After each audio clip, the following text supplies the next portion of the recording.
line just across the 25. The offense back out there at the line, ready for their next drive. And last time, decent field position through the pick six. Obviously costly. But they can't afford to just bunker in now. All right, good field position means go ahead and attack on offense. Try and press the advantage a little bit. They just have to be better with the football on this possession. So that didn't bother you too much last time? No, because it's exactly what you're supposed to do. You can't have good field position, not try to take advantage of it. Sometimes the defense makes a good play too.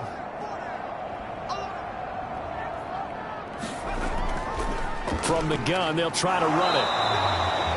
It'll be a pickup of a couple, and it leaves them with a 3rd and 3. It's a gain of 2. Brings up 3rd and 3. And he'll give it here to his running back. And they're going to mark him down short, maybe by about a yard, if that. Just a 1-yard pickup there, and it'll be 4th down. Now, that was a big-time play by the defense. They as well knew where the first down line was, and they didn't let them get anywhere near it.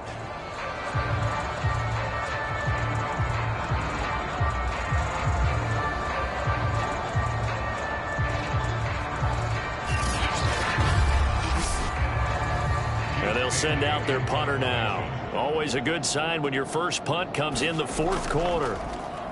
They only punted twice in the win last week as he gets this one away. That'll be a 43-yard punt, just a single yard on the return. And it's Chiefs football, 1st and 10. Here's the Kansas City offense now as they get set to take over. Their mini 2-game win streak appears it might be going by the wayside unless they can pull a rabbit out of their hat. Mahomes will lead the Chiefs up 1st and 10 at their own 19-yard line. They'll come out throwing here to start the drive. And he's going to be brought down back at his own 6-yard line. Jeffrey Simmons in there to get him, and that is sack number 6 now for him on the year. My man, it's been a rough night for that offensive line, and it's only getting rougher. 5 sacks now that they've given up in this contest so far. It feels like the witching hour out here, doesn't it? Okay, stupid question. What's the witching hour? Yeah, the witching hour. That's when everything goes haywire late at night. Pass protection has been a problem all night long as they come up facing 2nd and a bundle. Another try after the first down sack. Mahomes, he finds his man, complete. That's Black. And he'll be out of bounds up past the 10-yard line. So 5 yards here, 5 on the play. And they're going to be staring at a 3rd and long here.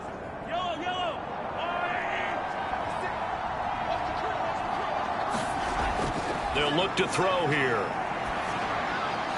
And this pass broken up. And the contact well-timed there. And now 4th down. Well, the trials and tribulations of being a quarterback in this league, it's tough. It's got to be wearing on him out there. Well, he has been sacked a number of times. He had an interception, so I'm going to give him a skosh of credit for hanging in there and trying to make something happen, despite the amount of pressure he's been under this entire game. Here's the Chiefs punter now as the drive goes backwards, so he's on to punt it away. Let's take it inside his own 40. A good return there, 17 yards. And this offense, they're going to have excellent field position. They take over with a 1st and 10 on the short side of the field. Dublin's offense now set to take over. They're looking at a 3rd straight win here if they can hold on.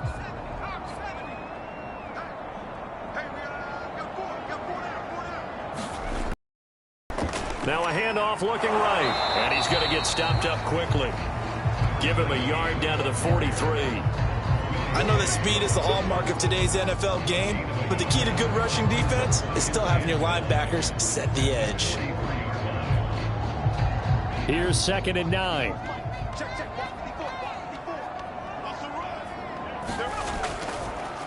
Now they try the right side here.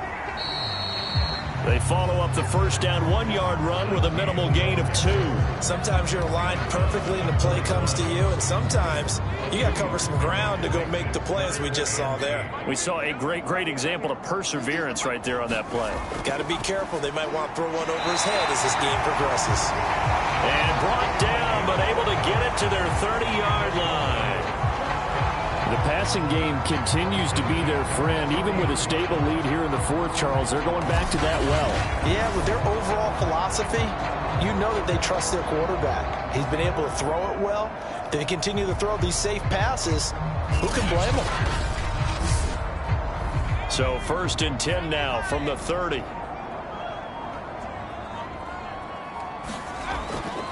Now a handoff here to his running back. And they'll get him down after a pickup of 8. 2nd and 2. 8 yards the gain on that last run. Here's 2nd and a couple. Looking to throw. Willis. And he will find his man on the outside. And a loose football. And it's picked up by the Chiefs. And he's able to get it back to right around the 27. Obviously, you got to hold on to the football, but I've got to give credit to the defense there. Good job of knocking it free. Yeah, because a lot of the time we just blame the offensive players for not taking care of it. How about the effort of the defensive players, knowing that guys are going to, and if they're good, anticipate the contact coming and try and cover up the football. And they still find ways to knock it free. Now after the fumble recovery, it's Mahomes. He finds his man, complete. That's Black. And they get him down, but not before he takes it across the 40-yard line. Well, I can put my defensive cap on right now, and I know they're saying don't give up any big plays now. They've controlled this game throughout, and all they want to do is see it through to the end. I think they let their guard down a little bit with that last completion. Sometimes when you're trying not to give up bigger plays, you don't react as fast as you should on other throws. The throw over the middle taken in. And all the way in for a Kansas City touchdown. Travis Kelce, his 2nd touchdown on the season. And the Chiefs have got it back to a 2-score game here in the 4th. You got to understand situational football because they're playing with the lead here late in the ball game. So the back defender has got to be as deep as the deepest receiver. Keep everything in front of you, rally up and make the play. Yeah, you would think they had the 3-score lead. Now it's down to 2, but 3-score lead here late, that they wouldn't give up a big pass play like that, but they did. Extra point by Butker is on target, and the lead will be cut down to 14.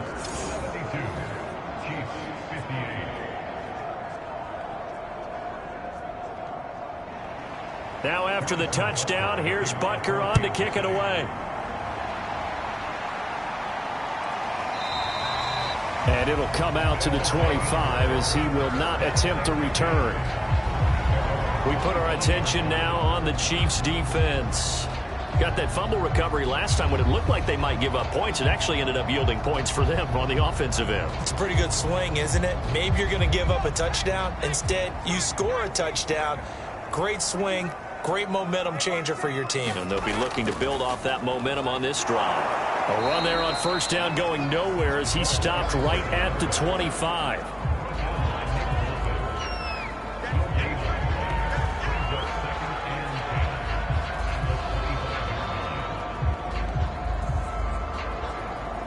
Well, they had the run for no gain. Now they'll try again from the 25 on 2nd and 10.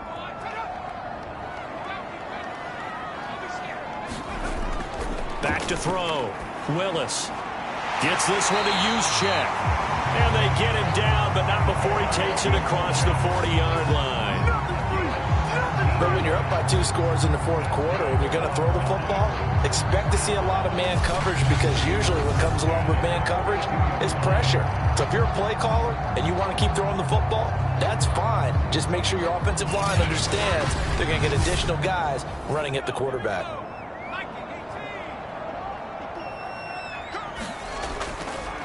Now a handoff looking right. And he'll take this one up close to about the 45. The last run got 3. Now here's 2nd and 7.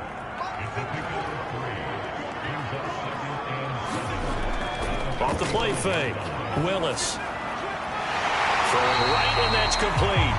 And he'll be brought down with a 1st down as the tackle's made at the Chiefs' 40. Well, that should be a reminder defensively, and I think it's a reminder to myself. You just can't sell out to stop the run. There's still enough time to this. Even on 1st and 2nd down. Spot to throw the ball there. So now first territory right at the 40. Off play action. Willis. He's got his man on the crossing route. And he's going to get this one down to the edge of the red zone. These guys are running offense like you drive. The pedal is down, stomped down. How about that? Back-to-back completions. They are rolling. So much for being conservative and running that football.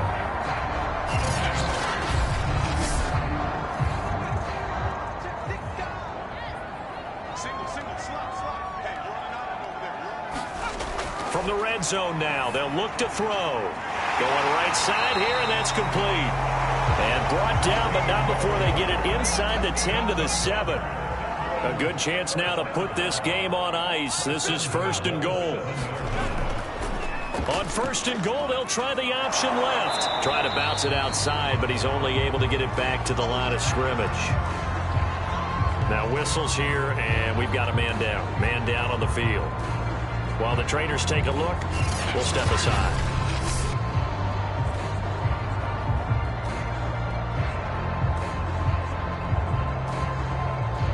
They come up here with another shot from the 6-yard line, and it's second and goal now. And to give this time to the tailback. And he gets it a little bit closer. He takes it from the 6 inside the 5 to the 4. Well, they certainly had success throwing the ball on this drive, and not as much running it as we just saw once again on that last play. Stopped after a very short gain. But I wouldn't abandon the run totally, because otherwise, pass rushers just tee off on your quarterback. Makes it very, very difficult for him in that situation. A high throw there as this is knocked away, down to the ground and incomplete.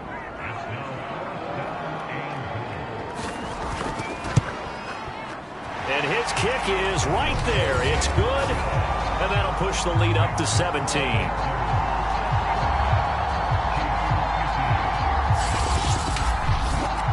So that almost certainly the final piece to this puzzle, a 3-score lead. I don't think there's any coming back from there. Well, you know, normally I'd get on you for giving up on the game right here, but I do think you're right in this case. This late in the game, 2 scores is tough enough. 3, I'm with you. That seems out of the question. KC's offense ready to take over. And the complexion of this one has really changed a fair amount. That last field goal makes it a 3-score game, so they need points in a hurry with time dwindling in the fourth quarter. On first down, Mahomes finding Hardman here over the middle. And that's good for a pickup of 10 yards. And it'll be second and very short. Throwing now is Mahomes. The kidder here, it's complete. This has to go down as one of the simpler routes in the playbook, but oh so effective. Nice completion there. Keeps the sticks moving. Mahomes now on first down. Looking left side, he's got it. Complete. And this will leave him a yard short. Nice pickup of 9 yards on first down. And again, it's Mahomes. And that is incomplete. A lot of force bearing down on him there. He could not hang on. It's third down. That's an excellent play by the defender. He diagnosed that one, closed quickly, and helped force the incompletion. They tried the throw on second down, unsuccessful. Now it's 3rd and 1. Back to throw again. Got his man complete over the middle. It's Black. And he will have a Chiefs first down as they're able to get the 3rd down conversion. And on that last play there, he's over 400 yards passing now. You know what that generally means? Success. That, and it means you really didn't miss opportunities. Usually very accurate. The ball's getting to the right place. Guys are making yardage after the catch to help you out that way. I mean, the whole team has picked it up. And don't forget, that means the offensive line has had to pass protect pretty well, too. Yeah, everyone dialed in. Throwing on first down is Mahomes. It's Kelsey on the ground. This will be stopped about 2 yards shy of the marker. 8-yard gain, 2nd and 2. Nice rhythm throw there on first down. He located his tight end, made it a nice easy pitch and catch. Hoping he can break a tackle or two. Wasn't able to do that there, but still good yardage. From the 31, Mahomes. Oh, that's into double coverage and intercepted. Darius Slay with a pick.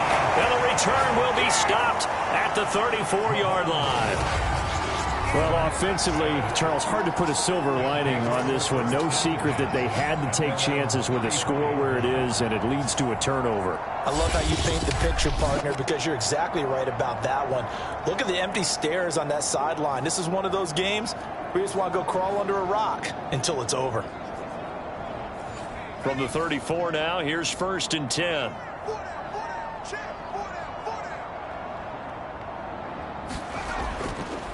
They'll try and run some clock here as they keep it on the ground. And he sneaks his way forward only for a couple here. 2nd down.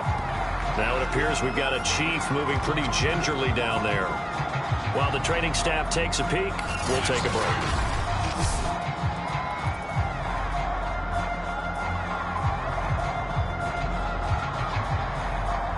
Eight yards to go on 2nd down.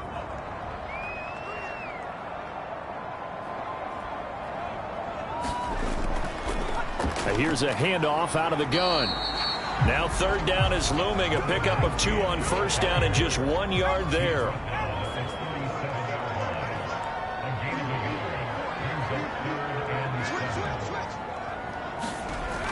Looking to throw. Willis. And the Chiefs are going to get him. Looks like a 9-yard loss. And it also brings up 4th.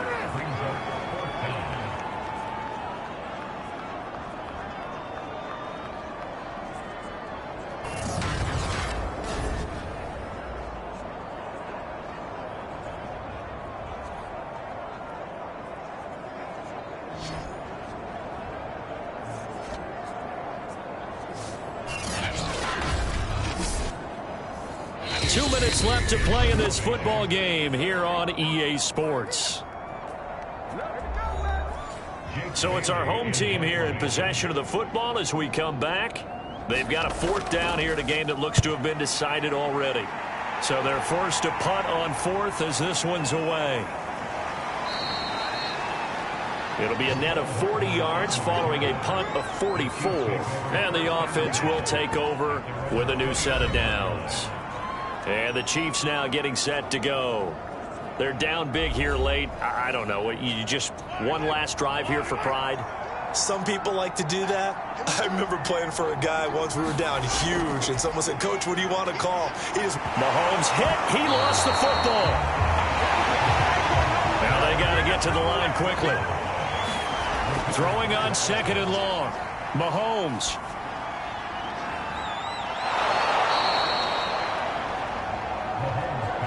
I'm wondering if the same thing went through your mind as mine. When I see a big man like that make a catch, all I keep thinking to myself is, big man with football. Look out, everyone. He may not juke you a whole lot, right? He may not run past you because of his size. You're talking about a guy weighing in the 270 range. But, boy, what... And Mahomes misfires again, and it's intercepted. Picked off by A.J. Terrell. And it's a huge return as he brings us all the way back down to the 15-yard line. That is now 7 interceptions between last week and this week. 3 in this game, 4 a week ago. And I saw the head coach write on his play sheet, make a little note. I hope he's writing self-scout. Bring in the guys that scout games for you with a different eye and watch him and see what's going on, and maybe they can pick up what the flaws are, and hopefully they can correct them. And he'll give it here to his running back. And they get to him quickly here as he stopped right around the 13. 2 yards on the pickup there. It'll be 2nd and 8.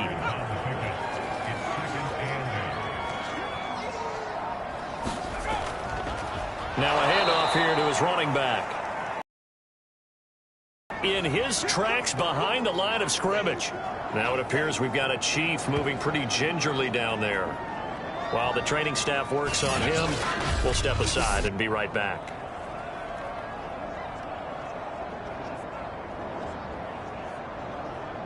The chance of wasting this great starting field position, a real threat. This is 3rd and long. And to give this time to the tailback. And he will be very close to a first down, but I see the closed fist of the referee, and that means 4th down. It'll be a gain of 9, and that's going to make it 4th down. And after that type of a run, there's some talking going on down on the field, but it's not trash talking. The guy who just carried the ball, he's going back and telling his offensive line, great job, keep it up, and we'll break that one soon. Well, they could just run this clock out, but here is the field goal unit on 4th down. From the left hash, should be a fairly easy one here. Well, Charles, it's one thing to win. It's another thing to win and put up the amount of points that they did. Boy, were they clicking on offense. They can't help but feel great about themselves, can they? I mean, what a game to put up that number of points, continually feeling like they're moving the ball and things are working and clicking. They think that they can bottle this and carry it with them. And as an offensive coordinator, you just don't think you can do anything wrong. Whatever you call, run, pass, it's all going to work. That's called being in the zone. So for the home team here, it's an ideal start as they move to 3-0 now on the young season. And now they'll face the prospect of a long, albeit happy flight across the Atlantic. Meanwhile, for Kansas City, they suffered defeat for the first time as they dropped to 2-1. And they'll look to get back on track next week as they travel to Denver to take on the Broncos. And for Charles Davis and our entire crew, I'm Brandon Gaudin. You've been watching the NFL on EA Sports.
Tonight, from Dublin, Ireland,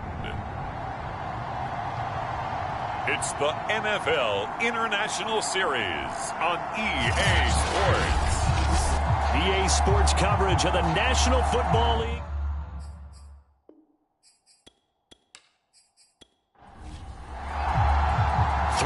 Versus 0-3. Will current form hold? We'll find out as we're off in Week 4. And we will not see a run back on the opening kickoff. This will be a touchback. So here are the Lions now coming out for their opening drive. They'll be led out by their quarterback, the guy out of California, the former Cal Bear, Jared Goff. And it's funny how we always talk about how analytics are starting to creep into the game. One analytic that's been there for a long time, teams that start 0-3 usually don't make the playoffs. So we know one quarterback today that's determined to end that slide right now. It's not impossible, but this is a must-win for him and his team. And he is going to be stopped cold behind the line of scrimmage. It'll go as a loss of a yard on the game's first play. Second down. This defense is a difficult one to prepare for, one of the best in the league. They'll come at you from all angles, and they did a nice job there stopping him for a loss.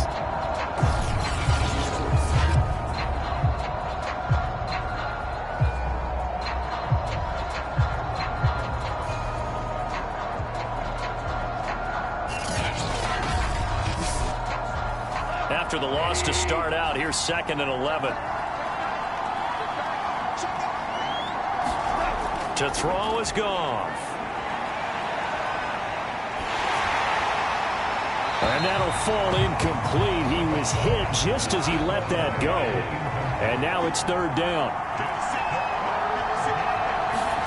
Throwing on 3rd, Goff. And I think that one might have been intercepted, but he will be ruled out of bounds. So this will go only as incomplete. And now following the incomplete pass, we'll get a timeout here for an injured player. Well, he gets attended to. We'll step aside.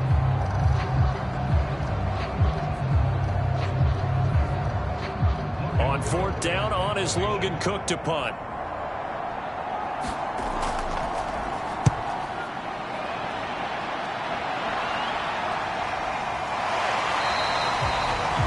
It's a 42-yard punt. They keep him to just a yard on the return. And out will come the offense as they take over.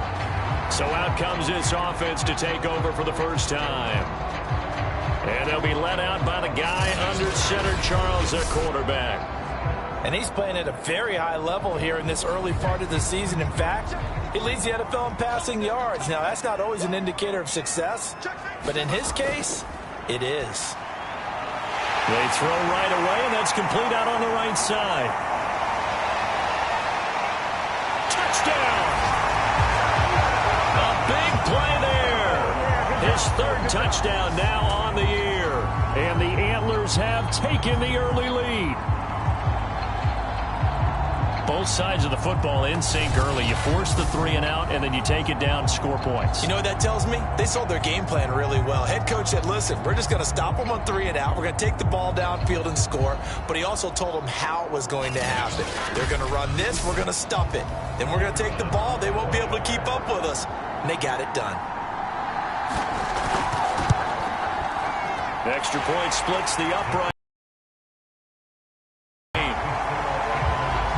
They certainly made quick work of that, ultra-quick work. One of the fastest drives you'll ever see, just one play resulting in the touchdown.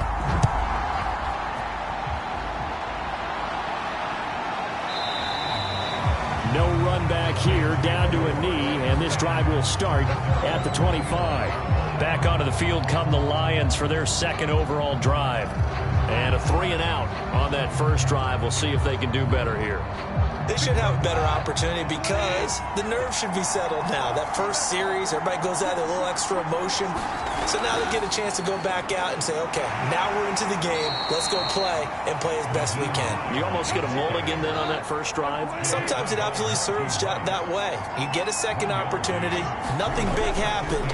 But then again, you didn't commit any mistakes either. Off you go. And he powers his way up past the 30.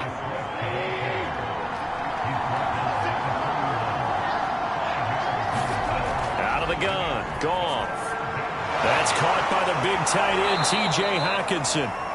And he is going to have a Lions first down as they're able to get the third down conversion. And already down 7-0 after the touchdown a minute ago, so a 3-and-out here would not be ideal for them. Nice job finding his receiver there, and they get the first down.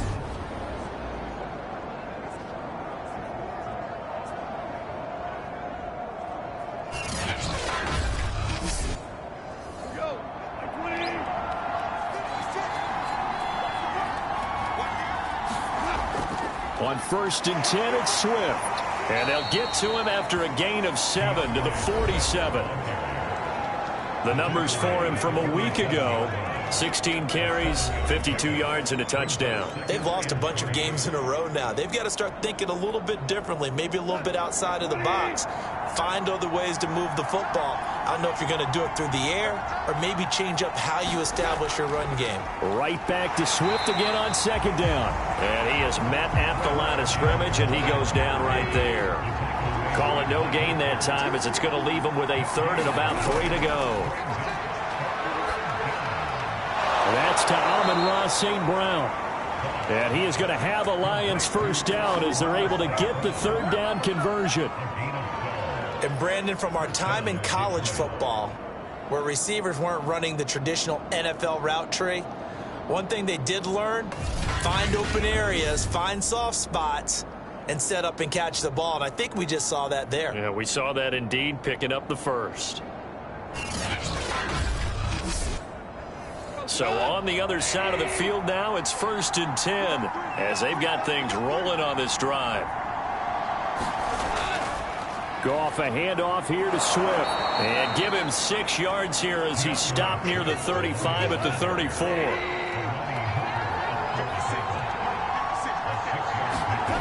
On 2nd down and 4. Goff. You can see the time and effort and thought that they put into their passing game because it was evident right there. It looks like a simple pitch and catch, but you and I both know that they have planned for this and worked hard to make it happen. Under pressure, and he will go down. Sack back at the 38. Credit the sack there to Harold Landry. Partner, we had their game last week where they had 6 sacks, so a little bit more momentum here again in the first quarter. And last week it appeared that they were coming out of sprinters blocks, chasing the quarterback. So how do they continue that? How do they keep making it happen? Different looks, different disguises, different angles that they chase it. They were so disruptive last week. We'll see what the trend is here as we go forward. So 2nd and long, and got to be careful not to fall out of field goal range. Another try after the first down sack. Goff. They'll try and set up the screen to Hines. Give him 6 on the screen, but now it's 3rd down.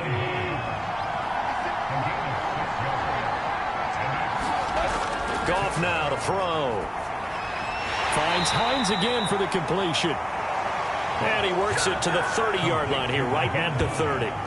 That's going to bring up 4th down, only a gain of 2 there. How about that strategy there, Brandon? 3rd down. They just said, we've got faith in our tacklers. We'll give you the short stuff, and just decided to protect the sticks. So every time I hear fans telling me tackling's not a part of the game anymore, plays like that, I can clip and save and show them you have to tackle well if you want to be a good defense.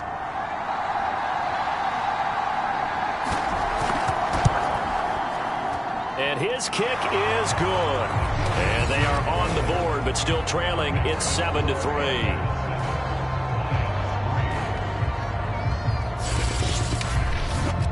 So a good kick there, and they put the bow tie on it with 3 points. And let's face it, everybody wants a touchdown. We know that. But in the NFL, defenses are awfully good. You're not going to score each and every time. Be able to knock the ball through the post and take the turn. By the way, I said bow tie. I meant just bow. Either way. Not the tie, but yeah. Either way. You got it. I just went right past it. Back onto the field comes this offense, ready for their 2nd drive. And last time the formula was pretty simple. 1-play drive, long pass. That maybe they just want to do that again, right? And that's exactly how you want to draw things up. Whether it's on your grease board, right, in your playbook, 1-play drive's exactly what you want on offense. What they have to be careful of is not having a letdown. It was fairly easy last time. They can't expect that going forward. And we'll see if it's that easy here. The numbers on the ground for Henry last week. 10 carries, 57 yards, and a touchdown as well. How about the first month of the season for him? He leads the league in rushing, so you know his confidence is at an all-time high, which means his offensive line loves it too. They'll get more opportunities to run block for him. Henry again on second down. And he's able to take this one up to the 35-yard line. So many teams want to throw the ball in this situation nowadays, but I love watching a team that has enough confidence to go ahead and run the football. In that situation, that's almost a tendency breaker. Ball up to the 35 now as they come up on 1st and 10. Off the play fake, Willis. And the reception made by Green. And he's going to be out of bounds, but not before he takes it inside the 40. And he's top 5 in the league in terms of receiving yardage because of plays like that. What have you seen from him on film that you like so much? Well, I'll strip away everything else and get to what we call the moment of truth. When the ball's arriving and there's a defender there, he just comes down with the ball. He competes and takes it away. Great hands, great ability to finish the catch. So the ball moves into Lion territory now. Here's 1st and 10 at the 37-yard line. Now he dumps this off over the middle, and he works it past the 30, almost to the 25. Well, I think when they look at their offense, they think to themselves, weapons everywhere, and they want to move the ball around. They want to spread it to different people, but you absolutely know they want to get this man involved as well, and that's what they just did on that play. On 1st down, Henry. And inside the 20 before he's brought down. Well, as we've learned over the years, just because a guy plays left tackle doesn't mean he doesn't have run blocking abilities. And we just saw it there. Controlled the line of scrimmage, created a big gain. That's kind of a bonus. He's there to protect that high value that you have back under center, but he creates space in the run game. Yeah, not only can he dance, he can mash too. So the ball down to the 16 here for 1st and 10. Back to throw. Willis. Over the middle, complete. That's Bird. And a good stiff arm there before he's brought down on a nice little gain. It's another 10 yards on that one and another 1st down. To throw on 2nd down. Willis. And it's caught. Touchdown. A great play there. With his 2nd touchdown in this opening quarter. And the Antlers add 6 to their lead. Still 1st quarter, 2 receiving touchdowns for him. How are they going to slow him down? I think they're thinking about altering their game plan. Whatever they came in with, now maybe you switch a better cover guy to him. Or you make sure you have more people in his general area wherever he lines up to at least try and discourage them from throwing the ball to him. Point after here coming up.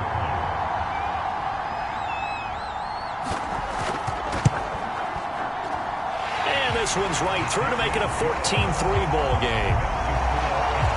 So the drive winds up going 75 yards in 7 plays.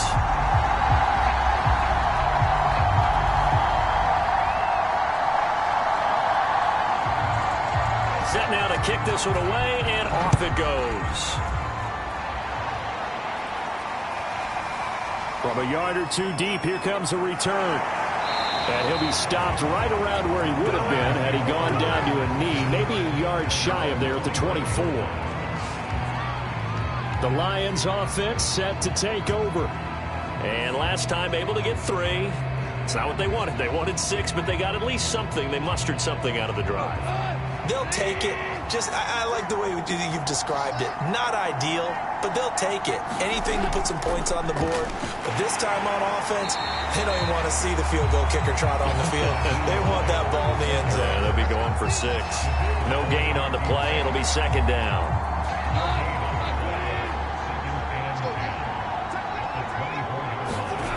A shotgun snap for Goff. Catch is made by Hockenson, the tight end. And he's taken down, but able to slip across the 35. So from the 36 now, 1st and 10. Here's Goff. Pressure comes, and down he goes. Kenny Clark, credit him with a sack as he buries him for a loss of 10. Defensively on the previous play, they gave up a pretty good chunk of yardage, but right there, they got a good portion of it right back. And if we just flip it around from the offensive perspective, took a nice step forward, and how about a couple of leaps backwards after that play? They've got to figure out a big call coming up here to try and gain that yardage back. So now 20 yards to go on second down after the sack. Work to be done. Here's Goff. Into heavy traffic, and it's intercepted. Picked off near the 29. And he will take this one home. It's a touchdown. So a dangerous pass over the middle into zone coverage, and it bit him hard. And what's really difficult when you throw it in that direction and versus that zone, that means the linebackers have gotten to their spot, gotten their heads back around, and they can see the quarterback and everything in front of them. And they took big advantage of it, went the other direction, had some blocking, and picked up a touchdown. No going for two. They'll kick the point after.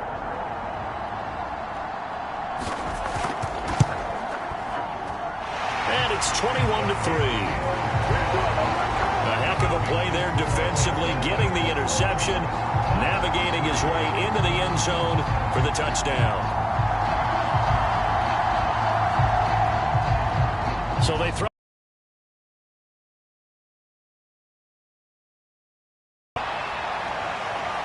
And here comes a return from just beyond the goal line. And they'll get him 26 officially, so a net gain of 1 there. And Detroit getting set to go now. And they gave up the pick 6, and now they'll be looking to right the ship here. Now, as a quarterback, are you a little more cautious this go-around? You should be, just because after what you gave up, but you can't be so cautious as to just really take things in, and now you're not going to play loose enough to give your team a chance to score. But you still have to be careful, because those defensive guys, I know the reputation defense guys can't catch.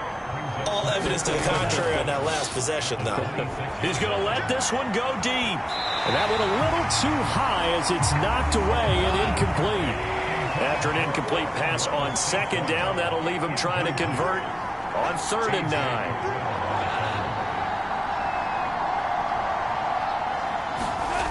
From the gun, here's Goff. And that's going to be incomplete. The contact there enough to jar that ball free, and it brings up 4th down. That's an excellent job right there on 3rd down. Like any defense, you never want to let them get anything started, and that would have been a 1st down. Instead, you saw the contact on time, no penalty, and before this drive could get wings, it's 4th down. Here's Logan Cook now as he'll punt it away for the 2nd time. 44 on his first punt, and this is a good kick as well. Oh, a heck of a move. Man. A very good return there. Give him an even 20 yards. And we spotlight Derrick Henry now. First month of the season, those numbers pretty solid. Does he continue that? I think so, because when you come out of the gate this strong, that means that you have planned for it and you like the results that you're getting. So I wouldn't have any doubt that the head coach, offensive coordinator, actually called him in and said, look, you're our guy, okay? We're going to continue to stick with this as long as we're winning games. You ready for the challenge? And then they presented it to the rest of the team. I think we'll see plenty of that as this season moves on. And I'm sure he said challenge accepted. Well, they're making an effort to get the ground game going tonight. So far, it's working. I like what we're seeing from the offensive line. They seem to have the leverage going and are controlling things and reestablishing the line of scrimmage, moving that defensive front backwards. But also like what the runner's giving us, too. It appears that he's been waiting all day long to get out here and take off. Now this one to his tight end out on the right side. And he gets this down inside the 35 before going out of bounds.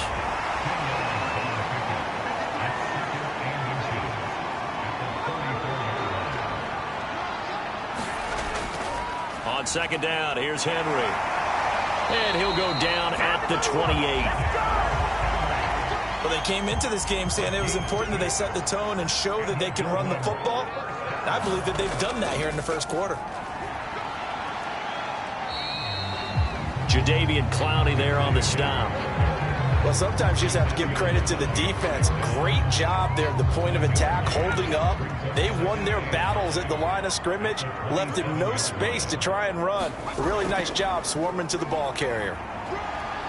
And he'll be dropped at the 23 after a pickup of about 4. And the Lions going with an extra DB here on 3rd down.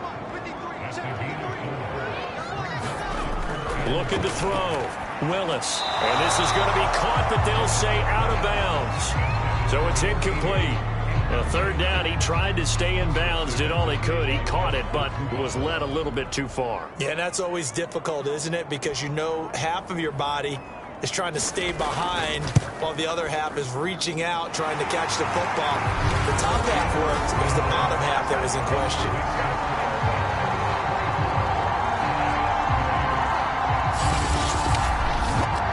So he's been automatic to this point of the season, and he connects on the field goal there. And what a luxury it is to have a kicker you can depend upon, partner, because he hasn't missed all year long. Converts on that one as well. And kudos to you. You didn't jinx it. The Lions offense ready to kick off their next drive. They punted last time they had it. What steps, Charles, you think they have to take to make sure they don't do that again? Well, let's just go to the football 101, the trade expression 101. Win first down. Make 5, 6, 7 yards on first down and make it a 2nd and 3, 2nd and manageable. Keep accumulating first downs that way. Keep moving the football. You don't want to get behind the sticks because then the defense has the advantage. Here's a 2nd and 2 now from the 33.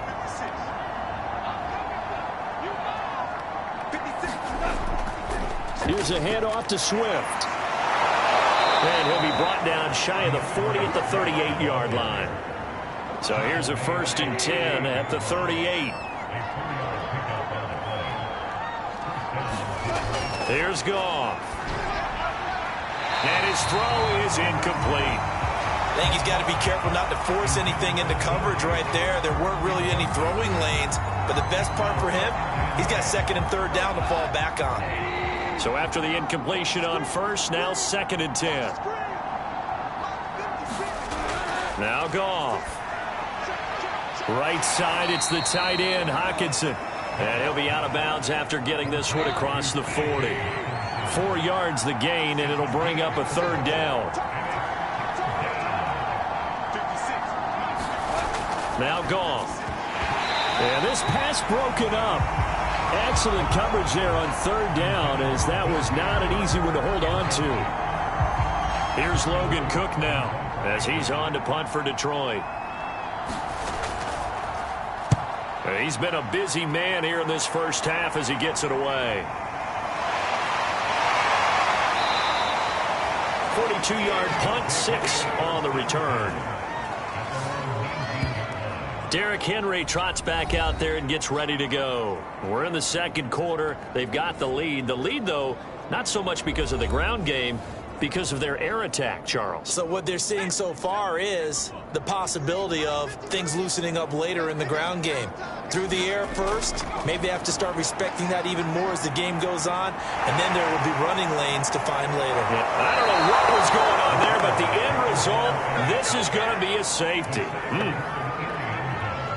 Well, I'm not totally privy to what went on with their offensive meetings, but, Charles, something tells me that one wasn't in the plan. Yeah, when we had our production meeting, they didn't exactly share that with us, but I'm pretty sure that on the play sheet, the run backwards into your own end zone play was not written down. After the safety, remember, they also need to give up the football, and here's the free kick. Pulled in at the 24.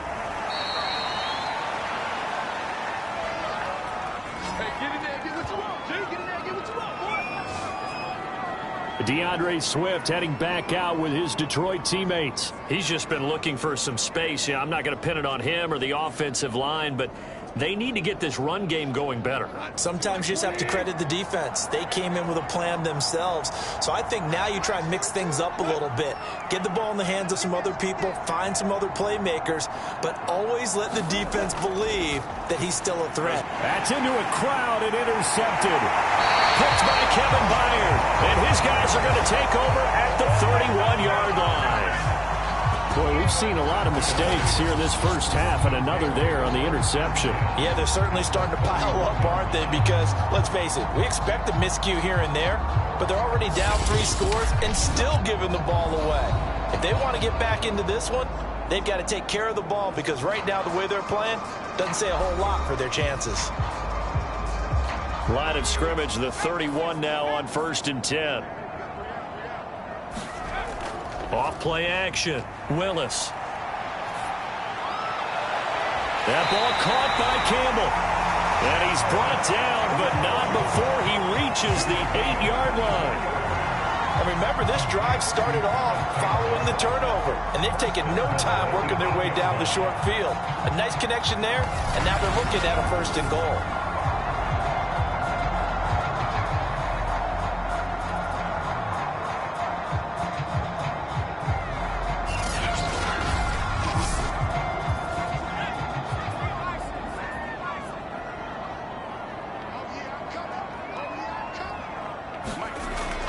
They'll try and run for it on 1st and goal. And he'll work his way closer to the goal line as he's got 5 down to the 3. So the ball position now at the 3. Here's 2nd and goal. Henry again. And this one will wind up with him losing yardage. Back to the 4-yard line. That backs him up 1 yard and brings up 3rd down. That's a really alert defense there, because they saw the heavy look come in from the offense, countered it with extra linebackers who brought a little bit of speed and heft, and able to really make a big-time play for their defense. Now, they'd really like to make the short field pay off. We'll see if they can, but this is 3rd and goal. Operating from the gun, Willis. And he's got it. Touchdown! Hunter Henry. His first touchdown on the year. And the Antlers are able to add on to their first half lead. If you didn't know it, it won't surprise you to find out that this team leads the league in scoring. They've been a quick strike team all season long.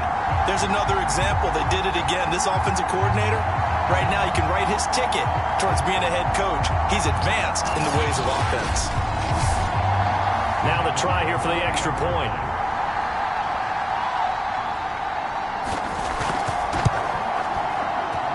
And that will bump the lead up to 26. A drive there of just 4 plays.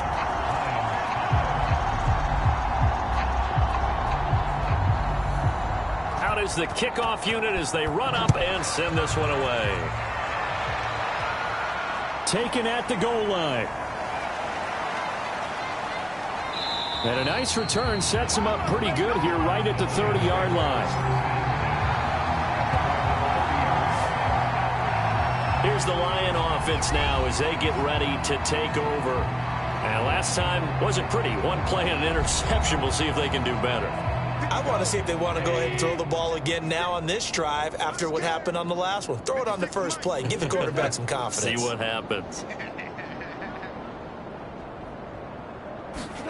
Trying to shake off the interception from the last drive. He'll look to throw. 7 yards the pickup there. 3 yards remain for 2nd down. Now it's gone. He's going to get that to Swift underneath. And he slips up past the 45 before being tackled.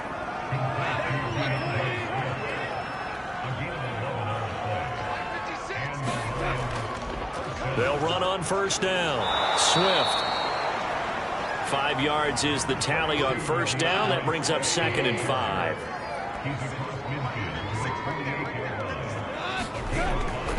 Now it's Hines. He'll get about 4 here, down to the 43-yard line. The Lions on 3rd down. They've converted just 2 for 6 thus far. They're up against a 3rd and 1 situation. They'll try and run here with Swift. And he will have a 1st down here at about the 40. Exactly what they needed right there, because they needed to use the ground game to take some pressure off, because the quarterback's been struggling a little bit.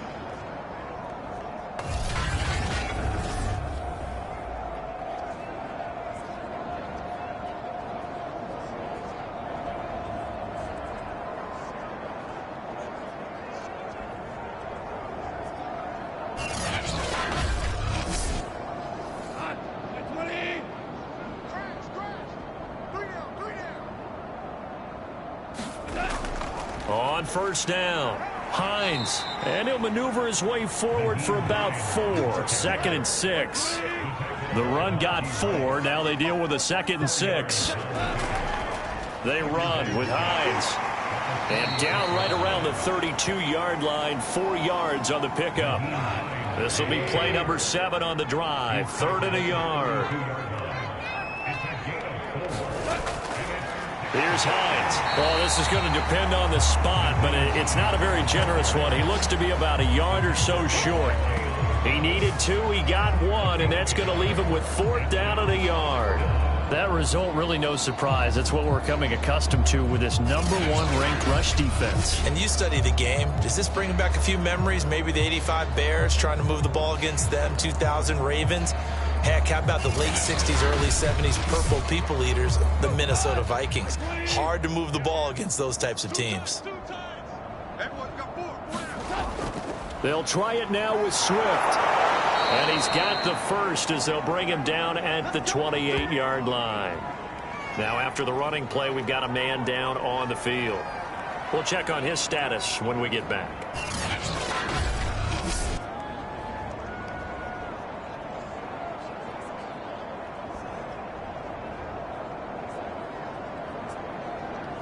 The 4th down run successful. Now they look to pay it off on first down.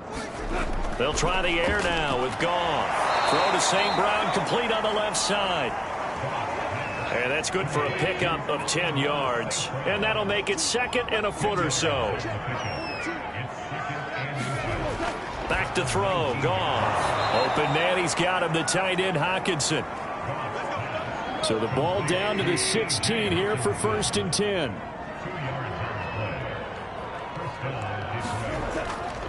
This is Hines. And he'll get 4 there, down to about the 12-yard line. Well, that call makes sense because they've been throwing it well on this drive, and once again they show passing formation, showing the shotgun. Then they ran out of it. That's a nice play by them defensively, though, to hold it to a short gain. To throw on 2nd and 6. Goff. And a quick throw here, that's complete. 6 yards is the pickup, and that'll lead to a 3rd down.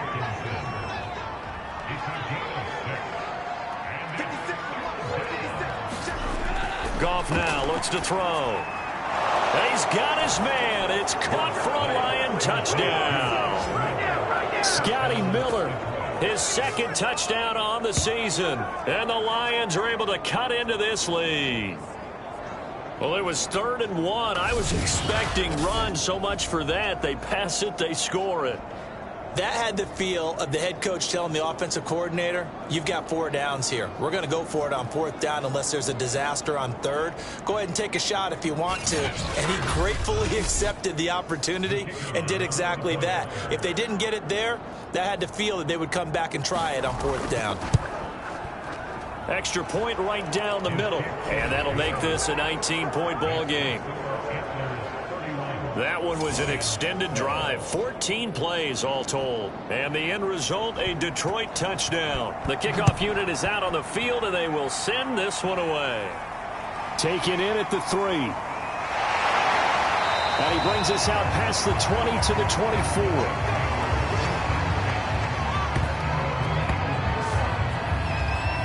We spotlight Derrick Henry now. A good job in the passing game, decent job in the running game, but really they've been more effective through the air. We'll see if that shifts at all as this goes on. Thus far, it feels like they're calling this game in reverse. Normally you run to set up the pass. Here it feels like they're passing, hoping to set up the run and be more effective later on in the game. Yeah, you can do it both ways. We usually talk about it in the reverse, however. No doubt about it. 3 yards on that last carry. Here's 2nd and 7. Running from the gun with Henry. And he'll go down right at the 30-yard line. For the Lions, an extra DB in the game now here on 3rd down. Back to throw. Willis. But when this ball's tipped and intercepted. Picked up by Mike Hughes. And he will return this one to the 30-yard line. Certainly not his best throw that time, and not a good time to make it, Charles, when they were a nickel with 5 defensive backs on the field. And that's exactly why you have those 5 DBs out there. You want extra speed on the field, guys who have ball skills and understand what the passing game can do, and gives them a chance to react and make a play on the football, and they take one of those away. So 1st and 10 now from the 30. After the interception, here's Goff. And he's going to be brought down here in the backfield. Harold Landry, his 2nd sack of the night. That's 3 sacks now, and that's not much of a surprise to me, nor should it be to you. This team, they lead the league in sacks. Yeah, they do. This is something that we are starting to witness time and time again.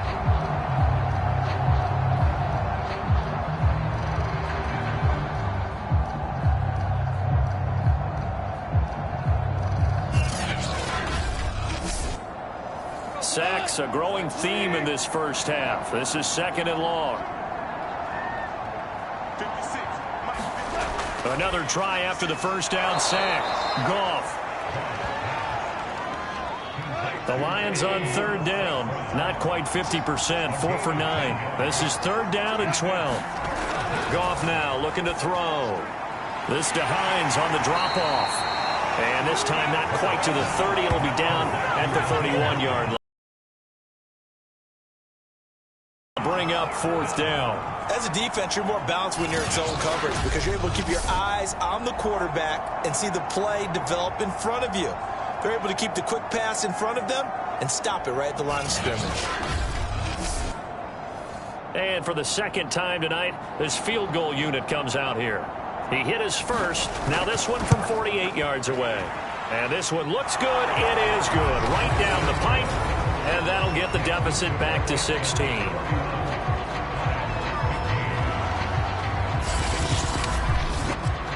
So the 3 points there, and CD, that helps him inch a bit closer. Yeah, partner, when you're losing, any points you see go on the board in your favor, you're happy to take them. And makes it across the 20 as his guys will set up shop at the 23-yard line. Derrick Henry trots back out there and gets ready to go. It may just be the 2nd quarter, but he's in his zone well on his way to eclipsing that 100-yard mark. And when a back has a game, as we're witnessing right now, his name's going to be in the books, but it's really a collective deal, isn't it? Because that means he's getting plenty of blocking, a lot of help from his teammates, but he's making the most of it. Yeah, he's made the most of it to this point. A lot of tight ends just use their size and their strength, try to occupy some space and kind of body people away and catch the football. But not this guy. He's a refined route runner. Makes me wonder if he took some dance classes in his background with his footwork. And he takes a shot on the release as this will be incomplete. The offense on 3rd down tonight, just 1 for 3 thus far. They're looking at 3rd in the nose of the football. He finds his man, complete. That's Bird. And brought down, but not before reaching the 45-yard line.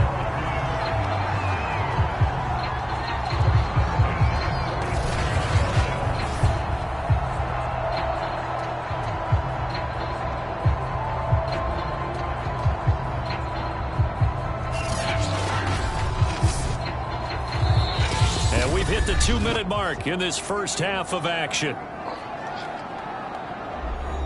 A reminder coming up just a few minutes from now, we'll send you to Jonathan Coachman and our crew in Orlando. Coach will have a look back at some of the stats and scores from yesterday's action. And that one drops down, incomplete.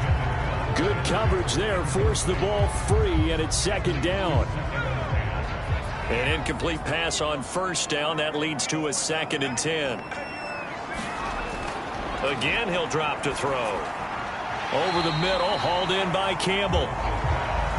They get 6. That'll leave them with 3rd and 4.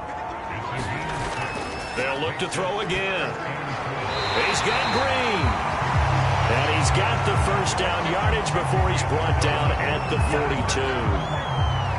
Would it be safe to say that as precise as routes are supposed to be run in the NFL, maybe they're not quite as precise in college ball? That's accurate, yeah. And I think we saw a college route in the NFL there. Just find the soft spot, find the dead zone, and find the 1st down. And that's what he just did. They'll stick with the passing game as he looks to throw. And the Lions pressure too strong. Down he goes. The defense rising to the challenge and setting him back on the sack. That's a step in the right direction defensively here because you're facing this sizable deficit. They're going to need more plays like that. A good sack, though. Good effort there. And what you're hoping is, as you said, a step in the right direction. And that means it's something to build on. So you get the first one, and hopefully that can ignite them. And now they can make a few more plays and get back into this game. Now hold everything here. We're going to get a timeout by the offense, as the stoppage will come with a little under a minute to go in this first half.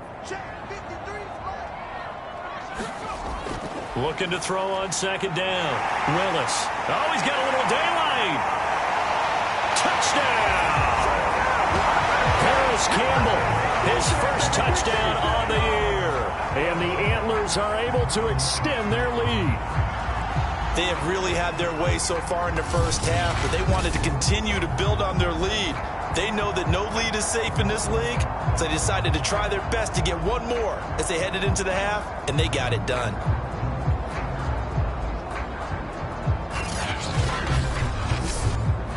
Point after try forthcoming.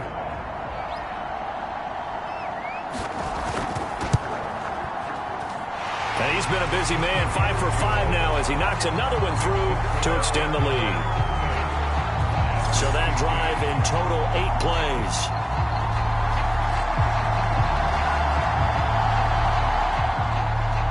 The kickoff team on the field now as they will send this one away. And there will not be a return here. It's a touchback, and it'll come out to the 25-yard line. So Jared Goff, he is the focus of our player spotlight. And I guess the question, Charles, is what's the formula for keeping him better protected? Because as we see, the protection, it struggled. And normally what you get is renewed determination. When the big guy gets hit, that usually sparks people. Hey, we can't let this happen anymore. They take it personally. He's not supposed to be on the ground, but that hasn't been the case so far in this game. So maybe they've got to figure out how do they get rid of the ball faster to help out the offensive line so he doesn't get hit as much. And we'll see if they can keep him off the ground now going forward. From the 30 on second down, Goff. The pass underneath. Here's Hines with it. The Lions now going to use the second of their timeouts as they'll stop it with just over 40 seconds to go in the first half. Goff on third down. He's got his man, T.J. Hockenson. Now you've got to hustle your guys to the line and get them set. Off play action. Here's Goff. He's going to air one out. It's incomplete. Took a shot, couldn't connect. So now 2nd and 10 after the incompletion on first down. Goff. And he's able to find Miller. And he gets this to the other side of midfield across the 45 before going out. Never make the mistake that the slot receivers, especially the little guys like we're watching here, are just quicker than fast. A lot of them combine quickness and speed, and they catch a lot of footballs, as we just saw there.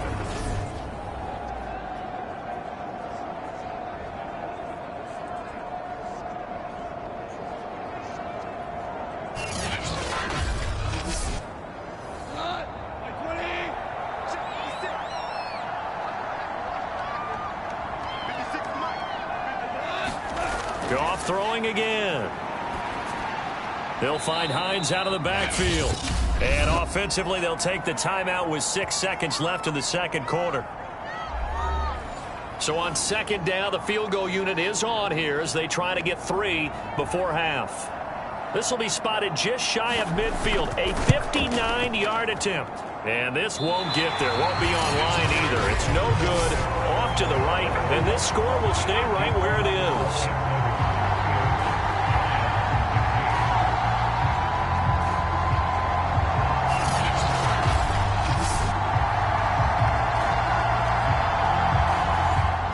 distance shot before break comes up empty, but now Charles flipped the script. Time for likely one more play as field position becomes an issue. Yeah, when you talk about field position, remember, if this kick is missed, the ball comes back to where? The spot that they snapped it from. So field position becomes a factor. I think in this spot, you might also want to think about throwing the Hail Mary. You know, put the ball up in the air. Maybe you can get 6 out of it instead of 3. Yeah, see what happens. Okay, Brandon, thanks very much. Welcome in, everyone, to our EA Sports Halftime Report. Let's get you caught up on what's going on around the NFL. We'll start up at Highmark Stadium, just outside of Buffalo, where it was the Bills who pick up the victory at home. Josh Allen leading the way in the victory with 3 touchdown passes. From there, we'll head down to Charlotte to check on the Panthers at home at Bank of America Stadium. And they were winners in that one over the visiting L.A. Chargers. Christian McCaffrey, a touchdown run in the victory. Lastly, let's check in on our nation's capital to see what's happening with the Washington football team at home at FedEx Field. And they were victorious in that one over the visiting Atlanta Falcons. Kareem Hunt, 2 touchdown runs to lead the way. Meanwhile, in our game, no shortage of offense as each team has been able to move the ball effectively. Will the defenses show up in the second half? To find out, we give it back to our commentators, Brandon Cotton and Charles Davis. All right, Coach, thank you, and we welcome everyone back for quarter number 3. The question to be asked, where does this game go from here as we are back at it now on EA Sports? And able to take it past the 25 and up to the 28-yard line. And this offense set to go now to begin the third quarter. And it's hard to imagine that the first half could have gone any better for them. So what's the approach here in the second half? Just continue to play smart football because they got the other team down and they feel good about the position they're in. The obvious thing people would say is just keep attacking, but I think you also have to be smart about it. Avoid turnovers. That's about the only thing that can derail you at this point. Attack, but make sure you take care of the ball. Oh, he was hit as he threw it there, and that one winds up incomplete. Not his best throw there, but where we sit right now in the third quarter, he's had a pretty good game throwing the football. He certainly has, and it's not exactly at the point where we're doing 4-minute offense yet, but they've got to think about, I'm not going to say milking the clock, but understanding clock management here on out. A pickup of about 3 yards as he's taken down at the 31. They gave up the completion there, but this is what zone defenses count on. Catching the ball and not much run after the catch.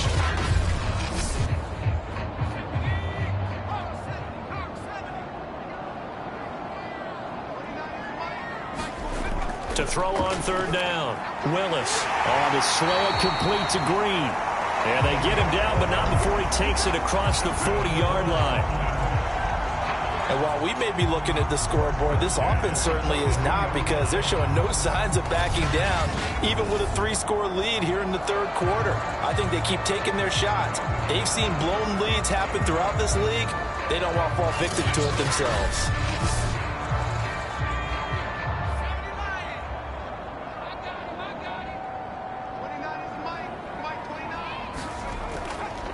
First down carry for Henry, and he'll run straight into a wall of tacklers at the line of scrimmage. It's second down.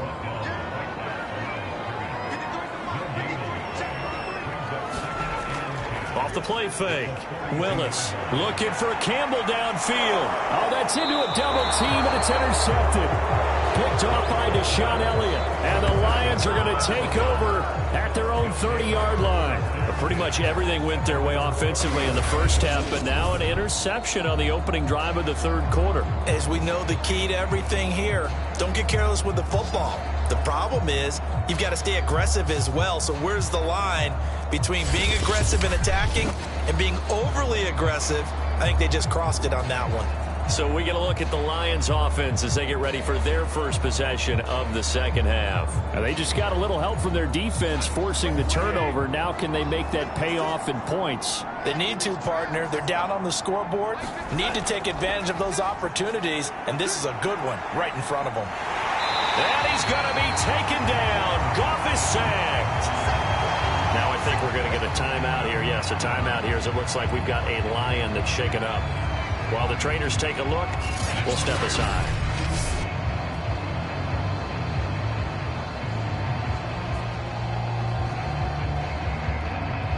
Pass protection has been a problem all night long as they come up facing second and a bundle.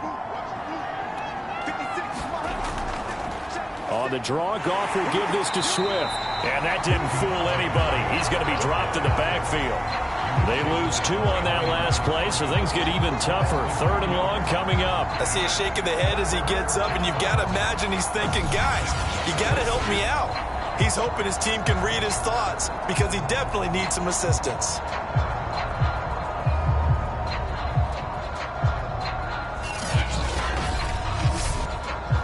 This offense in desperate need of a conversion as they come up on 3rd down. Gone. Wide open receiver complete. They'll get 15, but that won't be nearly enough. It's 4th down. I don't know how many times, not just in my playing career, but you and I working together, have we ever heard a coach say, you know, I just don't have that play on my call sheet. And that's really what we had here. That was a big hole they were trying to get out of. Yeah, big gain, still a ways to go, though. Here's Logan Cook now as he's on to punt for the 4th time tonight.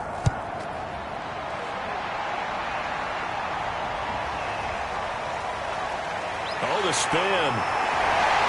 And one more time. A terrific return there. 27 yards all told.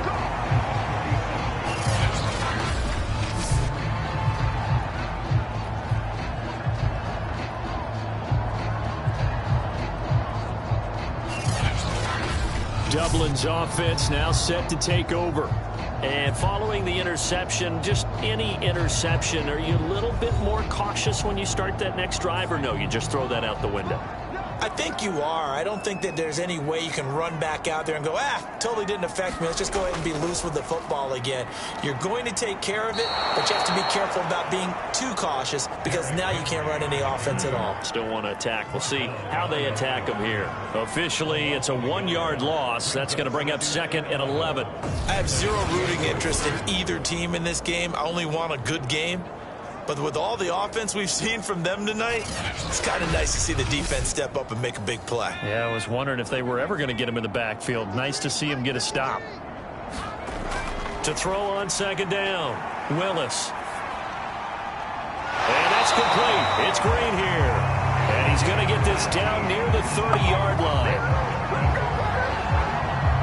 Had to put that ball in there with a little extra zip, but he put it right where it needed to be. Yeah, and that little extra pace that he had on the pass, that required a little extra concentration for him, didn't it? Ball can get on you pretty quick in that manner, and he handled it well and picked up the 1st down. So 1st and 10, and if they score on this drive, might have to start digging in our second-half blowout material. The throw over the middle, taken in, and inside the 20 before he's brought down. So from the 17 now, here's a 1st and 10. A give to Henry. And he'll be stopped after a gain of only a couple down to the 15-yard line. The last run got a couple. Here's 2nd and 8. Again, it's Henry. And he'll take this one down near the 15.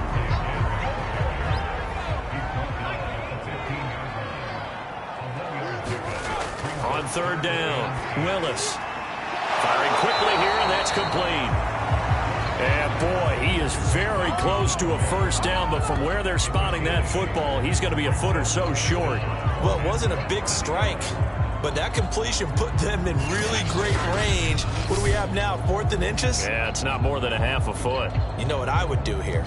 You would always go for it. I'm one of those guys. Mike Vrabel saw him on the sideline. He didn't even hesitate. They will go for it on 4th. They'll run. It's Henry. Bulldozes past him. And he will have the 1st down before he's brought down at the 3. Deep in the red zone, seemed like they had their mind made up that that was 4-down territory, and now they've got it inside the 5. I like the way you looked at that because you're thinking just like a play caller and a head coach who gave the play caller that authority. It was 4-down territory. And it's caught. Touchdown. A great effort there. His third touchdown now on the year. And the Antlers extend their lead yet again. You get down near the goal line, this is where having a sure-handed tight end becomes a luxury, and it pays off big time, especially when the defense sells out against the run. He finds himself open for an easy touchdown.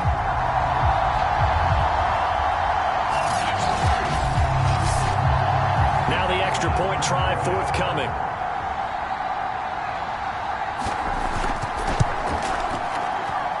And the lead is now an even 30. So that drive takes him down the field in 8 plays.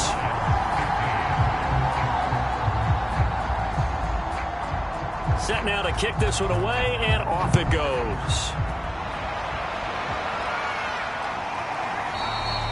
And no effort to bring this one out. It's a touchback. So the Lions offense ready to go back out onto the field.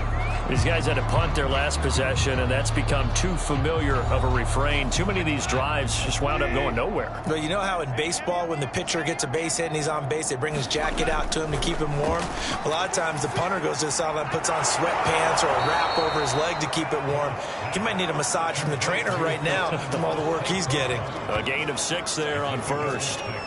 They'd love to just strike back with a touchdown right here, and if it's a long play, so be it. But the main goal, get a couple of first downs, run some plays, run some clock, allow their defense to get a chance to catch their breath, settle down, and relax a little bit after they just gave up a score.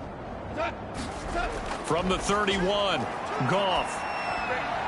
And this one into the hands of DJ Shark. He decided to run a hitch route. It really helps to have a guy who can turn it loose. And, boy, he rifled one in there on that one. Not much run after catch, but it worked really well. They'll run on first down. Swift, and he'll be stopped right at midfield. 41 yards rushing for him now as he's run it 11 times. I think they like this drive a little bit better there, partner. Running game helping out, picking up some of the slack. Because remember, the last drive, they went 3 and out.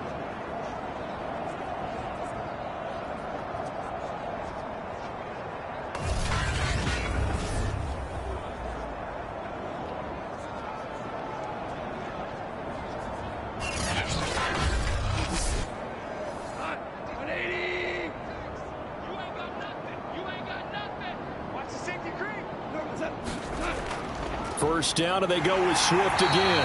Takes to midfield, but no further. Just a yard there.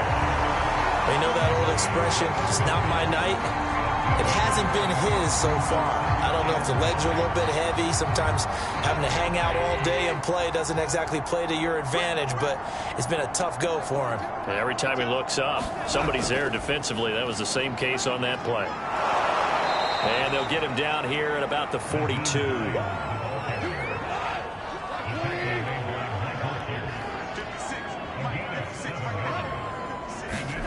Third and 2, Goff.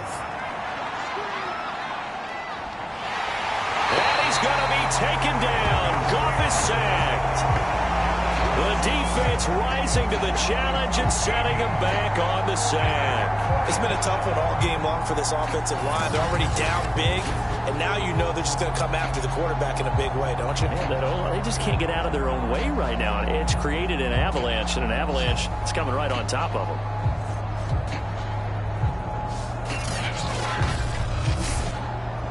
Here's Logan Cook now, as he'll come on for his 5th kick of the night. And he deserves a bronze leg as he gets this one away.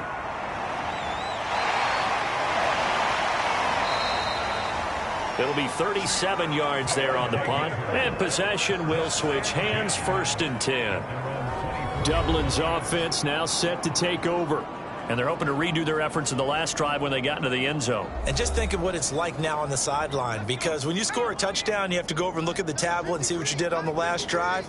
When you scored points, it's a whole lot better view than when you're trying to figure out how to fix things there.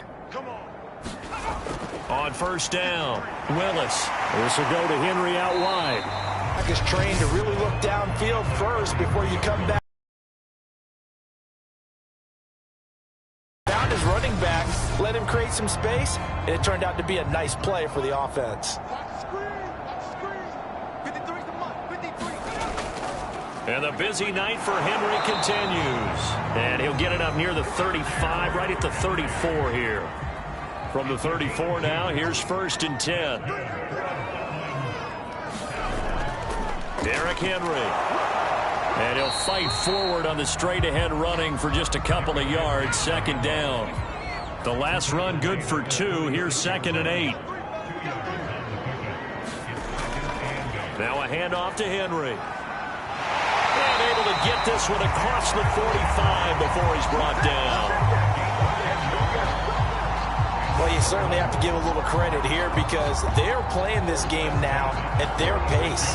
This is ball control football, sustained runs, taking their time and making it work.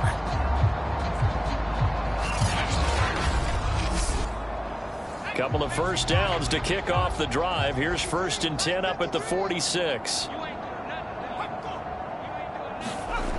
Now they'll switch it up here and look to throw. And it's a short one here, complete to his tight end. And he'll be taken down by the face mask, it appeared. And yes, out come the flags.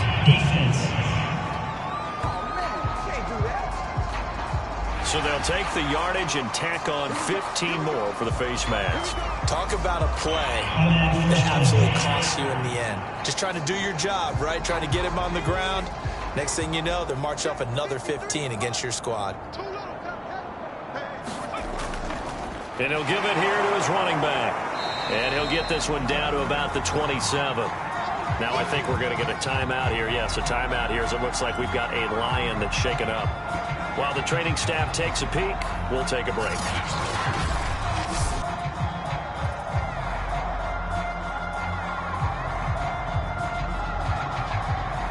The run only got a yard. Here's 2nd and 9.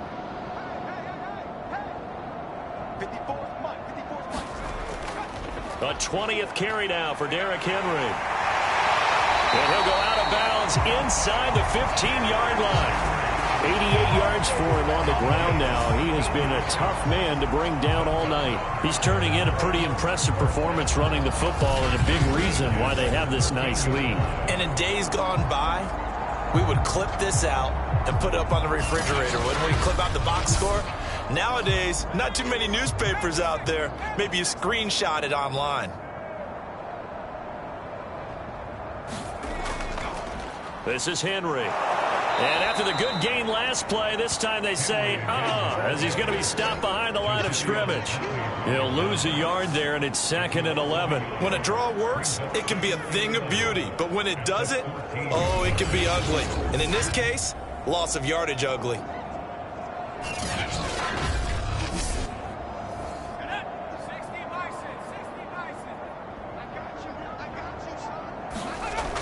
Looking to throw on 2nd down.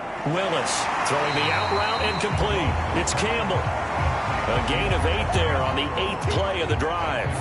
Well, that's what you're looking for when you want to throw the ball downfield. You want one of those guys who can play out on the perimeter, can play out wide, who can not only get open, but when they're covered, can uncover themselves downfield and create catches. Toward the end zone, but that's going to wind up incomplete. They went with the dime look that time on defense, just flooded the field with defensive backs, blanketed everyone, took away all the passing angles, thus the incompletion.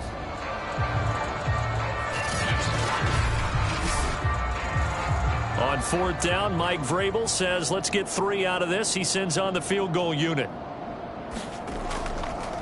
Oh, look at this. A flip to the kicker. He's going to try to run for it. The fake field goal catches everyone by surprise. And the Antlers just continue to roll.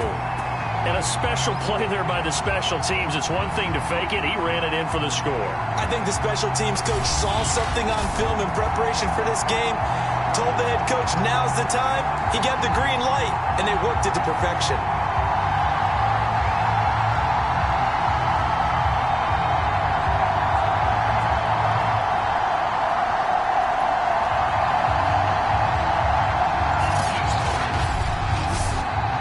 Now the try here for the point after.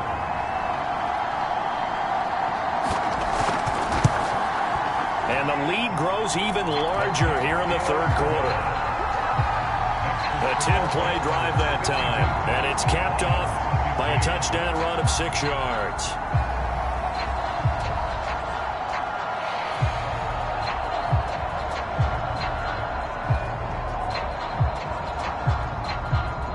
Out is the kickoff unit as they run up and send this one away.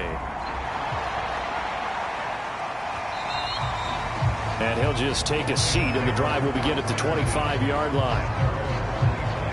And Detroit back in possession of the football. They've got to dig down deep. I mean, they need something right now, really anything to cling on to. This offense has struggled. Partner, join me in a walk to their locker room at the half, okay? Because I think what we would have seen is an offensive coordinator and his assistant coaches getting together with all their positions, then coming together as a group, going over adjustments, and then the head coach coming in and just screaming, wake up. Yeah. Let's get moving, guys. I'm kind of glad we weren't in there at halftime, actually. I mean, you think you might have turned it on us, too? Yeah, but right now, whatever was said hasn't been working. And this will wind up a Lions first down as the tackle made at about the 38. And that's a nice pickup of a first down on that second down run. And at that yardage gained, they can run that play on any down.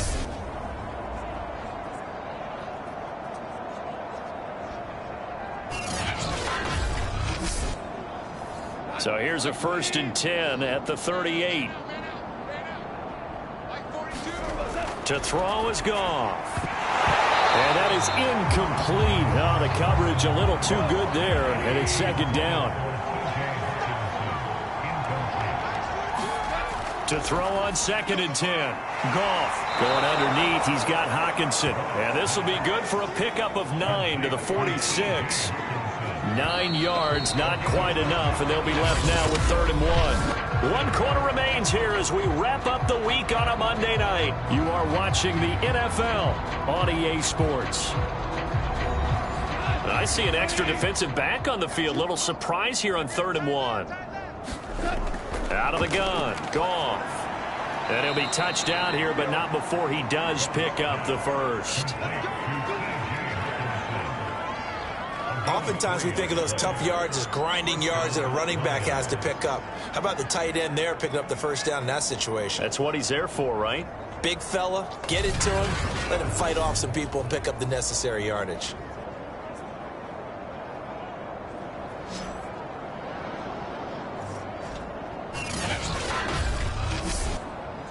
So signs of life in what's been a dormant offense in this second half. Here's 1st and 10. From the 50, it's Goff. And that's incomplete. Another pass attempt, another incompletion, and they're just a little over 100 yards passing here in this game, so defensively, pretty good job. Definitely, because they were never really able to get the ball in the hands of their playmakers, so a lot of credit to the defensive game plan and especially the execution. Meanwhile, Goff's throw taken in by Hockenson here. They get 7 out of that, so they're left with a 3rd and 3. And there's a completion to the tight end. And look at the size of these players nowadays. At that spot, 6'4", 6'5", and up. A lot of guys used to be basketball players, somehow came back to football. And that's really good for the game of football. You're getting better athleticism. Great hit. Hit as he throws. He lost the football. It's loose. And does the defense have it? They do, says the referee. We're going the other way. And he's going to bring the fumble back for a touchdown. So that is now 2 fumble return touchdowns. And you talk about something that's going to drive a head coach crazy. Without a doubt. But for the defensive guys, once you do it once, you create a frenzy. Everybody wants to get involved, and they got it done a second time.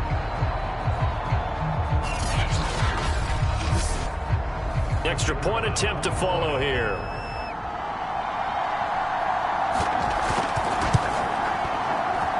And this one was over a while ago as they just add on to their big lead. So not only the cough up, but then the pickup on the other side, the scoop, and the score the other way, the fumble return for a touchdown. So here's the kickoff now as they'll get it again following that fumble return for a score. This fielded right at the goal line. And he's up across the 25 and down at the 28.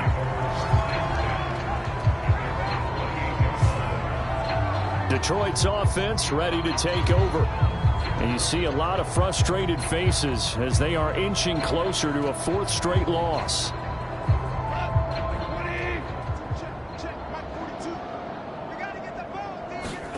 Now a first down throw. Goff. He finds his man. Complete. It's Harrison. A good gain on first. Has him set up with second and just a couple of inches now from the 29. And after that completion, you can understand why so many teams in the league are emphasizing speed on defense at every position. The tight ends have created so many tough matchups now. If you can't run with a tight end as a linebacker, this is going to be the result every time. Back-to-back good plays have him on the move on first down.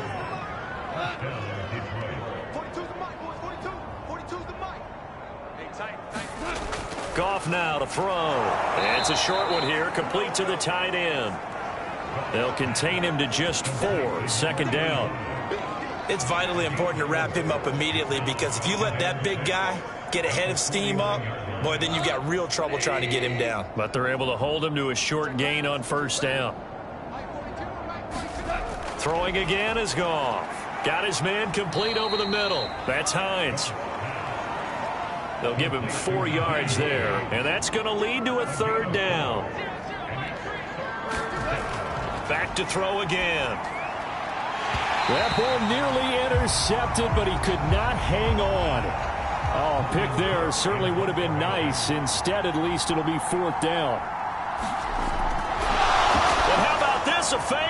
Defensively, you look at the numbers. Another incomplete pass that we just saw, and they're under 200 yards passing for the game, so they've done their job on that side of the ball. Yeah, recently I was actually working a game where a quarterback had a streak of 5 straight games without a 200-yard game. And that was a big talk, both in his town and amongst his team. How do we get the passing game going? So big credit to them, holding them under 200 today. And flags come in as he gets forward for about 3 yards. Now let's check on the call.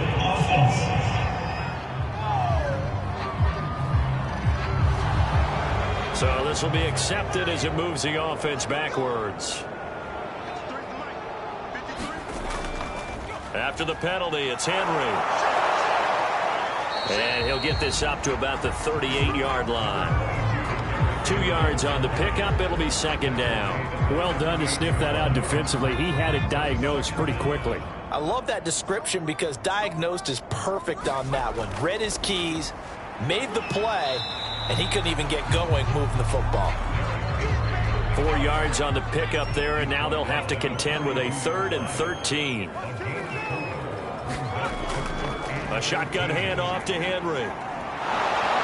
And he can only manage to get this to the 45-yard line. Well short of the first. Call it a gain of 4, and it'll bring up 4th down. So where'd all that running room that he had in the first half go? Because it looks like it's drying up a little bit here. Someone made some adjustments, it appears, at least on this drive.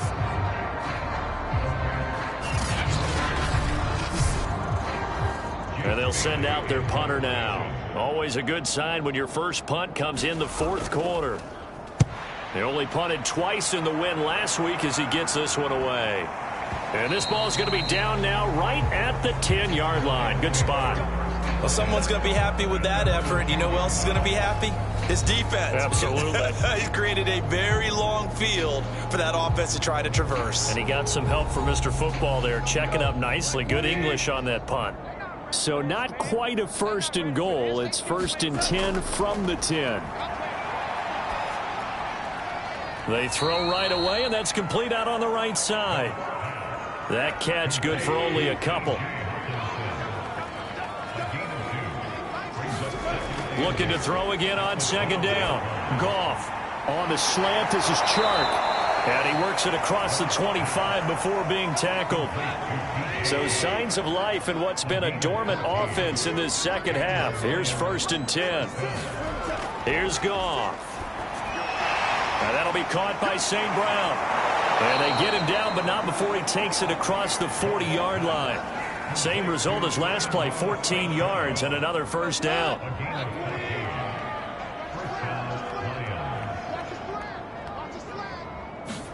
Again, Goff. Catch is made by Hockenson, the tight end. No gain there on the completion, 2nd and 10.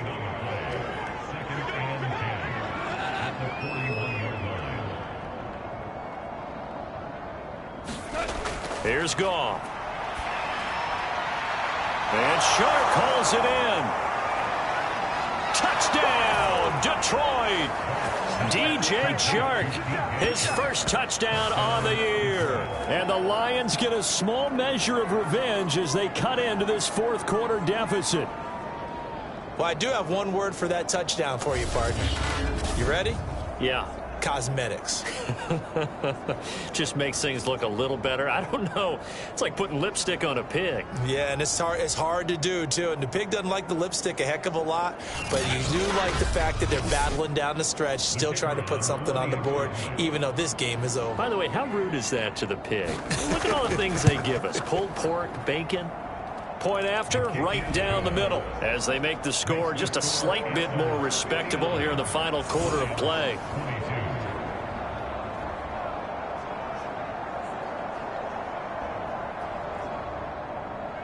The kickoff unit is out on the field, and they will send this one away. This will be fielded inside the 5. And it's a pretty good return here as he'll get this up to the 29.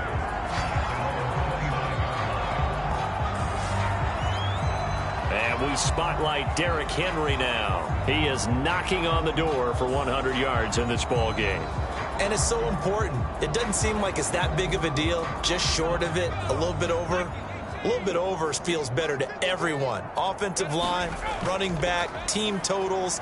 Just something magical about breaking that barrier. And he's right there on the doorstep now. Only needing 2 yards on second down.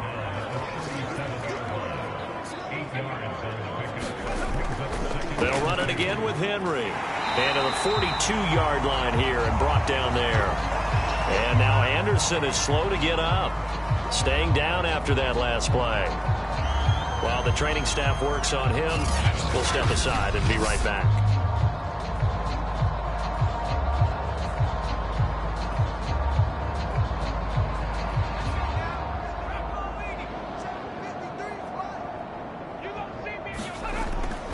On first down, it's Henry. And he'll get this up past the 45 to the 47. Give him 5 on the carry there, and it'll be second down. Now it's Henry. And for one of the first times all night, he is going to go nowhere as they bury him behind the line. It'll be a loss of a couple on the play, so now third down coming up. Well, that was one of the few times they've been able to contain him thus far. He's over 100 yards for the game, but he lost a bit off his total on that carry.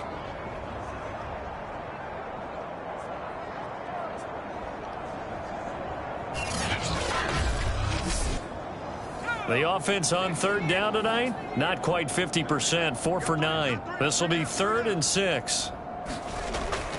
They'll run with Henry. He can't get him down, and they'll get him down about 3 yards short of the first. 3 yards won't be enough here as that'll bring up 4th down. Well, this was just simply excellent defense. On this third down, they had to be alert for the possibility of a pass, but that didn't stop them at all from understanding what was going on when they decided to run the football, and they just swarmed and stuffed them for almost no gain. On 4th down, the punt team is on as this is sent away. And he didn't quite have the backspin on that one. It hits at the 4 and continues into the end zone. It's a touchback. Jared Goff and the rest of the Lions offense set to go to work once more. He's been pretty good when he's had time. The issue is, as we see here, a lot of times he hasn't had the time. And a lot of that in getting past it is attitude. How's he projecting? Is he showing that the other team is getting to him? Is he showing his guys up front that he's upset, that he's angry, or is he still encouraging? Because those guys, they've got to find a way to pick it up, and it always happens a little bit better if they feel like their quarterback's on their side. So far, 5 sacks against him. Line of scrimmage, the 28 now as they come up on 2nd and a couple. Here's Goff. That's complete to Hines out of the backfield. That was a pretty favorable situation there. What would you call that? 2nd and manageable? Smart play, too. Didn't force it downfield when he didn't have it. Just checked it down, let him get the first down, and that's exactly what he did. Goff throwing complete for Swift. A good rally to the football keeps him to only a yard, and it's second down. And we see another pitch and catch there to the running back. This position just continues to evolve. They become just as critical to the passing attack as a lot of receivers, tight ends, because their ability to make people miss in the open field can really generate big plays for an offense. After an incomplete pass on second down, that'll leave him trying to convert on 3rd and 9. Now Goff.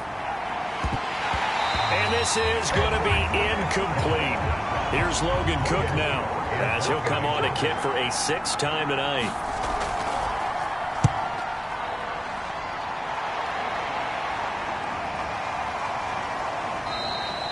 A 40-yard punt, no return.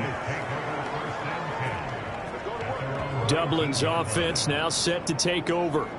And it would seem as if their 3-game winning streak is about to go to 4, but still a little work to do as they start 1st and 10.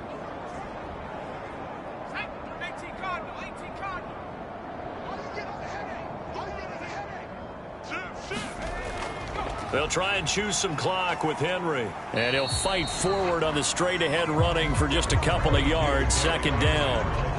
That's it. That's what you want. Straight-ahead positive gain. Just keep that clock ticking. Coming up on the final 2.5 minutes. And boy, has it been fun to watch this offense operate. Quite the display, and now they look to polish it off.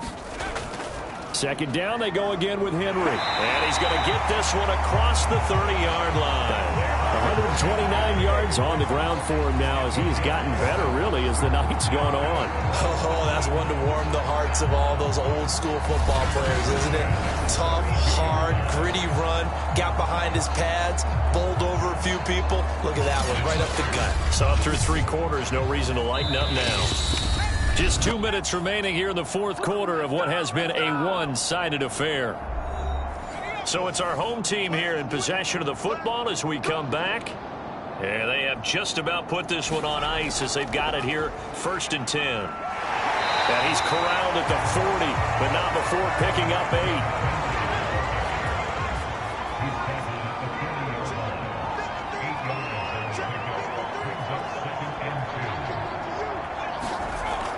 On 2nd down, here's Henry. And he'll get up to the 43-yard line. Not totally home free yet, but it's looking good as they come up 1st and 10.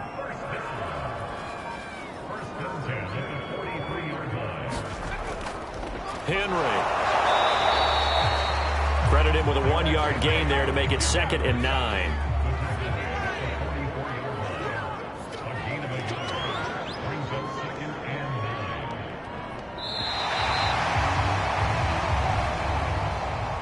Well, Charles, it's one thing to win. It's another thing to win and put up the amount of points that they did. Boy, were they clicking on offense. They can't help but feel great about themselves, can they? I mean, what a game to put up that number of points, continually feeling like they're moving the ball and things are working and clicking. They think that they can bottle this and carry it with them. And as an offensive coordinator, you just don't think you can do anything wrong. Whatever you call, run, pass, it's all going to work. That's called being in the zone. So for the home team here, hey, they finish a perfect month of September as they move to 4-0 on the new campaign. And now they'll face the prospect of a long, albeit happy flight across the Atlantic. Meanwhile, for Detroit, they'll sink now to 0-4. And they'll try to get back to their winning ways next week as they head to Lambeau to take on the Packers. That'll do it for us. I'm Brandon Gaudin alongside Charles Davis. Thanks to our entire crew as well. We'll talk to you next time. So long, everybody.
Today, from TIAA Bank Field in Jacksonville, Florida, it's Week 5 of the NFL on EA Sports.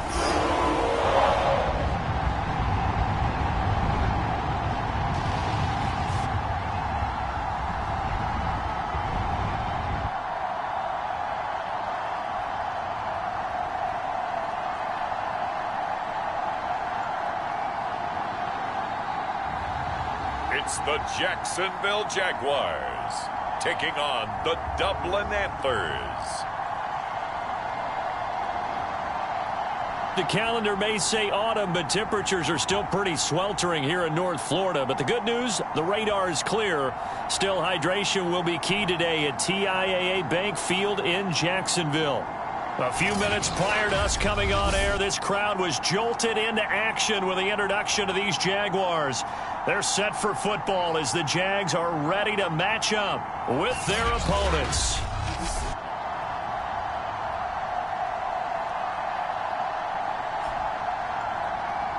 With Charles Davis, as always, I'm Brandon Gaudin. Charles, you talk about storylines in this one. I think it begins and ends with our two quarterbacks, certainly two of the best in the business.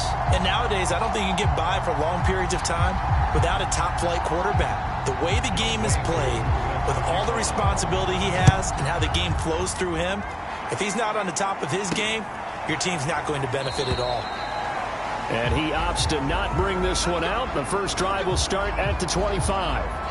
So out comes this offense to take over for the first time. And we get a glance here at their leader, the man who will be calling the plays under center. And he's playing at a very high level here in this early part of the season. In fact, he leads the NFL in passing yards. Now, that's not always an indicator of success, but in his case, it is.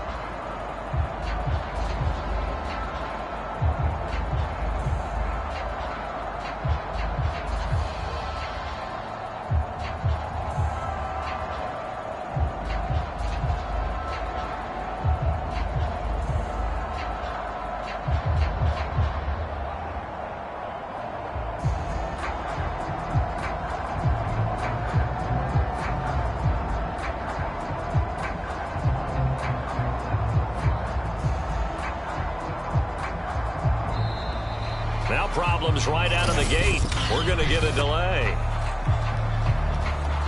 So that'll back him up 5.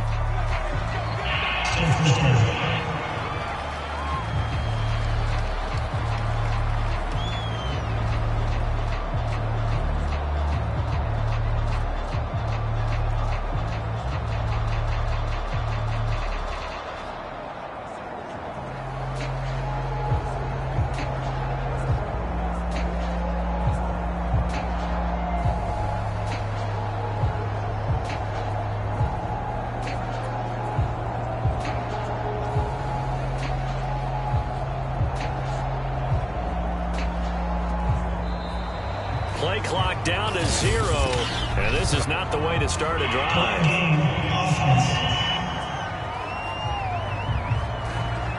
That didn't take long to see our first penalty of the game, did it? We always talk about everyone wanting to get into the game in a hurry. The officials did as well.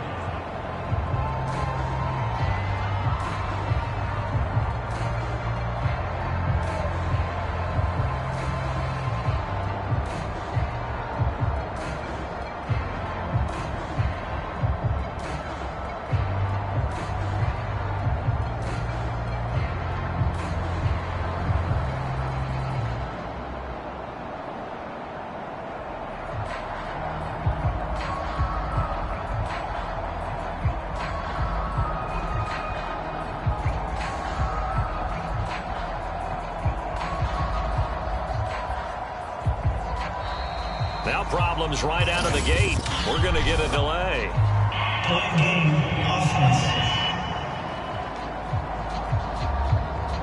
And that'll set him back 5.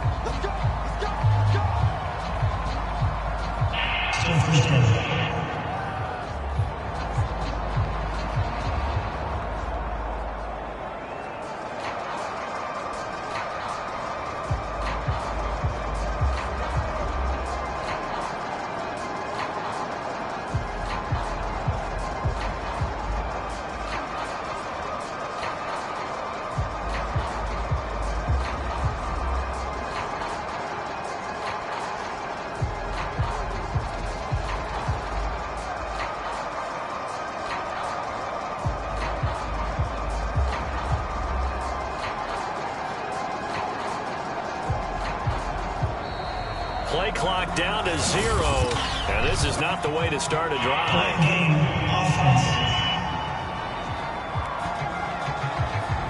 That's going to set him back 5 yards.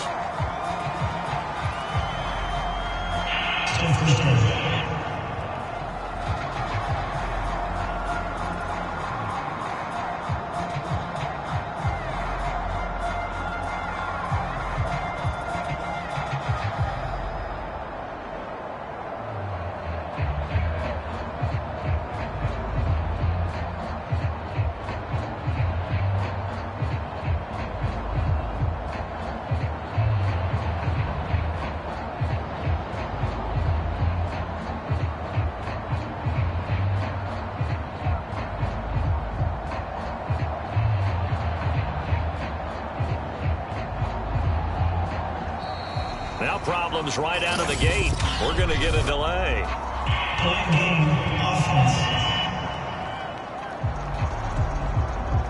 They were already backed up. Now they're backed up further. I think they were being so careful to make sure all assignments were covered that they ended up running themselves out of time.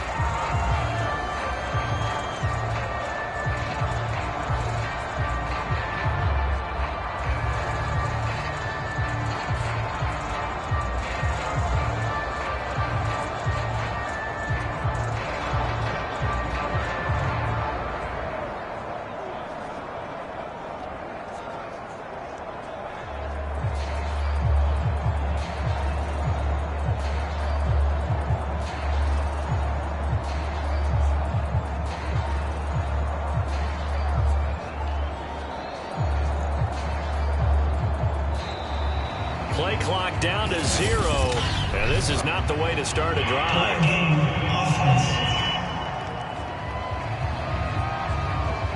They're inching closer and closer here to the wrong goal line. When you're backed up like that, all you're trying to do is make sure you don't give up a big play, right? You don't miss an assignment that really gets you into more trouble.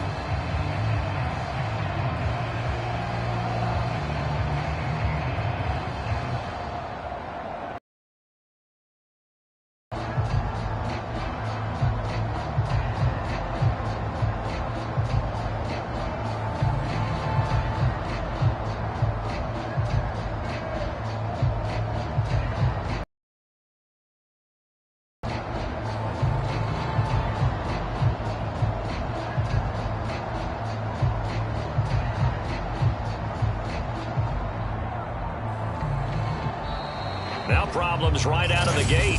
We're going to get a delay.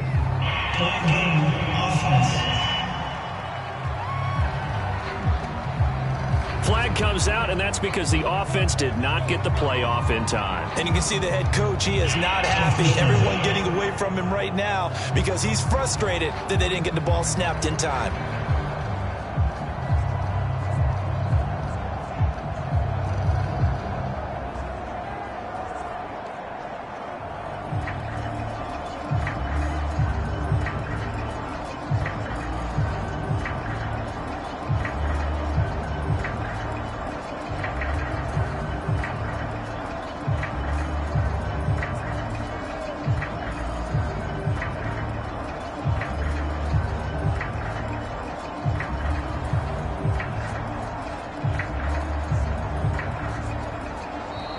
Play clock down to 0.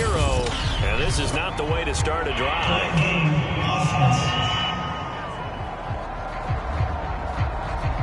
Play clock down to 0. And that's going to be a delay.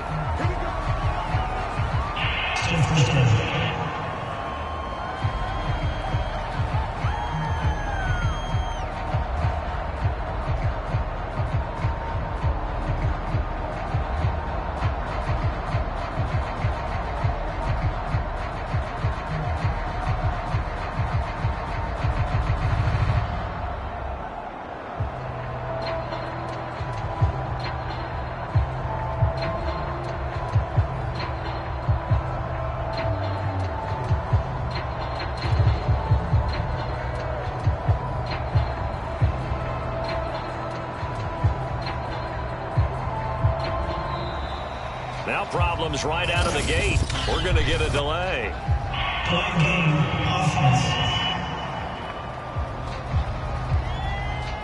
On a delay of game there, they could not get the playoff in time. Frustrating for the head coach, frustrating for the offense. Sometimes you have to get the play call in a little bit quicker.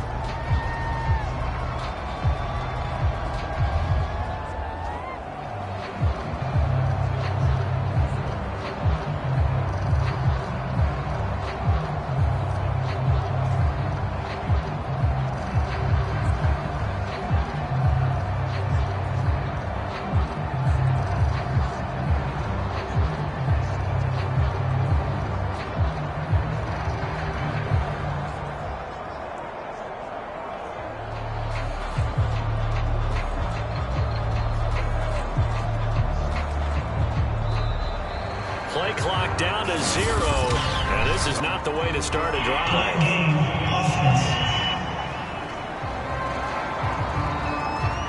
And they just did not get the snap away in time.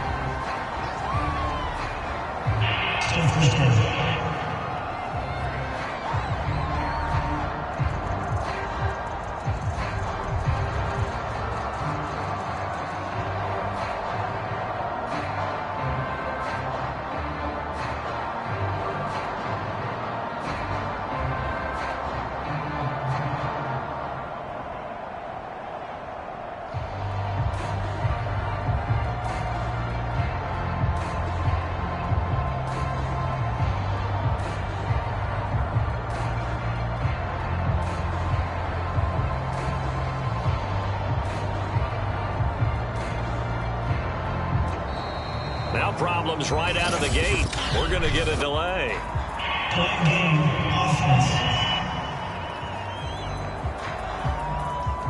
And they're not going to get this one off in time. It'll be a delay.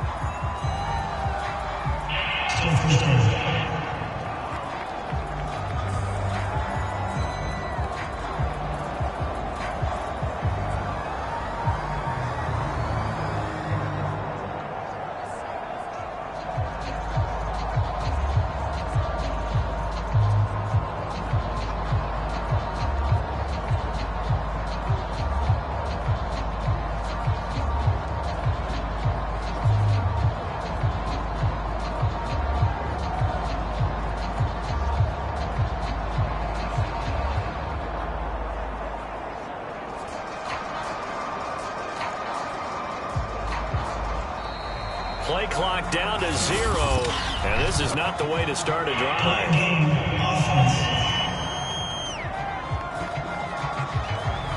Now flags, and we're going to get a delay of game.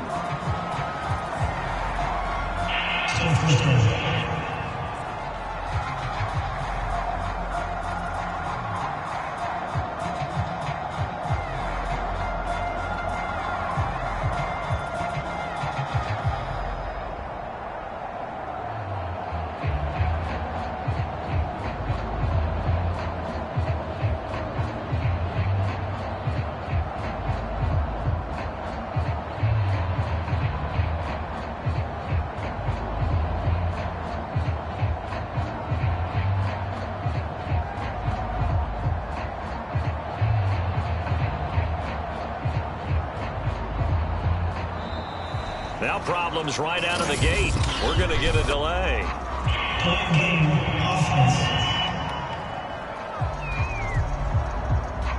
Now the play clock hits 0 here, and we're going to get a delay.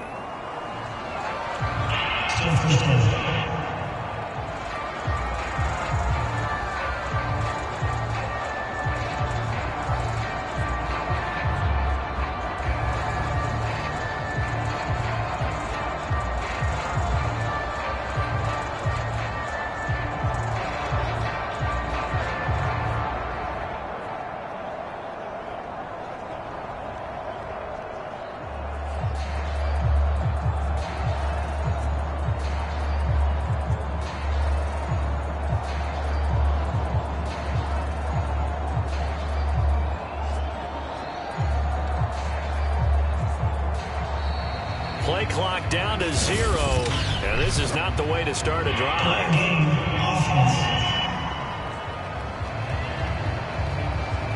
So offense moving a little too slow there, could not get set, and they get the penalty.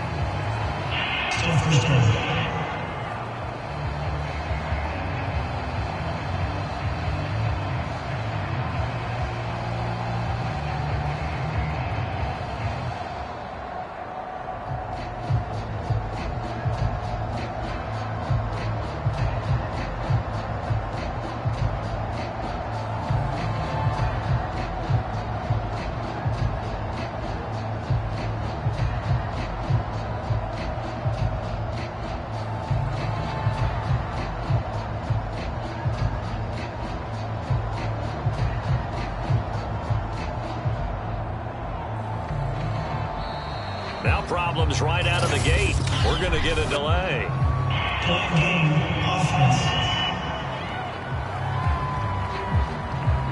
Flag comes out, and that's because the offense did not get the play off in time. And you can see the head coach, he is not happy. Everyone getting away from him right now because he's frustrated that they didn't get the ball snapped in time.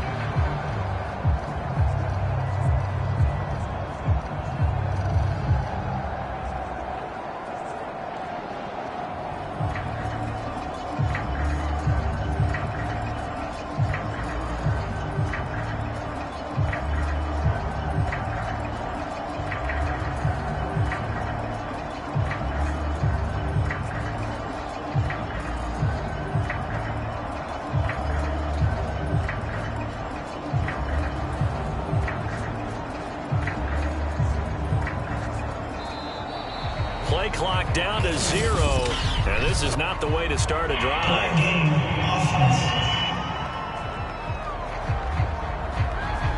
Play clock down to 0, and that's going to be a delay.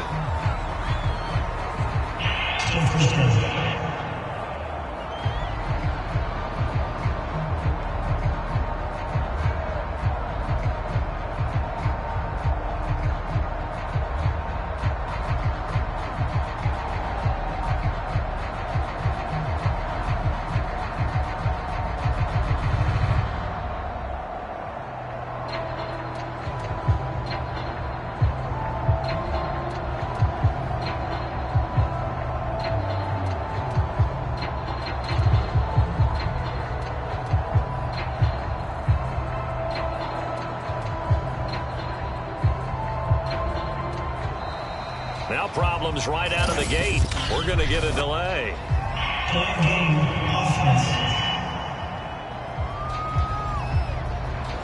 On a delay of game there, they could not get the playoff in time. Frustrating for the head coach, frustrating for the offense. Sometimes you have to get the play call in a little bit quicker.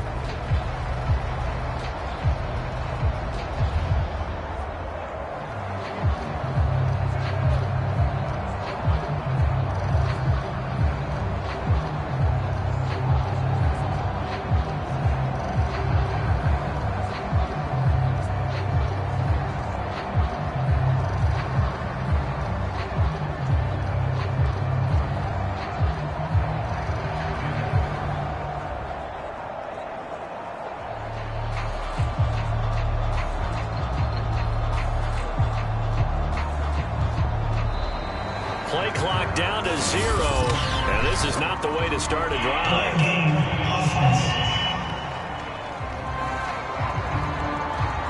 And they just did not get the snap away in time.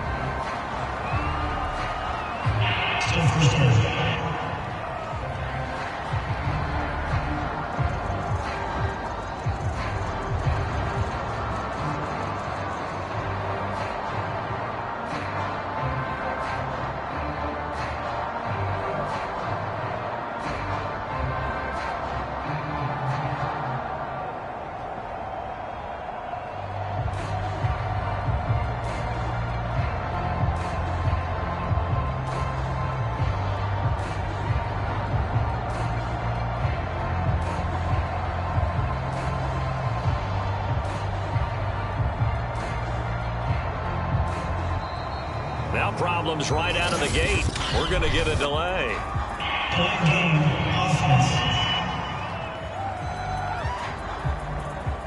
And they're not going to get this one off in time. It'll be a delay.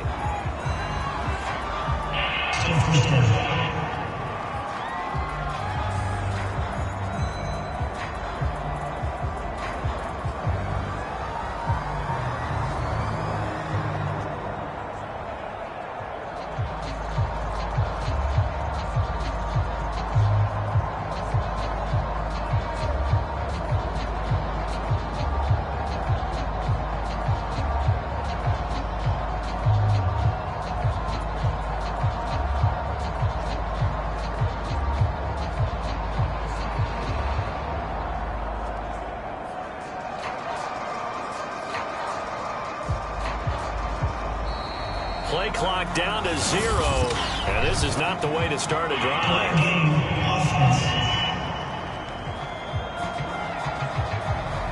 Now flags, and we're going to get a delay of game.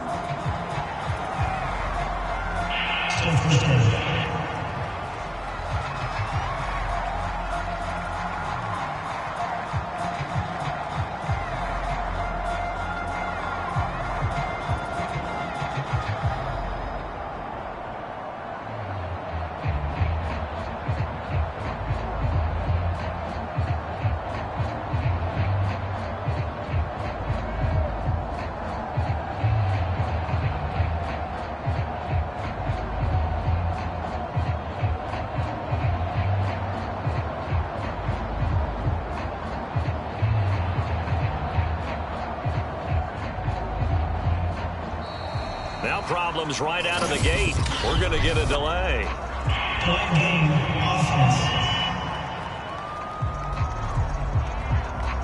Now the play clock hits 0 here, and we're going to get a delay.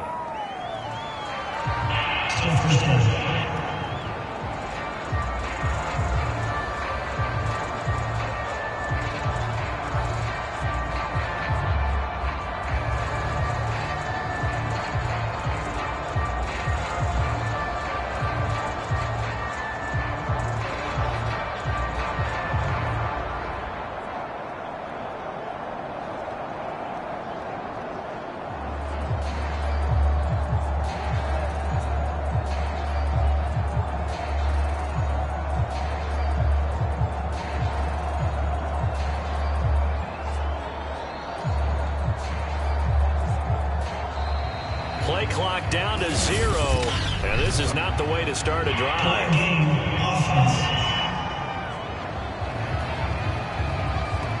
So offense moving a little too slow there, could not get set, and they get the penalty.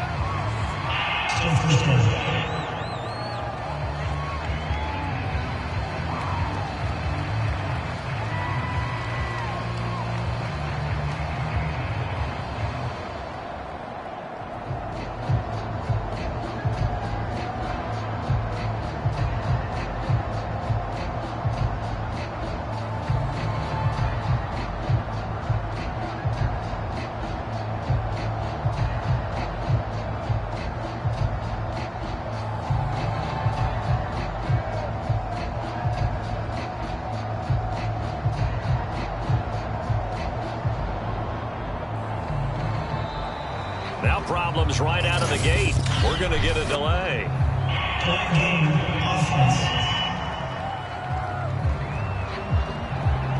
Flag comes out, and that's because the offense did not get the play off in time. And you can see the head coach, he is not happy. Everyone getting away from him right now because he's frustrated that they didn't get the ball snapped in time.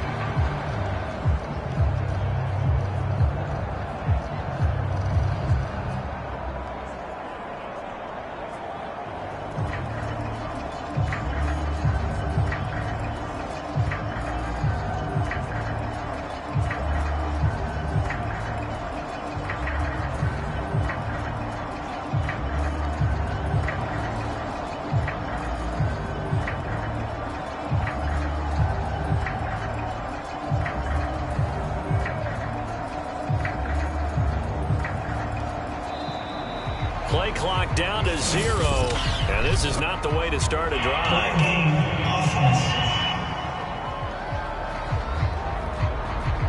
Play clock down to 0, and that's going to be a delay.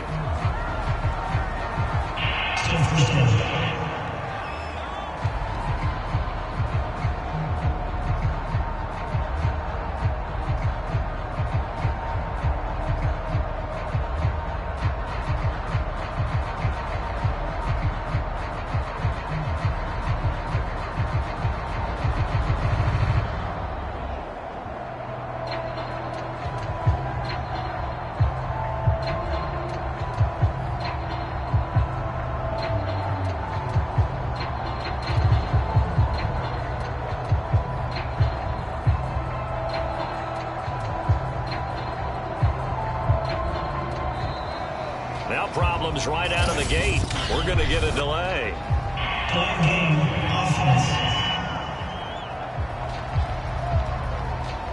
On a delay of game there, they could not get the playoff in time. Frustrating for the head coach, frustrating for the offense. Sometimes you have to get the play call in a little bit quicker.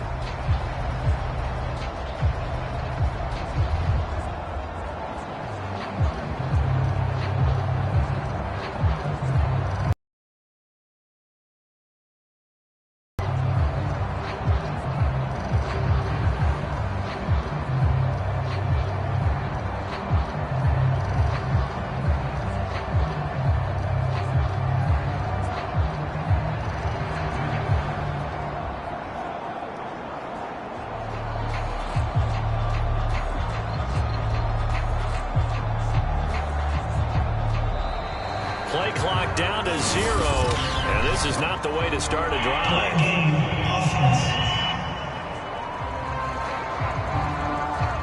And they just did not get the snap away in time.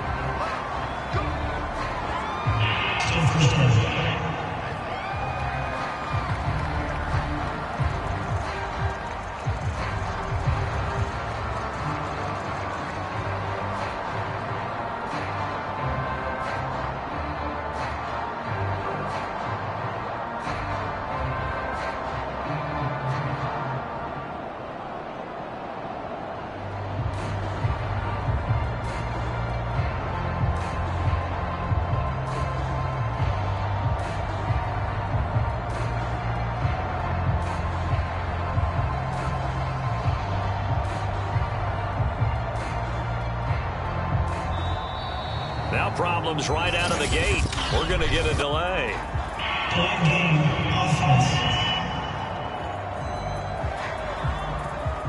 And they're not going to get this one off in time. It'll be a delay.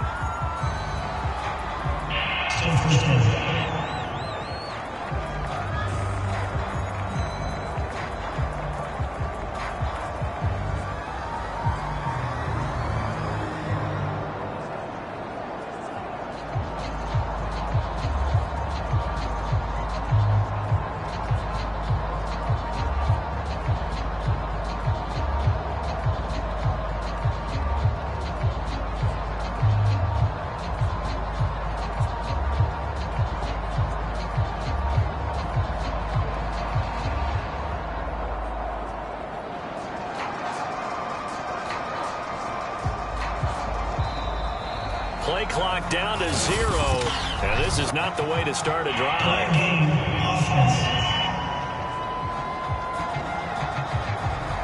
Now flags, and we're going to get a delay of game.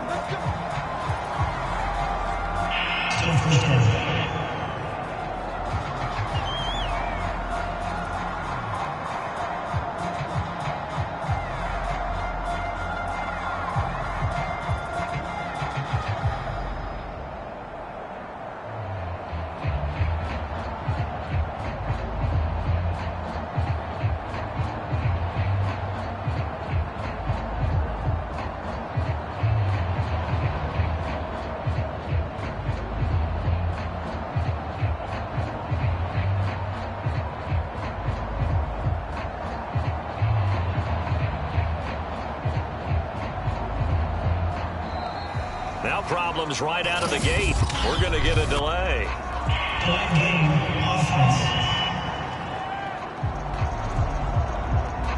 Now the play clock hits 0 here, and we're going to get a delay.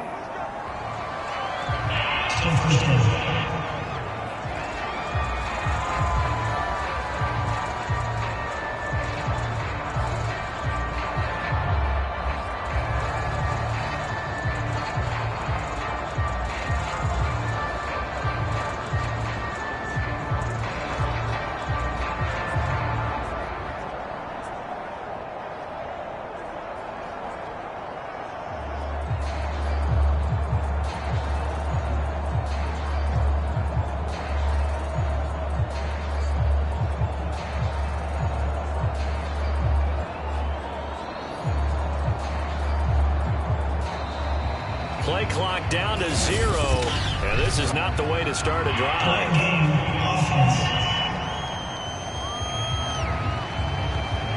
So offense moving a little too slow there, could not get set, and they get the penalty.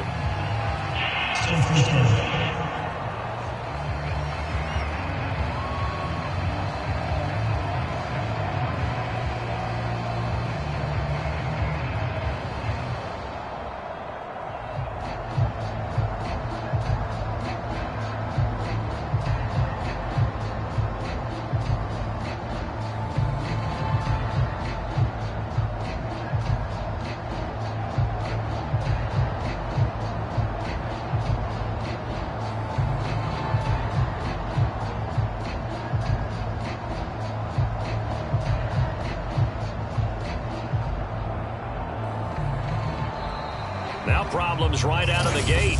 We're going to get a delay.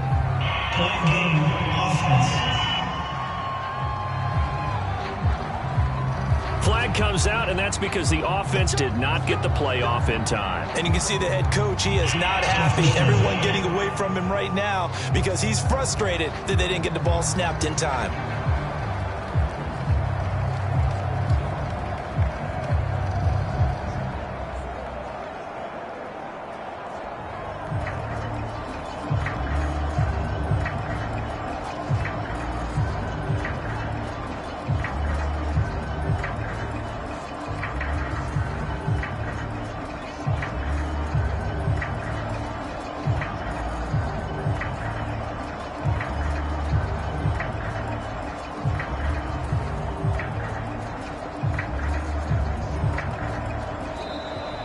Play clock down to 0, and this is not the way to start a drive.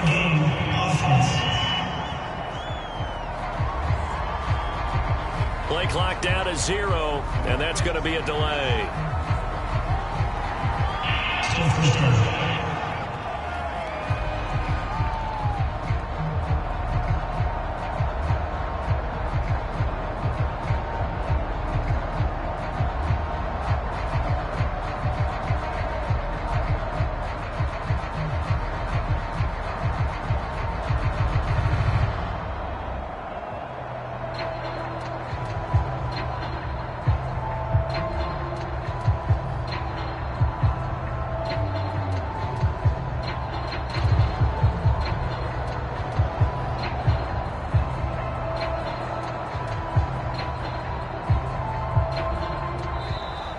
Now problems right out of the gate. We're going to get a delay.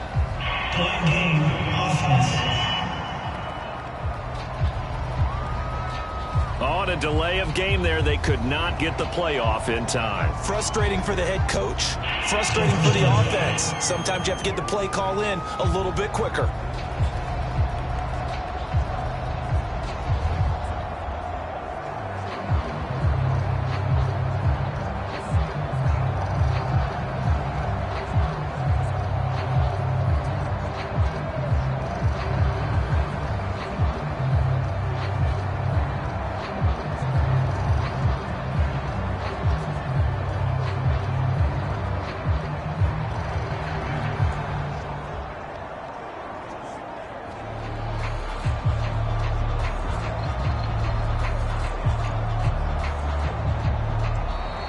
Play clock down to 0, and this is not the way to start a drive.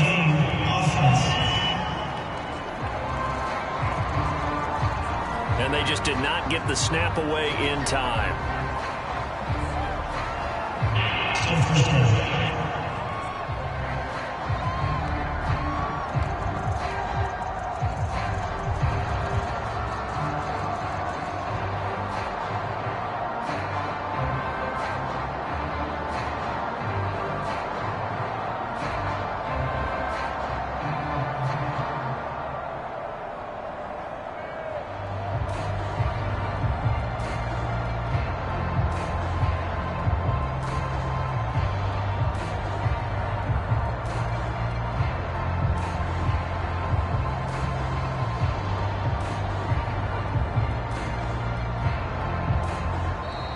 Now problems right out of the gate. We're going to get a delay.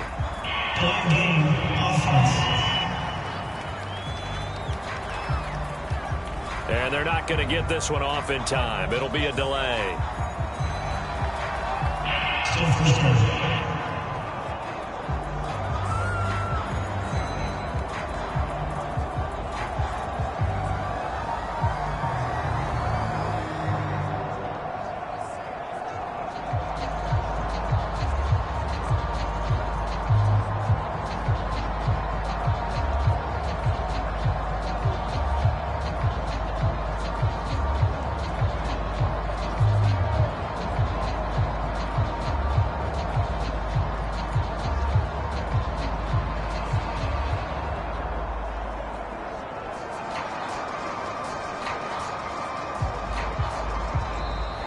Play clock down to 0, and this is not the way to start a drive.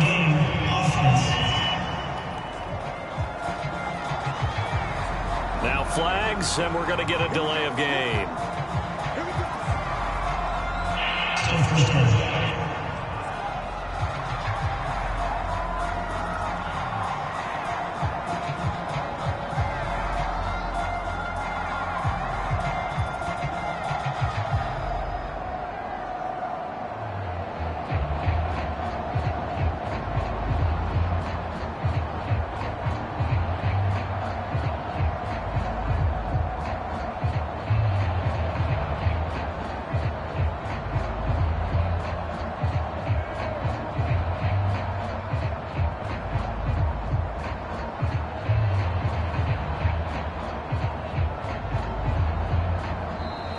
Now problems right out of the gate.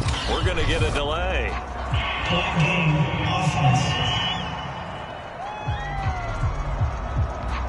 Now the play clock hits 0 here, and we're going to get a delay.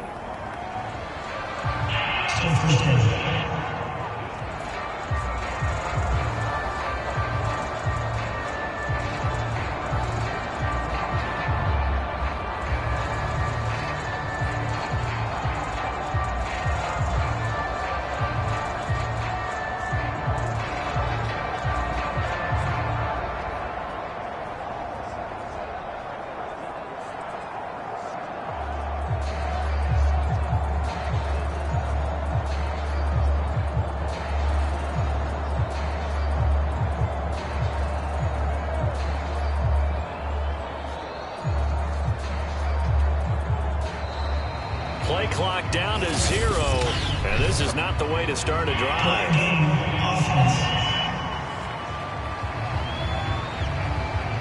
So offense moving a little too slow there, could not get set, and they get the penalty.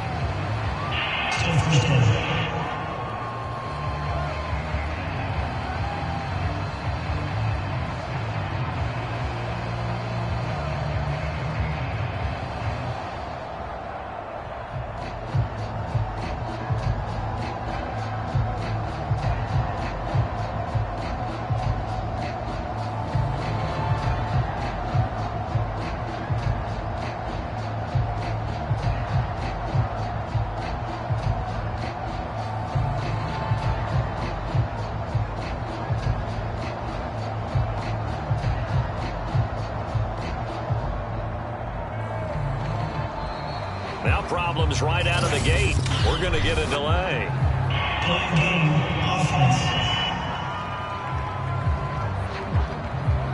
Flag comes out, and that's because the offense did not get the play off in time. And you can see the head coach, he is not happy. Everyone getting away from him right now because he's frustrated that they didn't get the ball snapped in time.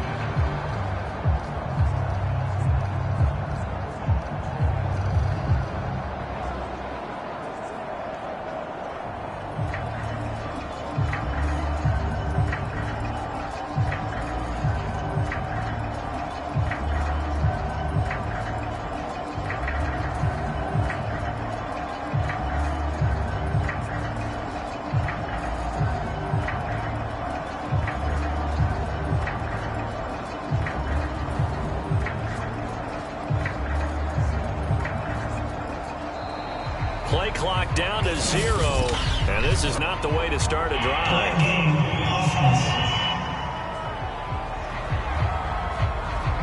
Play clock down to 0, and that's going to be a delay.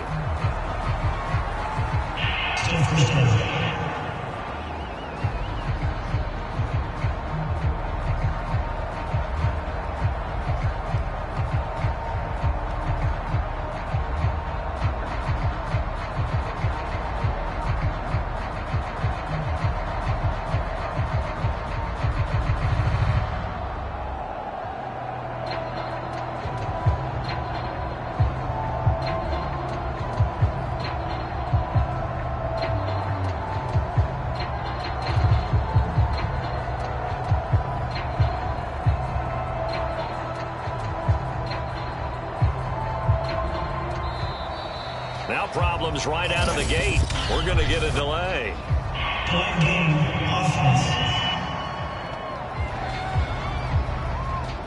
Oh, and a delay of game there. They could not get the playoff in time. Frustrating for the head coach. Frustrating for the offense. Sometimes you have to get the play call in a little bit quicker.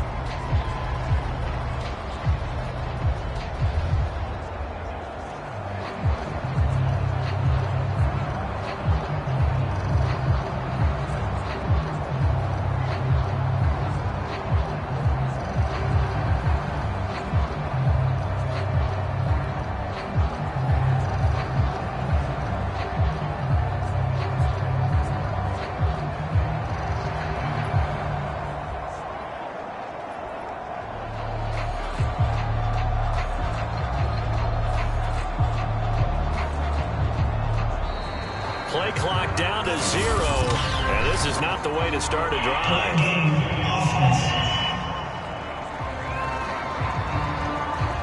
And they just did not get the snap away in time.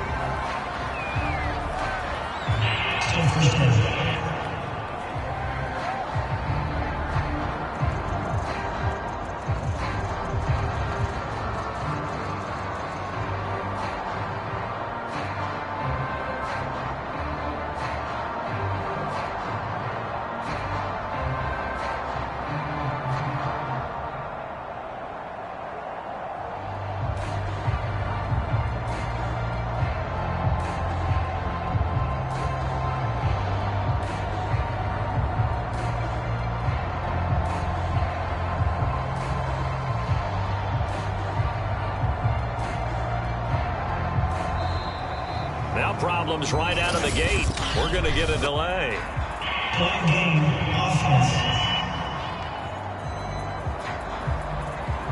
And they're not going to get this one off in time. It'll be a delay.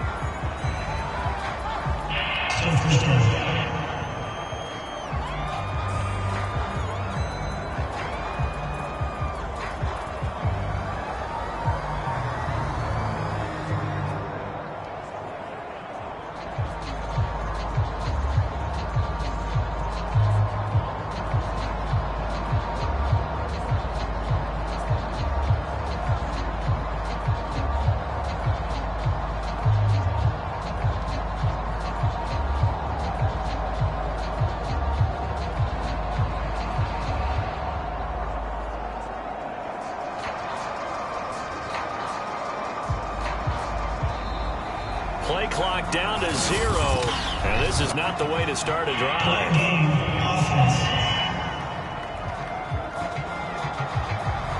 Now flags, and we're going to get a delay of game.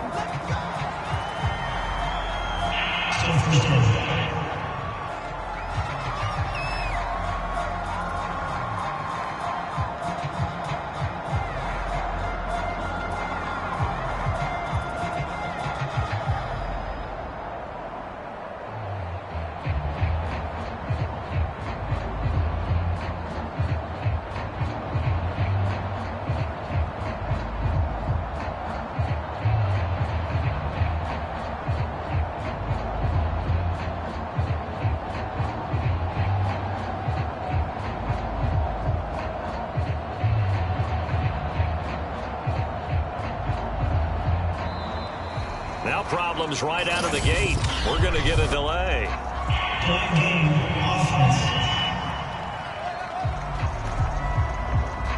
Now the play clock hits 0 here, and we're going to get a delay.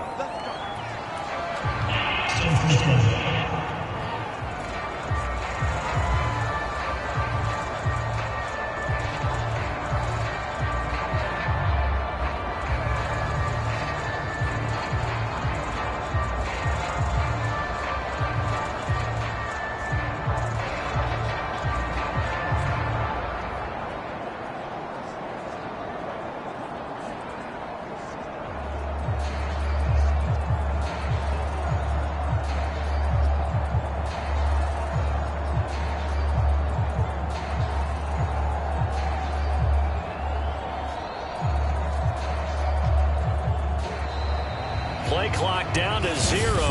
And this is not the way to start a drive.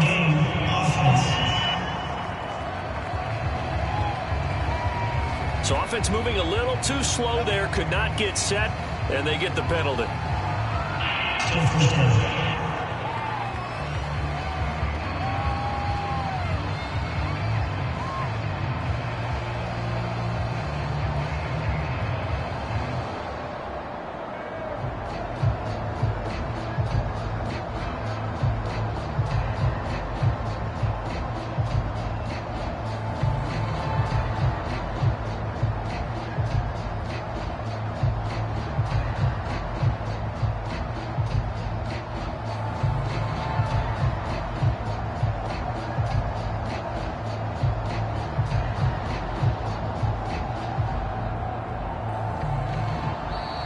Now problems right out of the gate. We're going to get a delay.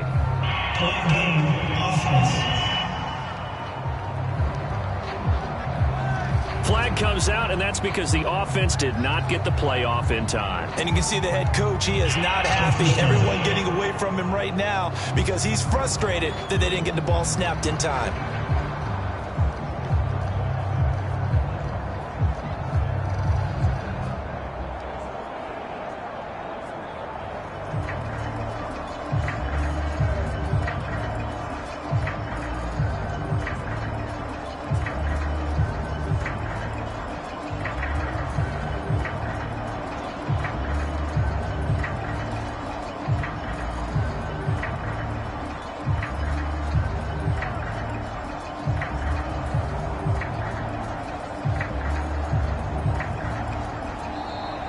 Play clock down to 0, and this is not the way to start a drive.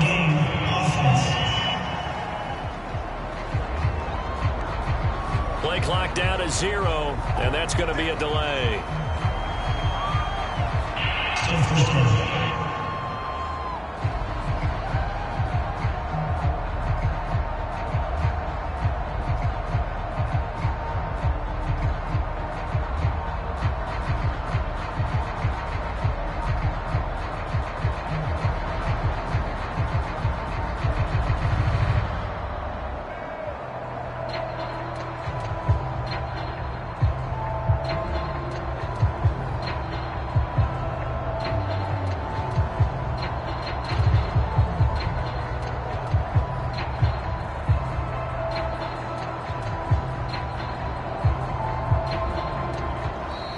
Now problems right out of the gate. We're going to get a delay.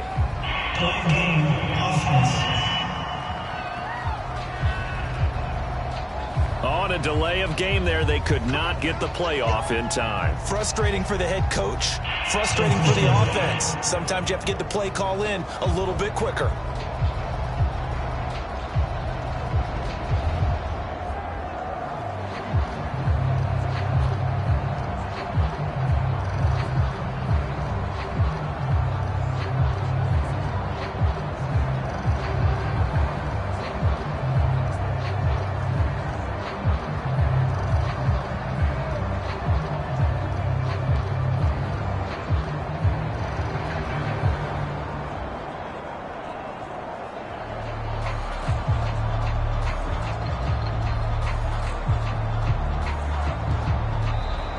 Play clock down to 0, and this is not the way to start a drive.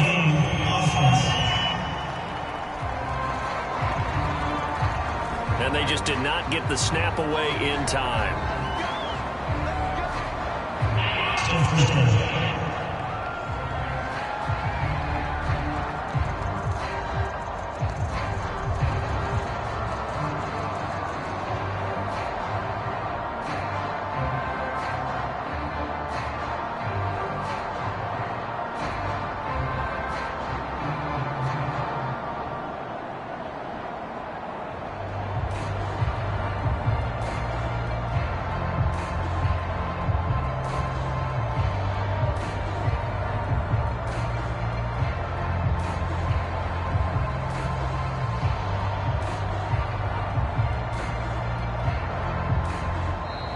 Now problems right out of the gate. We're going to get a delay.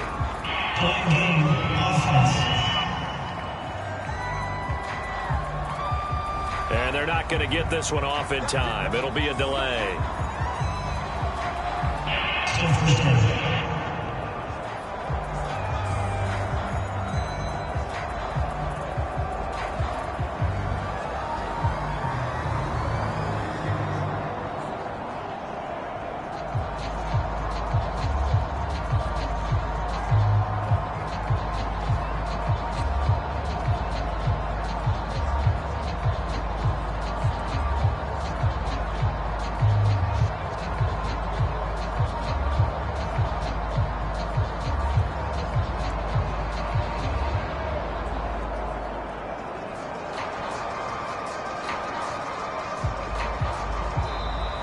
Play clock down to 0, and this is not the way to start a drive.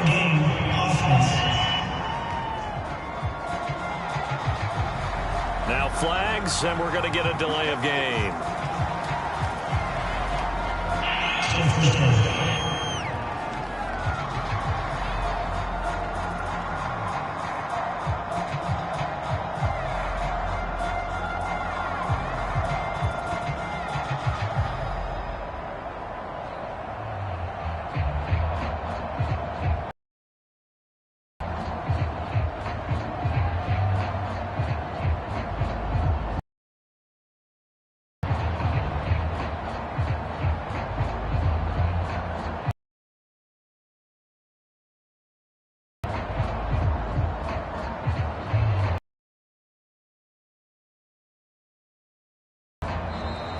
Now problems right out of the gate. We're going to get a delay.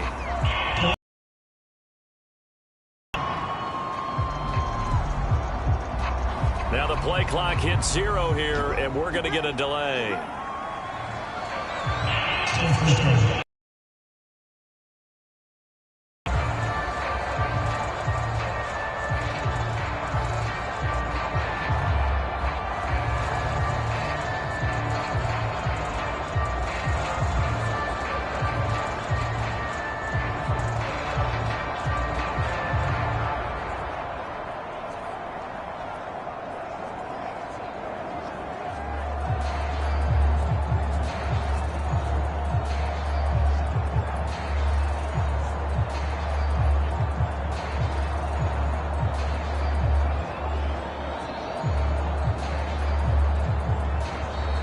Play clock down to 0, and this is not the way to start a drive.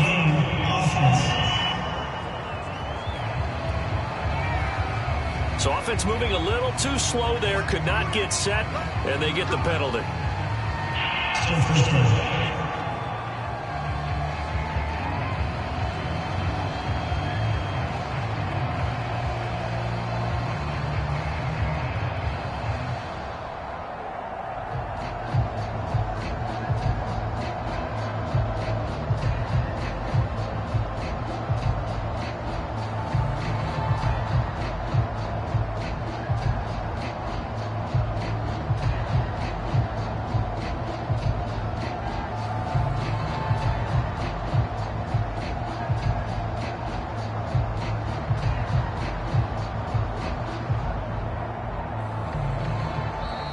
Now problems right out of the gate. We're going to get a delay.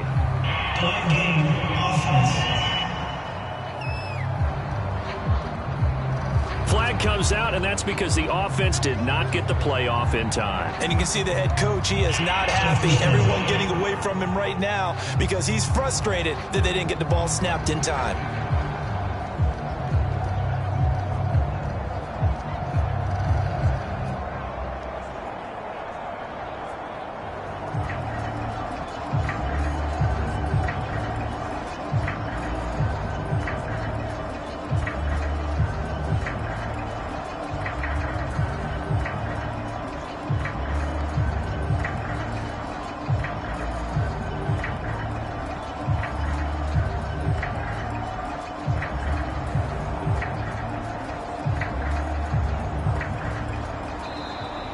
Play clock down to 0, and this is not the way to start a drive.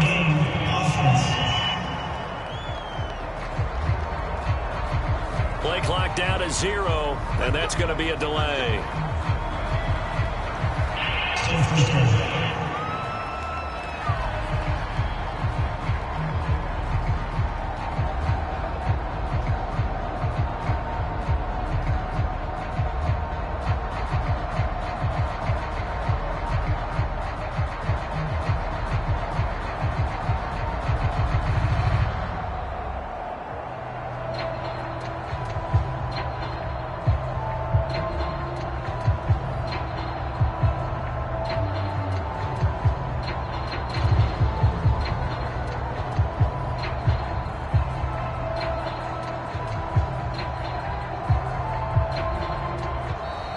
Now problems right out of the gate. We're going to get a delay.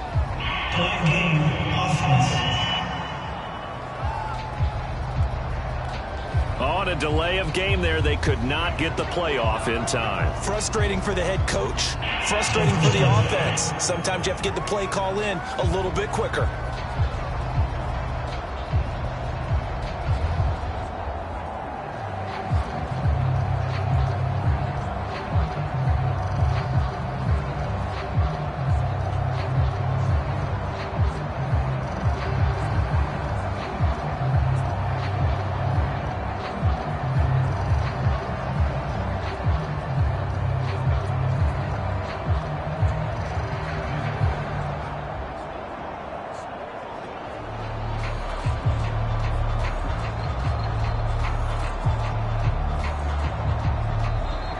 Play clock down to 0, and this is not the way to start a drive.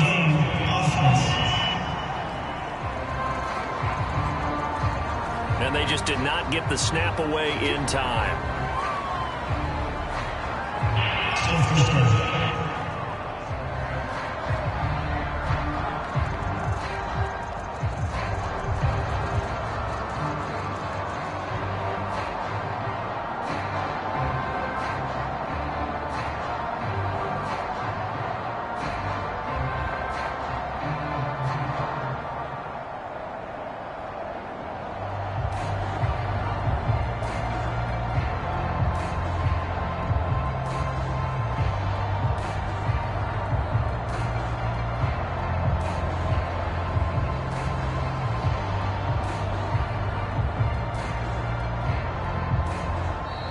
Now problems right out of the gate. We're going to get a delay.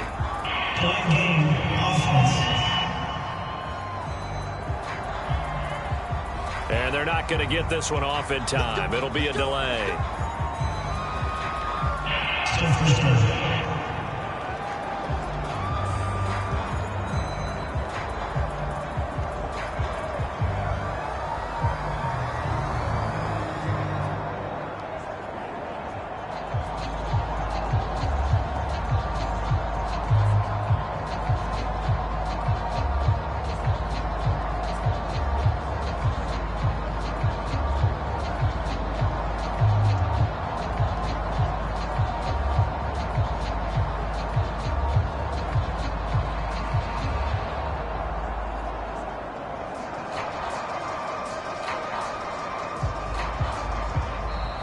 Play clock down to 0, and this is not the way to start a drive.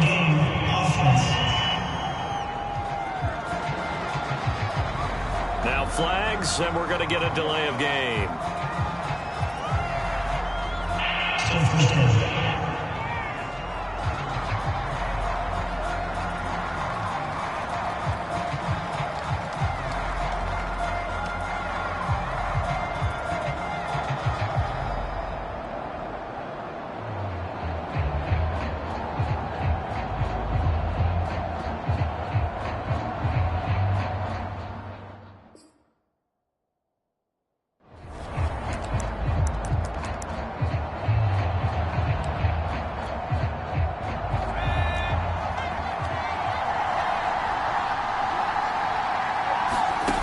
They go play action here on first down. Hunter Henry brings it in.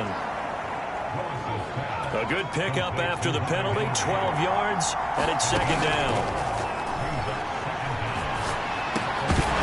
And that'll be incomplete. Took a pretty good shot as he tried to pull that one in. Couldn't hang on, third down. And I don't think this is the script they had in mind for their opening drive. This is third and long. Play action. Willis. That ball caught by Campbell. And he finally goes out of bounds across the opposite 40. It's a big play there on third down. Execution was one of their watchwords leading up to this one. And on that play, able to execute brilliantly here on this opening drive. And he can't find a receiver, and he's brought down. Second and 16. Off the play fake. Willis. Gets this to Campbell out on the right side. And he's going to have another first down as the tackle's made at the Jaguars' 21.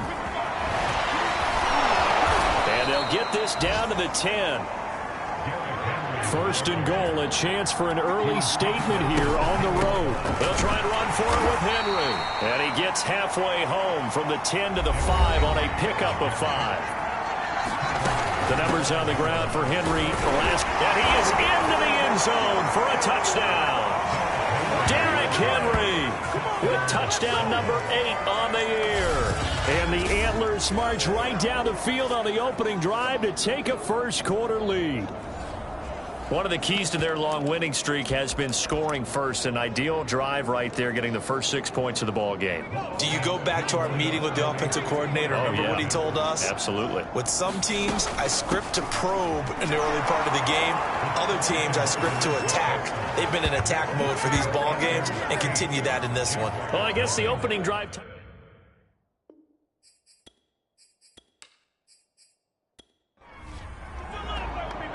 The kickoff team on the field now as they will send this one away. The return man down to a knee, and this will come out to the 25-yard line. So here's the first drive now for the Jags. They're led by the number 1 overall pick in the 2021 draft, Trevor Lawrence. And I'll bet right now it's just one thought in his mind. Win the game. Oh, yeah, without a doubt. He played pretty well. I mean, he didn't turn over the ball in terms of interceptions, no, right? 2 touchdown passes last week. 2 touchdown passes, but when your team doesn't win, that's just hollow. And the best quarterbacks don't care about anything but whether or not their team... And the pressure gets to Lawrence, and he'll go down. The sack by Harold Landry, the former Boston College Eagle. Well, the very first thing they told us, Charles, was we need to apply pressure early, and I would call that early pressure a nice sack to start the game. And on the other sideline, I just have this image in my mind of the head coach on the headset with the offensive coordinator, asking him if that's exactly what he saw in his mind when he called that play. And if so, is it going to be like this all day? That's a tough one right there. After the sack on first down, Lawrence. And he's going to lose yardage here back to the 12-yard line. It'll be a loss of 4 yards on the play. And they're going to face an uphill battle here on 3rd and long. So, Charles, first drive here, little safe completion underneath, maybe get some rhythm, get your feet wet, so to speak. I agree, and I like it because it's a lot like a basketball game when you're getting started and you pass the ball around so everyone touches it early and gets involved in the game. In this case, it's not just dumping it to a back and he's able to run with the ball, but you get your offensive linemen involved because they get to get out and run and hit people in the open field. Everyone get... Oh, ball batted in the air, and now it's intercepted. Picked off near the 32. And his guys are going to take over at the 31-yard line. So it's 3rd and long, and you know this is going to be a pass. So defensively, they bring in an extra defensive back and just blanket the field. And this is an ill-advised throw right here as it winds up being picked off easily. Derrick Henry trots back out there and gets ready to go. Whatever he was doing in September, they're hoping that that carries over now to October because he was sensational last month. He absolutely was, and we all know where it started at the end of last season, right? All the offseason preparation, the weight workouts, the sprints, right? The vision that he had, what he was going to do this season, and, of course, it all came together with the rest of the team. Those big fellas up front, leverage, and boy, are they getting downfield and creating extra blocks for him. They really are. Everyone's been doing their job so far to create those holes. Henry again on 2nd down. He'll get about 6 there as he takes this one down to the 24-yard line.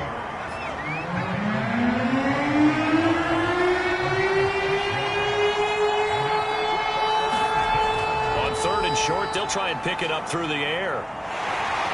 And he's going to be taken down here. A sack back at the 32. It'll be a loss of 8 on the sack, and it's going to lead him to 4th down. So not only do you not get the first down, but you've also made things a lot more difficult on your field goal kicker. Yeah, they're still in range, but you're exactly right because you know the kicker's over there saying, thanks a lot, you just made my job a little tougher because when he kicks it now, he'll kick it lower because he's got to get more distance.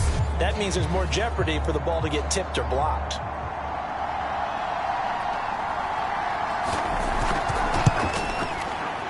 And this one is right down Broadway. And that will extend the lead to 11-0.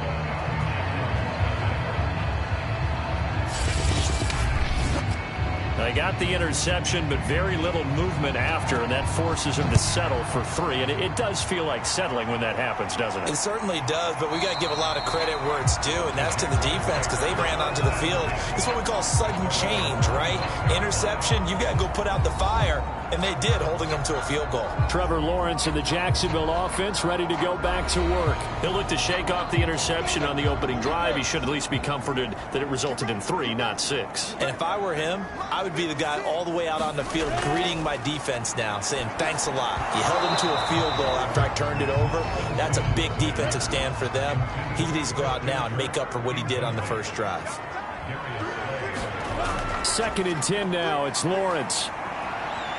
Flushed out right. And it's a fumble.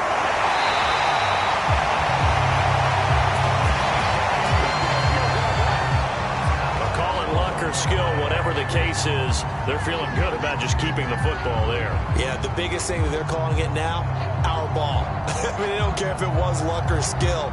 Boy, the panic that jumps up in your chest when that ball's on the ground, whether you get it or your teammate gets it, just as long as you maintain possession, that's all you're looking for.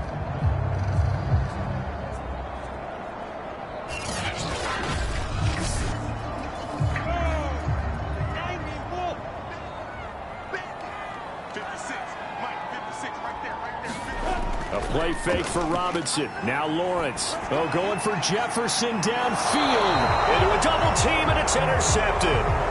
Picked off at the 19. And not the first quarter that he was hoping for. Now 2 interceptions thrown. Well, the good ones, they find a way to compartmentalize, right? Put these behind them, have that short memory, but understand why they threw the 2 interceptions.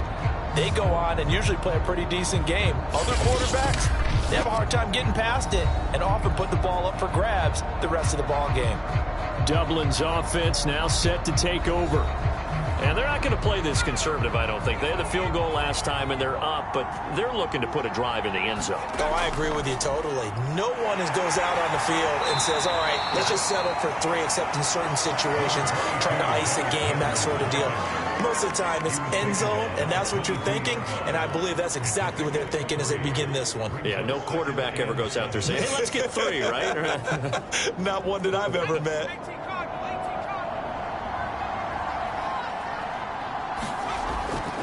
Second down, they go again with Henry. And he'll have this past the 30 prior to going out of bounds. 42 yards now on the ground on just 7 carries. This running game so important for them, and they know that. It helped lead them to a victory last week when he was over 100 yards. Let's face it, it's their identity, and that's what they want to play to. They want to be that team that runs the ball really well each and every week, and right now we're seeing a pretty good pattern of that happening.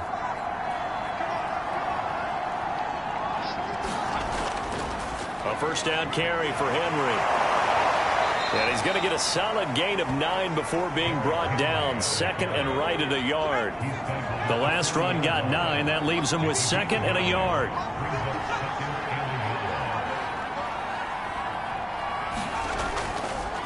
Now a handoff here to his running back. And he'll get up to the 43-yard line. 2nd and 1 is often an invitation to take the big shot downfield. I bet the offensive lineman said, are you kidding? We just get on our backs and let's go get the first down. They love being physical. 10th carry now for Derrick Henry. And he'll be taken down, but not before he gets into enemy territory. That last effort is noteworthy because he just passed Tony Dorsett on the all-time rushing list. Dorsett had 12,739. Well, rather fitting because Tony Dorsett, one of his nicknames, the Hawk. And this guy just flew right past him. All runs on this drive so far. It's 1st and 10. Looking to throw. Willis. And that is incomplete. He couldn't hold on through the contact. Brings up 2nd down. He'll try again with the arm here on 2nd down. Campbell making the catch. They get 7 out of that, so they're left with a 3rd and 3.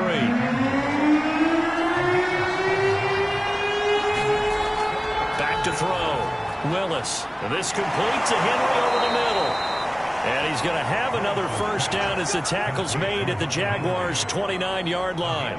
For a tight end, he's got good straight line speed, and on that route, he's often the guy that gets overlooked. Nice job there finding him in stride for really good yardage.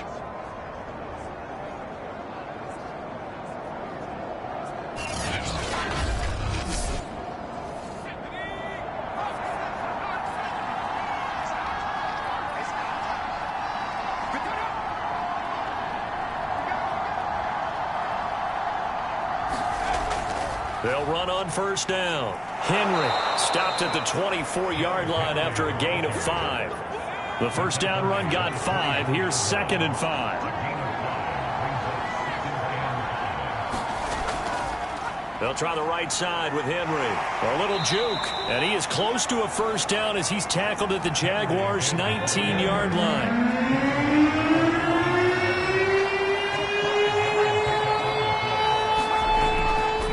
Trying to run for the first with Henry. And he takes it down to the 13 and picks up the first. That's about what you would expect since they're so efficient on picking up third downs in the top 5 in the NFL. It's all a mindset, and I guarantee you it started in the offseason. Third down's important to them. They find a way to pick them up at a very good clip.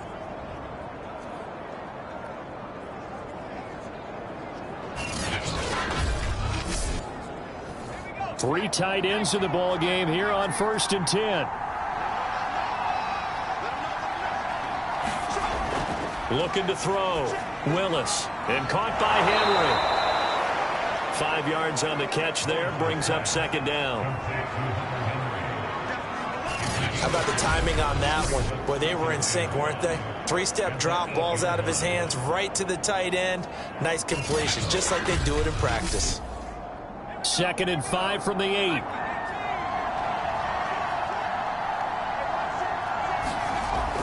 From the gun, Willis.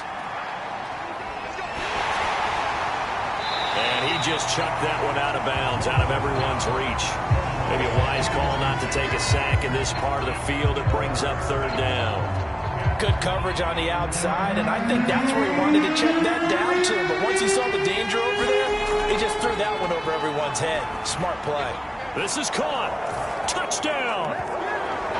A great play there. His 4th touchdown on the year. And the Antlers are able to widen their advantage. For good reason, quarterbacks want to get the ball to the perimeter to their wide receivers for big plays. But in this situation, it felt like, based on coverage, he knew that he wanted his tight end to have the football, and for good reason.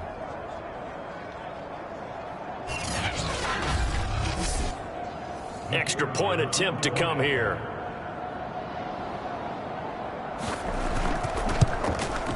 And the lead is up to 18 now. That one was an extended drive. 14 plays all told.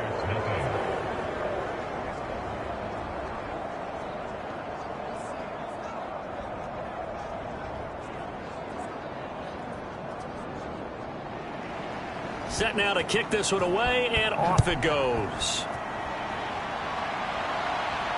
Taking it about the 1. And he won't quite make it to the 25.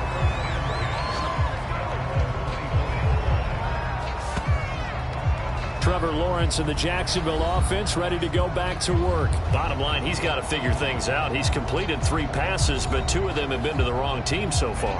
And when we talk about the best quarterbacks, we're usually talking about touchdown to interception ratio, aren't we? And 2 to 1 is acceptable, but the top line guys, 3 to 1 or better is what they're looking for. Now we're talking about interceptions versus completions. That's not a ratio should ever be in any discussion. A loss of a full 3 yards, and now it's 2nd down. I don't think any of us were surprised that they decided to start this drive on the ground after the last 2 drives ended in interceptions. Unfortunately, though, not a lot going on that first play. Yeah, I think the anticipation was felt also by the defense.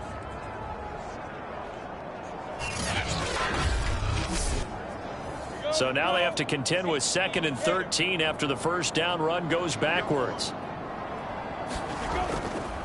Lawrence with the handoff to Robinson. The 24.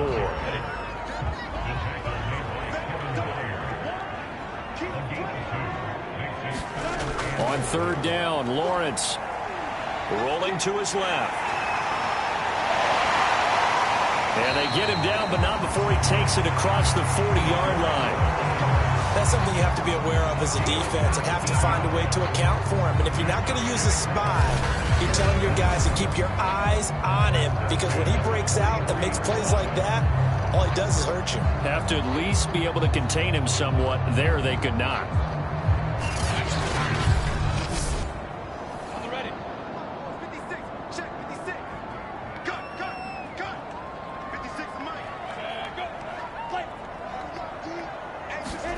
Play action. It's Lawrence. Bottled up. Fumble. It's out. It's loose.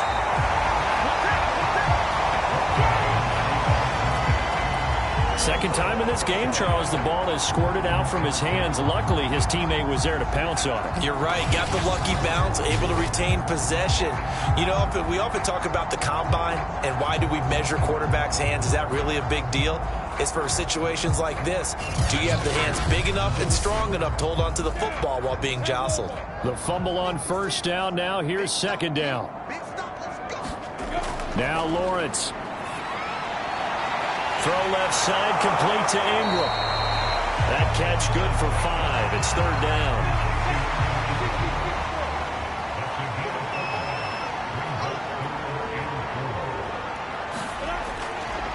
They'll run for the first time with Travis Etienne. And they'll get him down about 3 yards short of the first. Just a 2-yard pickup, and that should necessitate a call for the punt team here on fourth down. But forget knowing where the first down line was. This defense created their own line of scrimmage. They won every battle up front. And a lot of times that is one-on-one. If you win your one-on-ones enough times, your defense is going to be pretty good. They had more people to the football and snuffed out the play. And Bojorquez on to punt as he gets it away. And this will be out of bounds at the what here? The 12-yard line. The offense now at the line, ready for their next drive. Last time they were out here, they had the benefit of good field position, led to a touchdown. This time, they're going to have to work for it. They are, but with that last drive that culminated in a touchdown, I think they carry that confidence into this one. It doesn't matter where you start with the football now. They have to feel great about their opportunity. We are in for a good one as we're through one on EA Sports.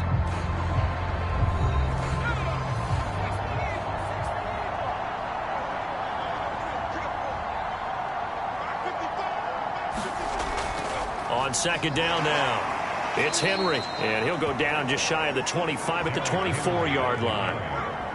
First and 10, and they've got 3 tight ends out there, a jumbo package look. A give to Henry.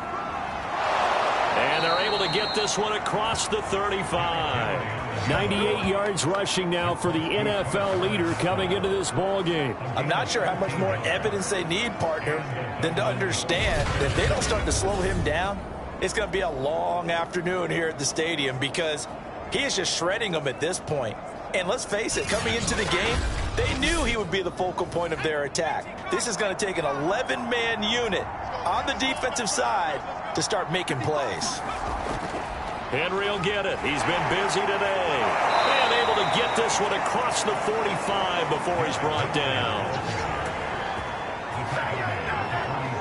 Yeah, another good run there. He's been such a big part of their success here this afternoon. And that last carry, it puts him over 100 yards now for the day.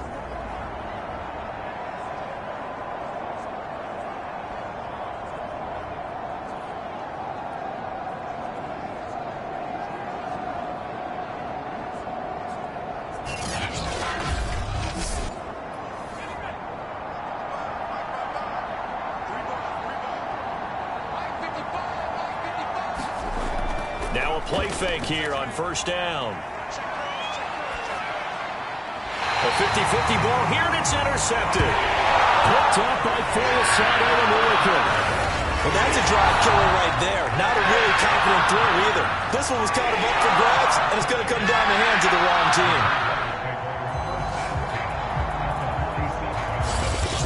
Chris Christian Kirk and company heading back onto the field. Looking down at the stats here, realizing he has no catches. They've targeted him twice, but no catches. So how do they get him more involved, Charles? You make sure he touches it on routes that he likes to run, maybe even run a reverse or some type of a jet sweep so he gets his hands on the ball and get him active and involved in the game. You just try and find ways to get him going, and it doesn't have to be something that's big downfield. Maybe kind of like in basketball, just a shooter seeing the ball go through, you get him a rep, get him more comfortable. I agree with that totally. Maybe set that solid screen and give him an easy look. Well, to this point, no catches. And they'll be inside the 35 now at the 34-yard line. From the 34 now, here's 1st and 10. They run. Robinson. And he's going to take this ahead for right around 3 yards, but no more than that. 2nd down. Just not a whole lot of room to operate there on that carry. No, not at all. They did a really nice job staying in their proper places and not allowing any lanes to open up. Off the play fake. Here's Lawrence. And he's got this to Jefferson. And down inside the 15 he goes. And now we'll get a timeout. Looks like we've got a Jaguar and some discomfort down there on the field. Well, he gets attended to. He'll step aside.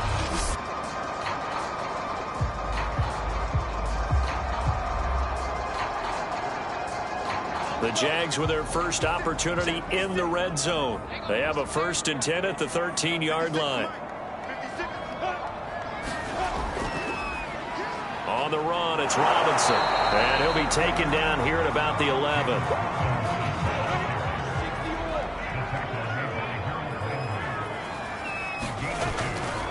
Here's Robinson again on 2nd down. Looking for a crease, can't find one. Stopped at the line of scrimmage. 2 runs in a row, but only 2 yards to show for it. The Jaguars on 3rd down. Just 1 for 3 thus far. This is 3rd and 8. Now Lawrence. Quick hitter here, it's complete. And he will not be able to get the first as he can get this only down to the 5. The completion good for only 6, and that'll bring up 4th. So much about offense is what you call hidden yardage. You know, you throw the ball to someone, they catch it, and then they can make a big play. You know, they create a play, run after catch. They did a really nice job there of limiting that and keeping him from a 1st down. Now stopped him in his tracks.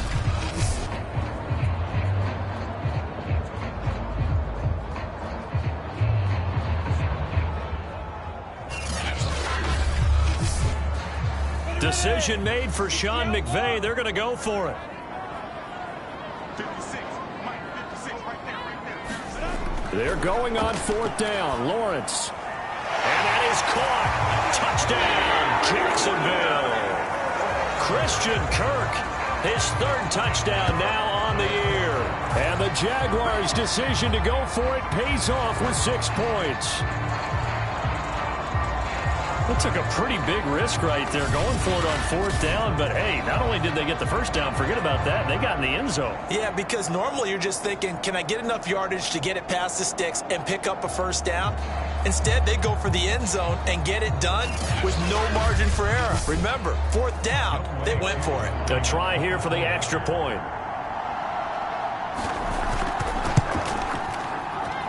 And that one makes this an 11-point deficit now.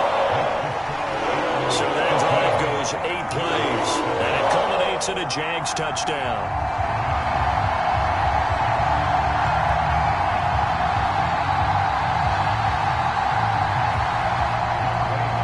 Following the touchdown, here's Koo to kick off. From a couple yards deep, he'll bring it out of the end zone. And only able to get this to the 19, so probably should have opted for the touchback. And we spotlight Derrick Henry now. He's already cruised past the 100-yard mark. We haven't even gone away for halftime yet. He might not want halftime. All right, why cool off? Keep everybody here. Let's stay out on the field and keep going. But all that being said, everything is really working well for them. The play calling's been excellent. The blocking's... Well, that's into a sea of bodies, and it's intercepted. Picked off at the 25. And he is not quite going to make it all the way in. They'll mark him down right about the 1-yard line. And now we'll get a timeout looks like we've got a Jaguar and some discomfort down there on the field. We'll check on his status when we get back.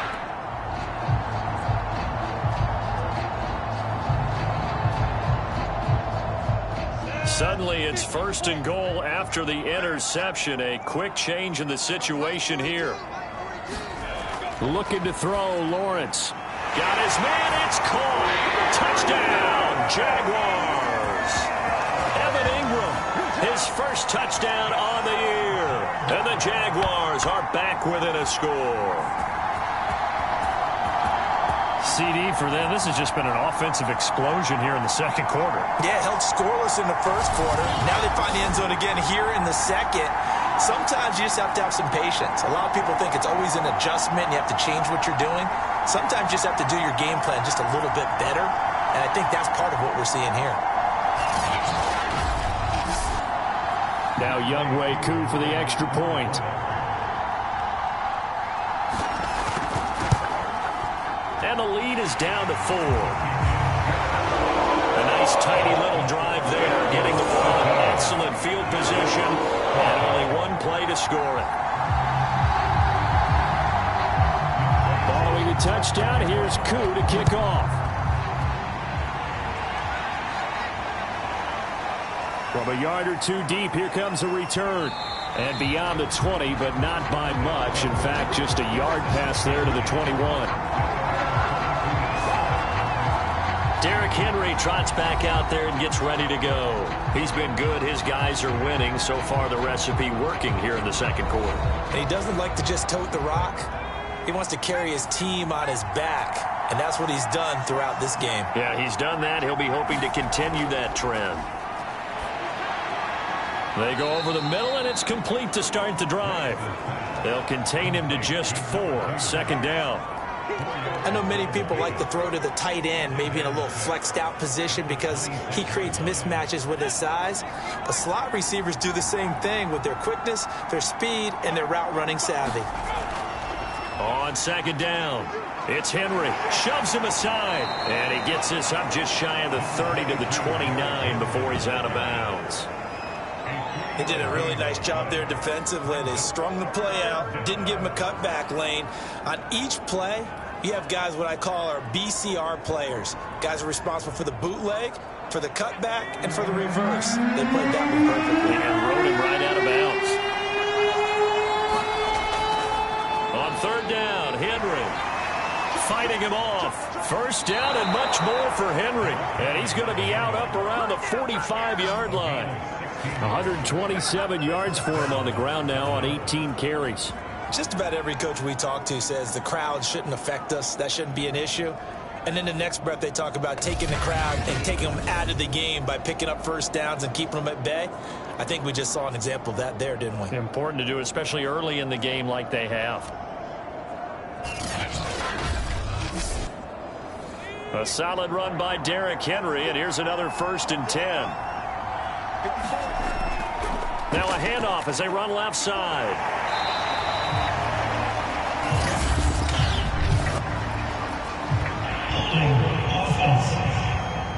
This is unbelievable. So following the hold, they're in a bit of a hole here with a 1st and 20. Back to throw. Willis. And right side, Henry's got it. And he gets this up across the 35 before he's out of bounds. 3 yards the gain there, second down. Looking to throw. Willis right back to Henry, and Henry's got it again. And he'll be out of bounds up near the 45 at the 44. Now after the completion, we're going to get a timeout, an injured player. While the trainers take a look, we'll step aside.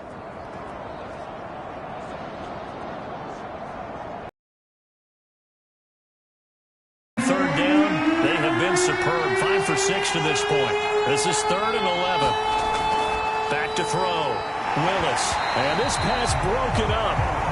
And the contact well timed there. And now 4th down. And the punter Bailey on now as he sends this one away. And that one hits a little too close to the goal line, and it continues into the end zone for a touchback. And out now comes Jacksonville as they get ready to go. And things are starting to move in the right direction. They get the touchdown last drive, then their defense gets them the football back. Yeah, now they have a chance to get the lead if they can put something together here. And I'm eager to see how they decide to do it. They want to be methodical, or do they want to take the big strike and go after it right now? Yeah, this will leave them a yard short. Nice pickup of 9 yards on first down. Nothing fancy on first down, but a very consistent type of a play. Hit that slant. A lot of people call it an extension of the running game, and it can be if that pass is completed, because you hit a guy on the run like that, you often can go for big yardage. Sets him up nicely for second down, staying ahead of schedule. It's caught on the right side by Robinson, and he gets this up to the 34 out of bounds there. From the 34 now, here's 1st and 10. Now Lawrence to throw. That's caught on the left side by Kirk. And he'll be taken down, but not before he works it past the 50. Well, that certainly has to feel good. It's not all the time that the play caller should get all the credit. Sometimes I think in the huddle, the quarterback just says, hey, who's going to make a play for me? I just need something right here. And the end result there, nice first down. Drive keeps moving. So on the other side of the field now, it's 1st and 10 as they've got things rolling on this drive. Here's Lawrence to throw. And one more time, here's Kirk. A gain of 6 there on first.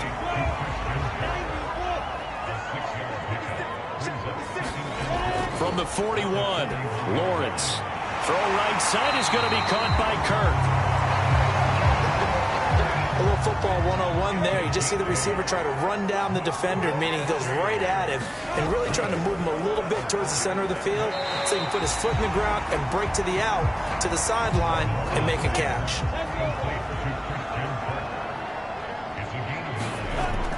On second down now, it's Robinson, and he'll be brought down at the 21, just shy of the 20 in the red zone.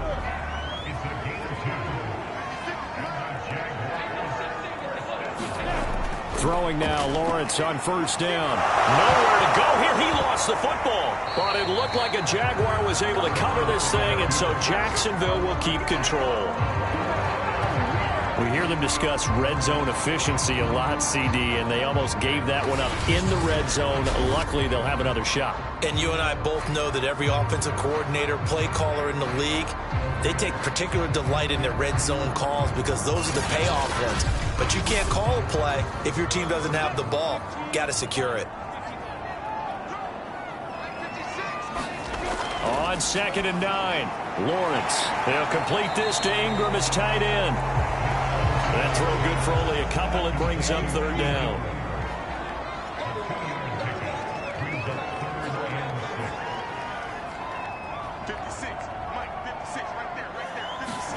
Here's Lawrence.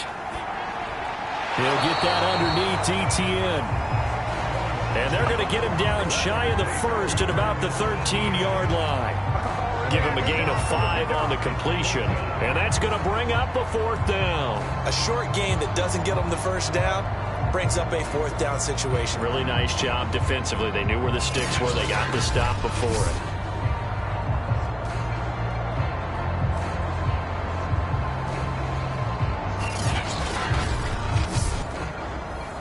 Now a field goal try coming up here for the Jags. And his kick is good. And that'll bring him back within a point.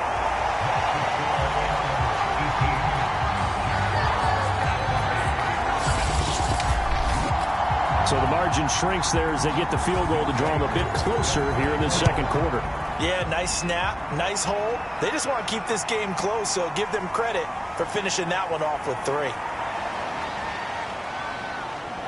And the tackle going to be made right there at the 25-yard line.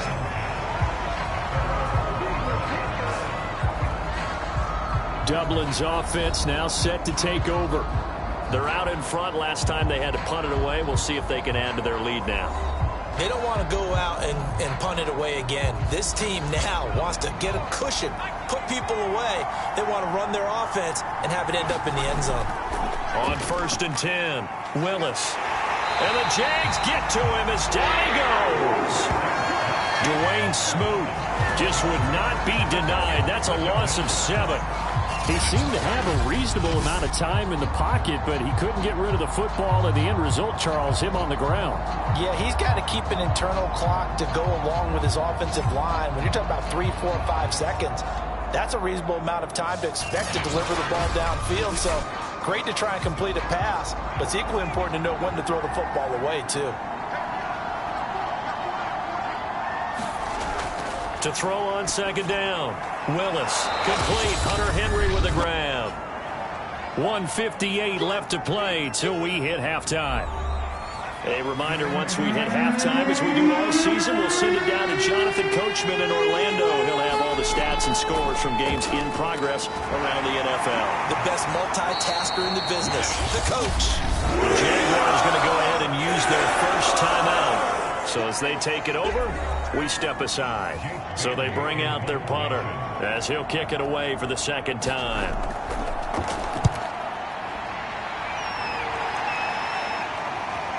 Good footwork at the 30. A 41-yard punt there with no return.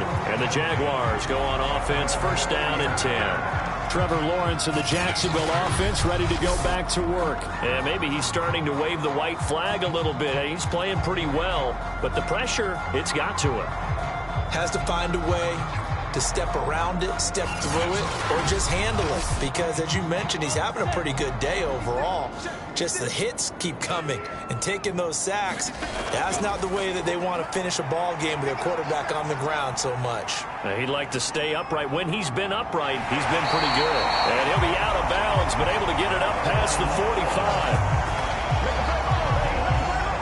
Looks to me, partner, like he's learned a little bit, because earlier in the game, I think he was trying to force a lot of throws into his windows that just weren't open. Yeah, the interceptions had plagued him, especially a second interception, really a bad throw. So maybe a better decision there. Yeah, no doubt about it. I think he learned from earlier in the game, and he's applying it now. A big hitter to start the drive has him up near midfield here for 1st and 10.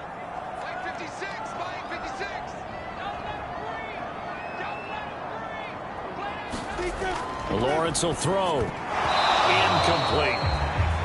Fair to say, hasn't been his best game throwing the football, but also not getting a lot of help out there either. Yeah, you nailed it pretty well, you know. He's got to throw it better. Got to get more help. Obviously one that should have been caught. They got to find a way to bring those two elements together so they can make some progress in this one. And this throw incomplete. And the defender all over him that time, but it's going to lead to 3rd down. And I think they'd be well served to take that type of a physical approach against him the rest of the game. He's had his way so far, but on that last one, that worked quite well for the defense. They'll try and set up the screen to ETN. Yeah, he's going to be out of bounds, but not before he takes it inside the 40.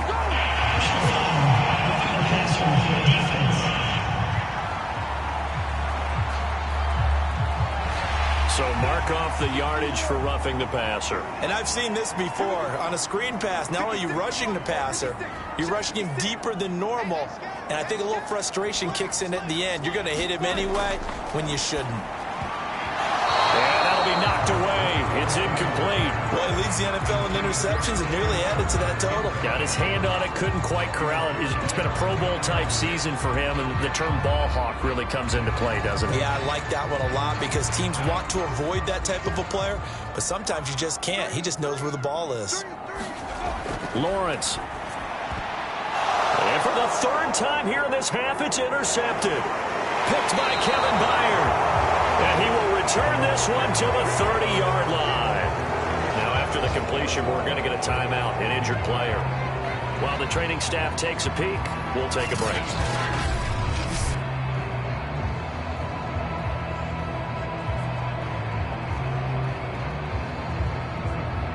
So 1st and 10 now from the 30. Throwing to start the drive. Willis. It's complete. This is Derrick Henry. And past the 40 before he's out of bounds. And a good quarterback facing zone coverage, if he has just a little bit of time to survey the scene, that's what's going to happen. No doubt about it. If there's no pressure, he's going to continue to pick them apart because he'll have all that time to find someone open downfield. He can only cover for so long. So maybe they want to go to a zone blitz scheme, get a little bit more pressure. Remember when Carolina did that against Denver? They lost the game ultimately. They dropped the defensive end out, and he ended up with an interception in that game in Super Bowl 50. Maybe some sort of scheme like that to try and get more pressure at the passer. Now the offense going to use the first of their timeouts as they'll stop it with just over a minute to go before halftime. Looking to throw on second down. Willis. And for the third time here in this half, it's intercepted. Picked off at the 35. And he's able to get it back to the 33-yard line. Certainly feels like the classic second guess, but let's be honest about it. They had a chance going to halftime with the lead. Why did they take a chance with a throw there? I don't understand that. Well, that's what I'm wondering. And now this defense has to try to protect that lead going into the locker room. The Jags going to go on offense now late in this first half. And with 3 interceptions thrown already, we'll see. Do they rely more on the ground game here?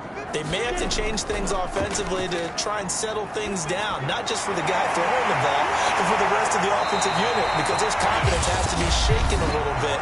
And you just wonder, is the backup going to start to warm up a little bit over on the sideline? So it's first and goal and a great opportunity to get that lead back before the break. Looking to throw.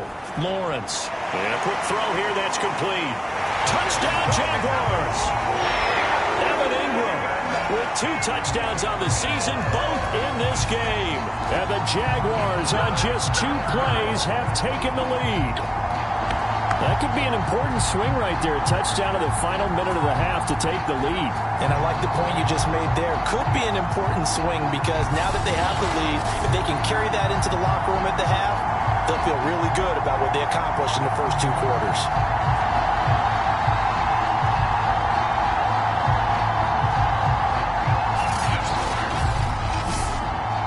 Koo now for the point after.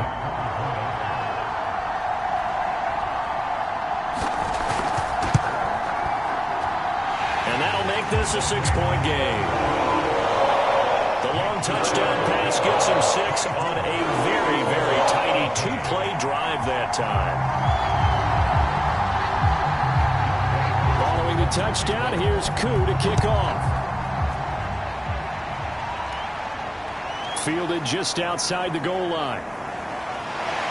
And a decent return out to the 27-yard line.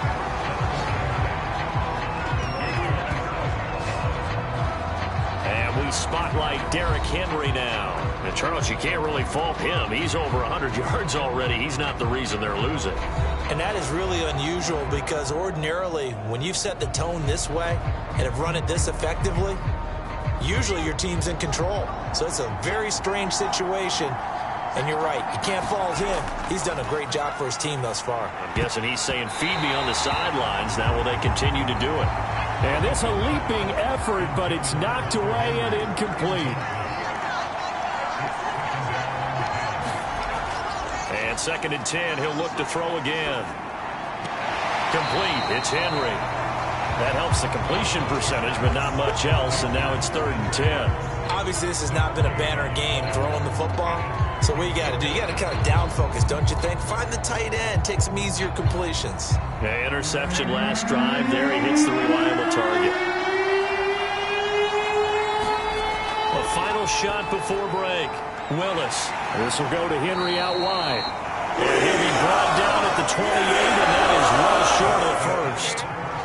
So we hit the halftime break here in Jacksonville with the Jags on top. As we send you a couple hours south of here to Orlando, that's where we check in with a coach at our EA Sports Halftime Report. Okay, Brandon, thank you very much. More from you, too, in just a bit. But first, let's get everybody caught up with what's going on around the NFL here in Week 5.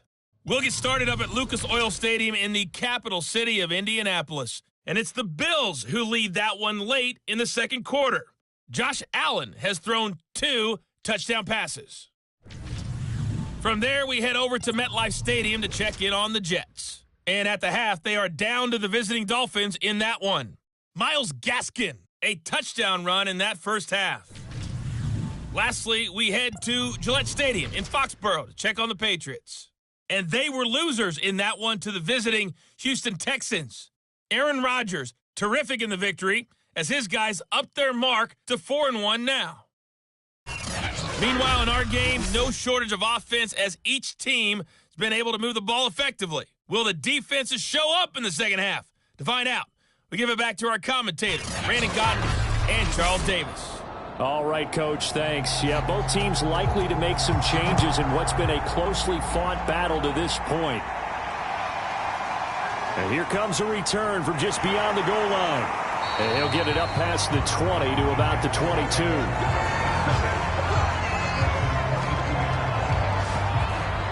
Trevor Lawrence and the Jacksonville offense ready to go back to work. And it was somewhat of a strange first half. He threw 3 interceptions, yet you look at the scoreboard, they've got the lead. So you know what I think he did at the half? He stood up in front of the team, especially in front of the defense, and said, thank you. Appreciate what you've done. You guys have picked me up in a big way. And guess what? I'm going to get back to being who I am, which is pretty darn good. Let's go play the second half. Now the result here, a pickup of 8. Leaves him with 2 to go on second down. Here's Robinson again on second down. And he'll slip his way up across the 30 to the 32. Oh, it's a nickel set here defensively on 3rd and inches. Still want to be prepared for a pass. Out of the gun, it's Lawrence. And able to find Kirk complete. And he will have a Jaguars first down, and he'll have it by plenty as they're able to keep the drive alive on 3rd and inches. Gotta say, I was a little surprised to see him, Charles, come out in the shotgun on 3rd and less than a yard. Yeah, but the way the NFL is nowadays, we hardly ever see anyone really run for it on short yardage. So they're going to throw the football more times than not. That was a nice, easy rhythm throw right there, and they pick up the first down. So here's a 1st and 10 at the 38.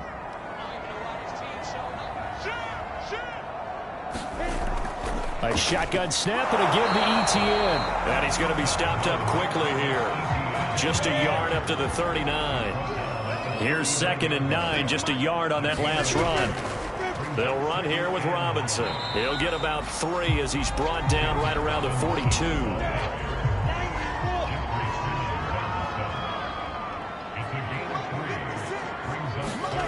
To throw on 3rd down, Lawrence buying time to his left. And he'll take this to the other side of midfield before going out of bounds. Now that's a quarterback who's in charge out there right now. Wants to throw the ball on 3rd down, doesn't find anyone open, tucks it away, takes off, and picks up the first down. Not by a little, but by plenty.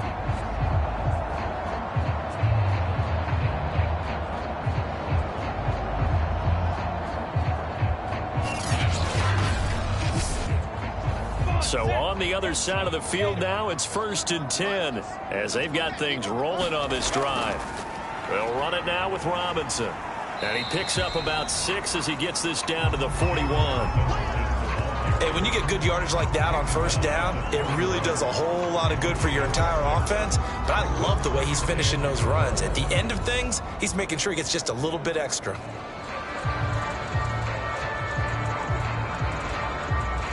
The last run got 6, now 2nd and 4.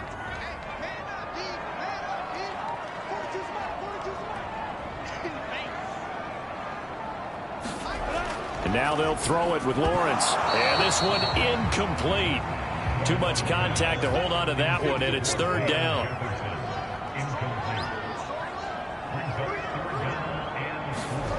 From the shotgun, Lawrence. And Ingram holds it in. And brought down, but not before they're inside the 25.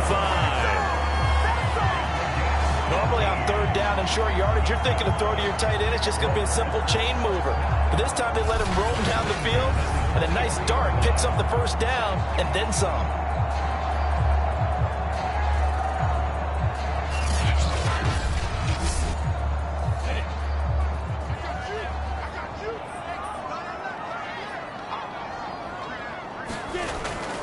On 1st down, Robinson.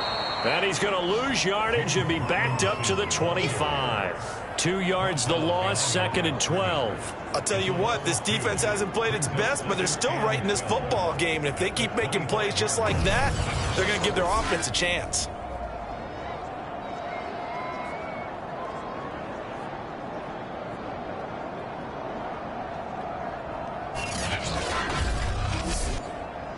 A rare misstep on that last play because the drive has been strong, but now it's 2nd and 12. 56. From the gun, it's Lawrence. And that falls to the ground, incomplete. A nice job of bodying him up defensively, and now it brings up 3rd down. Lawrence, now this is ETN on the draw. And they're going to get him down well short of the first as he can only get this to about the 19. It's a 6-yard gain, and it leaves them looking at a 4th down. I think we can safely say that those types of plays are the backbone of this offense. We know not every run's going to be a big hitter, but you know they'll take that type of result on each and every attempt.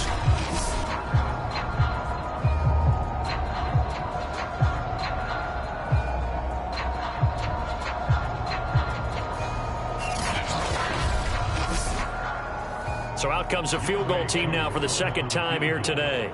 It'll be from the right hash, and it'll be a 36-yarder. And his kick is indeed good. And that will make this a 9-point lead.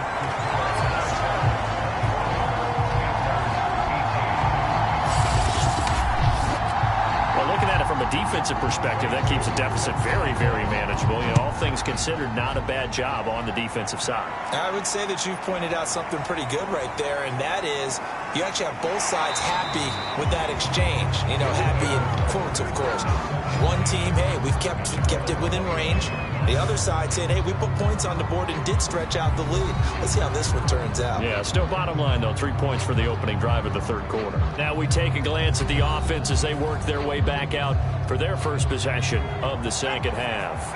And their deficit a little wider now than it was at halftime following the field goal a moment ago. But the goal is still the same because you know they want to come out, establish a rhythm in the second. Oh, this is taken in. It's complete. And he'll be out of bounds just shy of the 40. Now we've got whistles, and the man slow to get up here is Jones. While the training staff works on him, we'll step aside and be right back.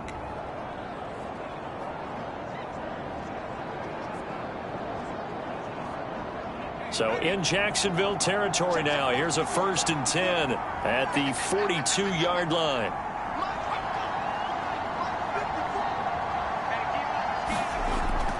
A 20th carry now for Derrick Henry.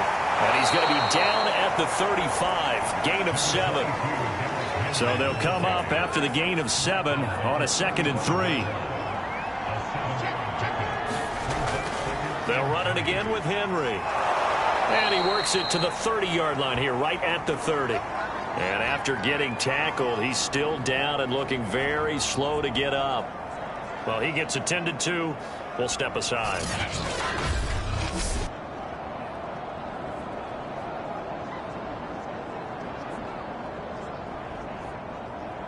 So 1st and 10 now from the 30.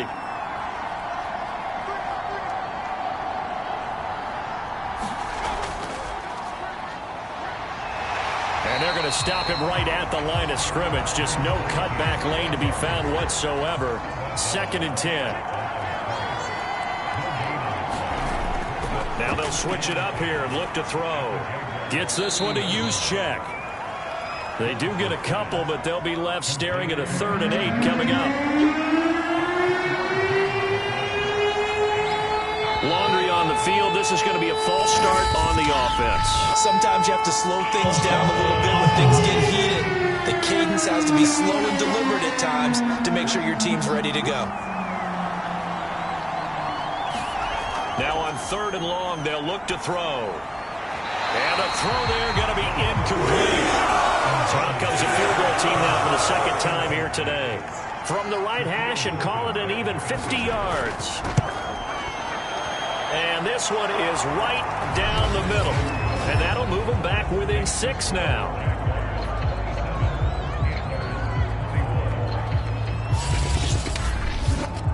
So 3 points, maybe not a grand prize at this stage, but it does get them back within one score. It certainly does, because now they stay within shouting distance. So that means everyone on your sideline stays engaged in this game. They know they still have a shot. Trevor Lawrence and the Jacksonville offense ready to go back to work. And this defense, they came prepared. He's probably going to be seeing them in his sleep if they don't fix things quickly. And that's not exactly what he wants to see in his post-game slumber. So they've got to figure out a way to slow things down a little bit.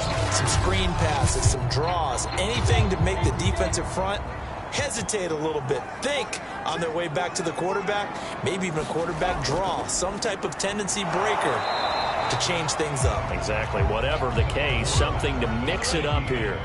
Here's 2nd and 7 now from the 28. And to give this time to the tailback. And this will go for 5 up to the 33.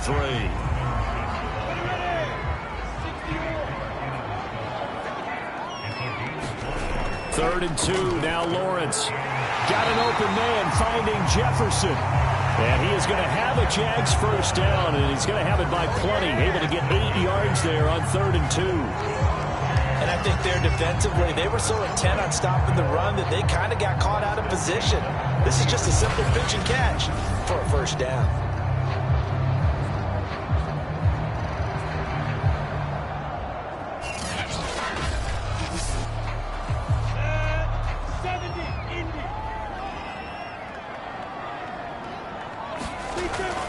They'll run on first down.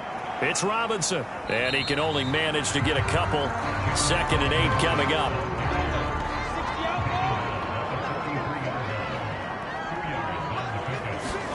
They go play action now. Lawrence rolling to his right. Nowhere to go here. He lost the football.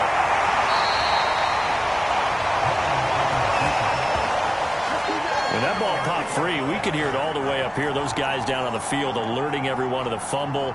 He's lucky that his offensive mates picked him up and jumped on it. Yeah, and you have to think to yourself, and I'm sure they've been echoing it on the sideline and into the huddle. Guys, we have the lead. Just take care of the football. Don't make it easier for them to start to make a comeback. So possession still theirs, but now they face a 3rd down.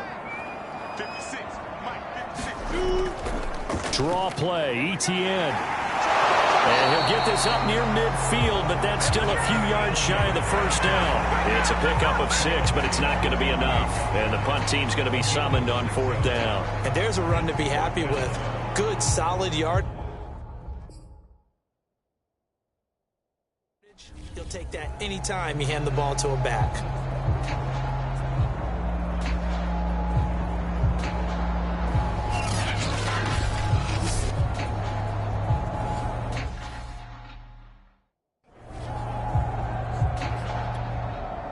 And the Jaguars send out their punter as he'll punt it away for the 2nd time.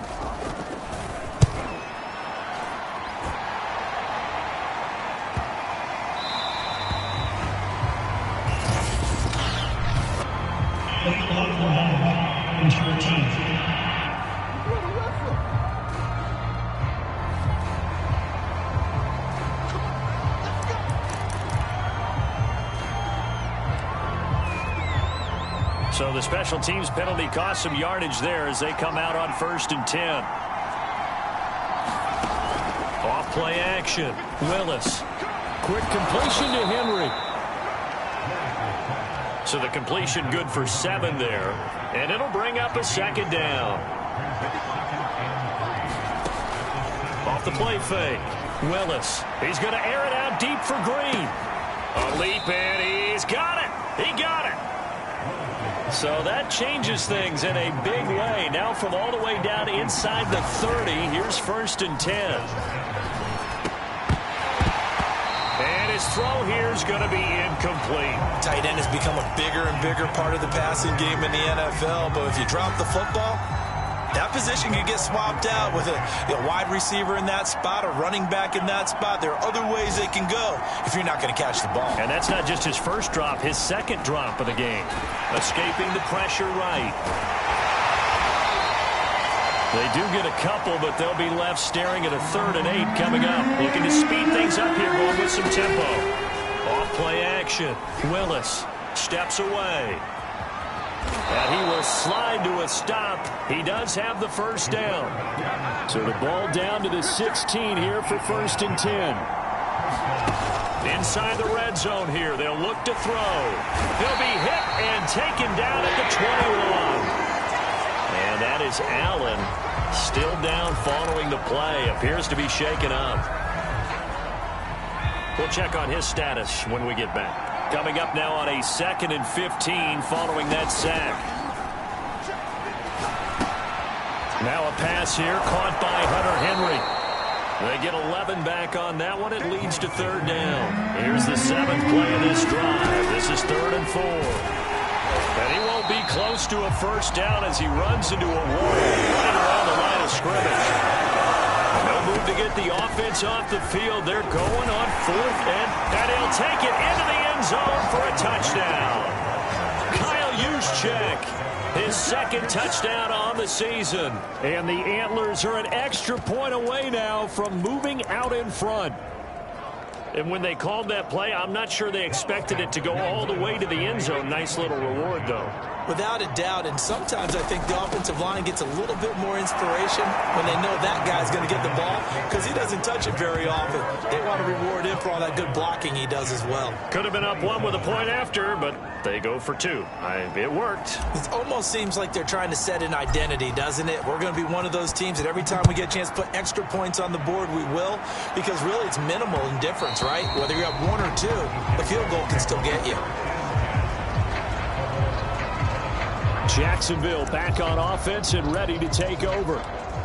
And a tight game after punting last time. See if they can get something going on this drive. As they head to the field now, with the game this close, you've got to feel there's a sense of urgency for them going on offense right now. But they have to do it without letting panic creep in and affect their play. Under a heavy rush, and down he goes. The sack recorded. It's a loss of 5, and now it's 2nd down. He is proving his worth defensively. Getting the sack here, that comes after being named the AFC Defensive Player of the Week for his performance in last week's game. He's stacking games together, isn't he? I mean, you just mentioned what he did the previous week to be named AFC Defensive Player of the Week. Continuing to play at that level. And when you get that kind of confidence going, those kind of guys are hard to stop. It's a pickup of 12, and that'll set up a 3rd down. Lawrence on 3rd down. He's got it open, and he completes it to Callaway. And he will have a Jaguars first down as they're able to get the 3rd down conversion. That's a play that will likely be forgotten when you talk about big moments in this game. But plays like this are critical to keep drives going. And if points result, we'll call this play significant. Now Lawrence on 1st down.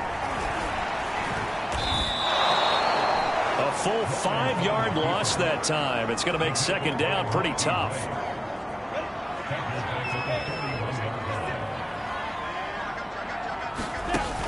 Back to throw. Lawrence. And that'll be off the mark, too far out in front, and it's incomplete. A lot of times it's that first read that you had. Maybe you get it in pre-snap, and he locked in on his target, but he was covered quite well, and that one's incomplete. Sets up the screen to Robinson. Shifts past him at the 45. And he's able to get this one out closer to midfield across the 45. 5 yards, not enough. And it'll be 4th down. Now on 4th down, on is the punt team sending this one away. He's going to be out of bounds on what's going to wind up being the final play of quarter number 3. And that is going to do it for this 3rd quarter of action. We'll return with more after this. You're watching the NFL on EA Sports.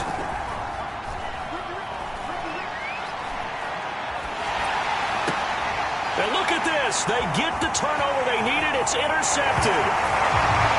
Picked off at the 15. And he will take this one home. It's a touchdown. Coup for the extra point.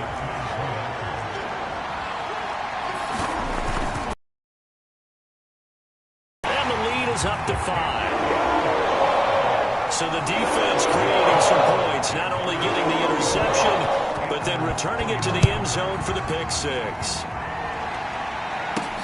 Taken in at the 3. And he'll be tackled just shy of the 25. Now set to take over. And they have to try and move past that pick 6 because now they're dealing with a fourth quarter deficit. And they need this drive to end in points. First man through, it's the fullback Juszczyk. And he'll fight forward to about the 27-yard line. 3 yards on the pickup there, and it'll be second down.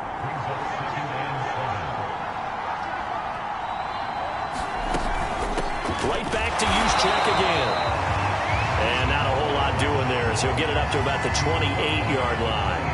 A 1-yard gain there following the 3-yard pickup on first down. Another carry here for the fullback, Juszczyk. And they're going to mark him down short, maybe by about a yard, if that. That'll be good for 6, but now it's fourth down. Came up about a yard short, but I can't help it, Brandon. I love it when the big guy gets the football and he tries to battle his way forward. There's something about those guys carrying the ball and watching people trying to stop them. That's just great theater. Well, he will have first down yardage as he's brought down at the 41. And yes, everyone, that was the fullback carrying the football. I know it's a dying breed, it's a dying position for a lot of people, but I still think it's valuable and important, especially one who can carry the ball. And you need short yardage. What makes sense? Go to a big body, let him plow forward just like he did there. It's still a big man's game. It's a 6-yard pickup, but it gets him to 2nd and 4.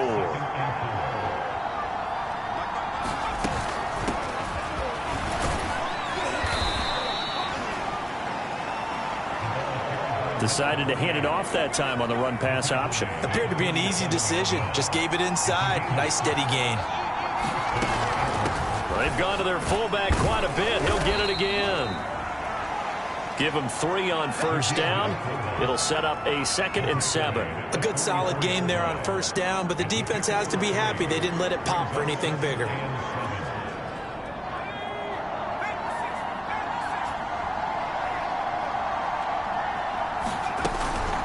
And again, they'll go right back to their fullback.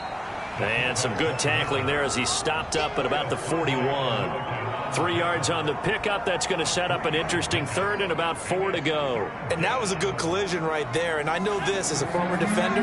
If you're playing linebacker, you're going through a checklist on every play. Who you think's going to get the ball, where you think the ball's going to go. Rarely do you expect the fullback position to get it.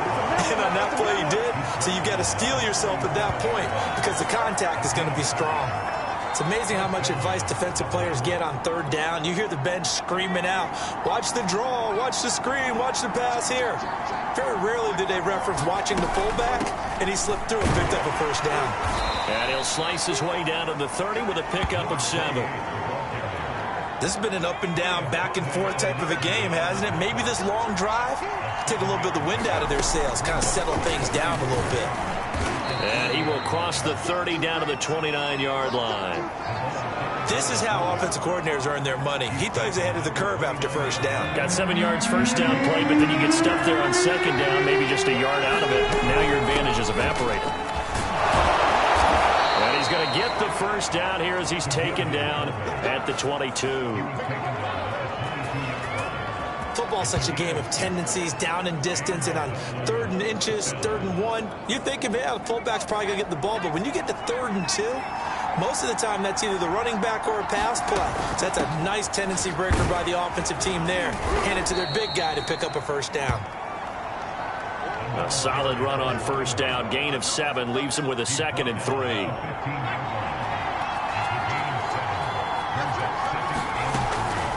On the quick handoff, it's Juszczyk. And he's brought down just outside of the 10 at the 11. Now a 1st and 10 at the 11. A give to the fullback on the dive. And able to get him inside the 5 here, just inside the 5 to about the 4. From the 4, it's 2nd and a couple.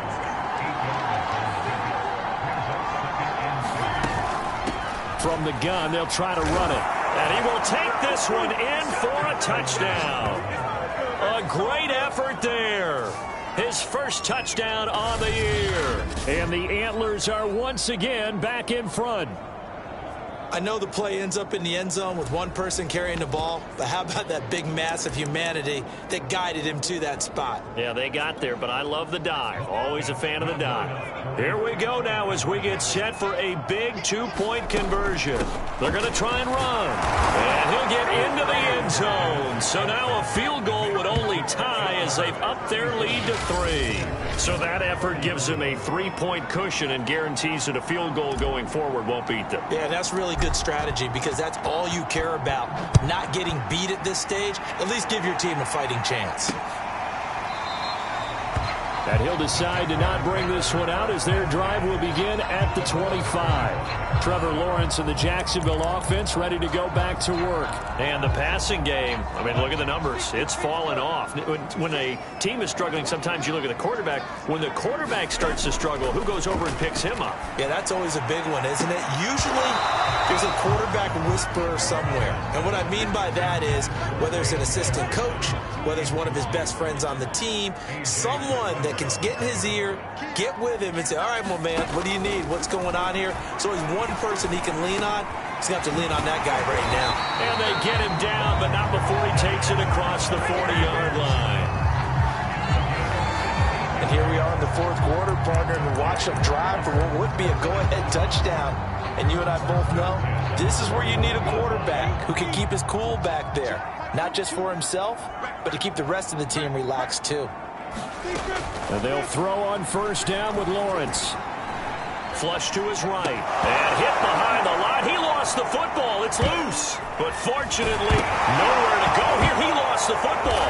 And this will be scooped up by the defense. And he's going to bring the fumble back for a touchdown. This was a close game. They needed a little breathing room. Boy, they got it right there on that return for a touchdown. Yeah, we would say that this could be huge. Forget it. It was huge. Gave him a comfortable lead. All right, now a big two-point conversion attempt still to come. They'll try and run it here. And they are 3 for 3 on two-point conversions as he is into the end zone for the score. And, boy, things switched on a dime here. The fumble recovery for the touchdown and also a two-point try on top successful. That feels like a momentum call.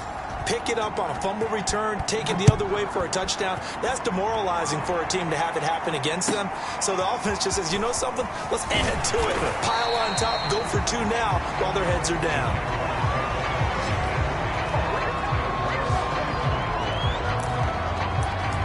Jacksonville set to go again offensively. And they weren't on the sidelines for long, but I'll tell you what, I'm glad you and I weren't down there. We could hear them, the coaches from all the way up here. They were adamant, you've got to hold on to the football or else we have no hope. Yeah, it's easy for me to laugh sitting up here, but you're exactly right. If we were down there, that message would have been received a whole different way. Because turnovers, they've been a big problem for them. Got to take care of the football. Got to hold on to it.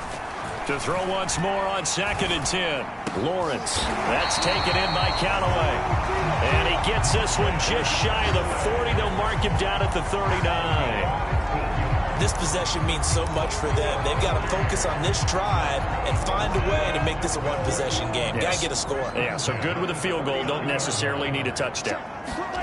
On 1st and 10, it's Lawrence. Open man is Kirk, complete.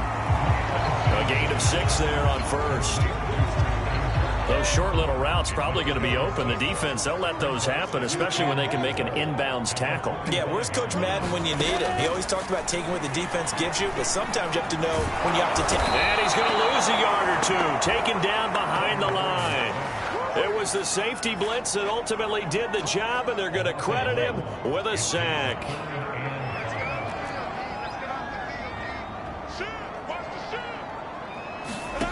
From the gun on 3rd down, Lawrence. And that is incomplete.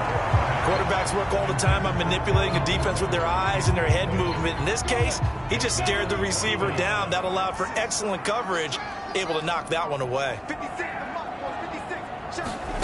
And they'll try and throw for it with Lawrence.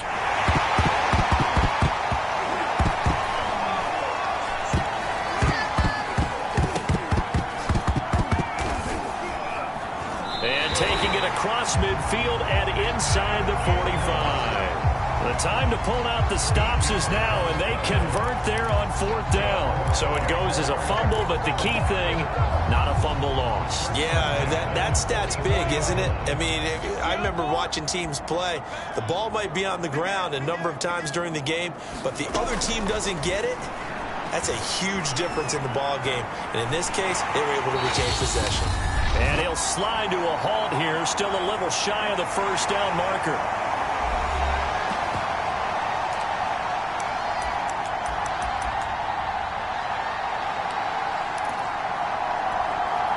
So it's Jaguar football here as we welcome you back. And let's see what they've come up with offensively after having time to talk it over. From the 39, Lawrence. That's going to be caught by Kirk. And brought down, but not before they're inside the 25. First down now, but the clock continues to move. And he will get this into the end zone for a Jaguar touchdown. Van Jefferson, his first touchdown on the year. And the Jags have made it a one-score game again here in the 4th. They'll try and throw for it. To the end zone, but it's incomplete. Tough there. Good pass. Hit the hands. He just couldn't bring it in.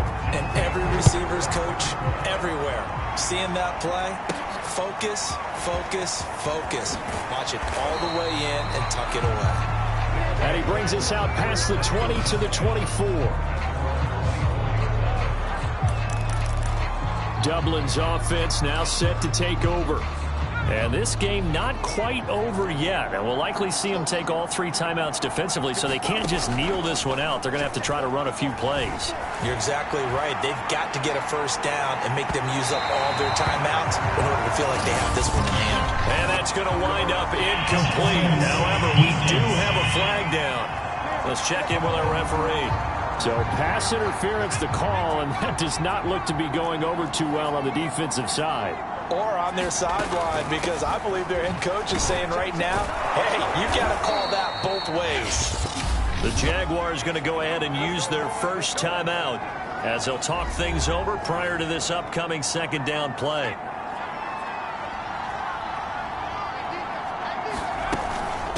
On the give, this is their fullback. And despite the fancy footwork we saw, they'll get to him just inside the 15.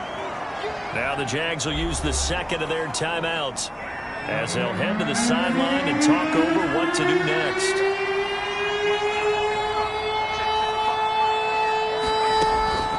They'll try and run for it. This is Juszczyk.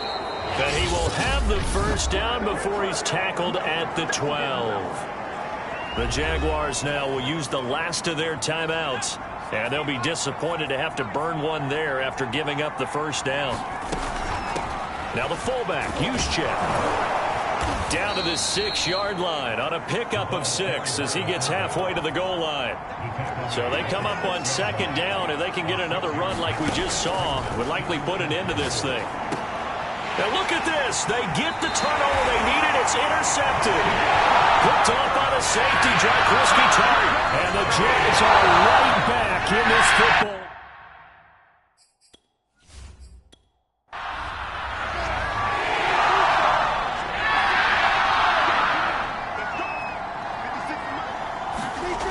He's back to throw.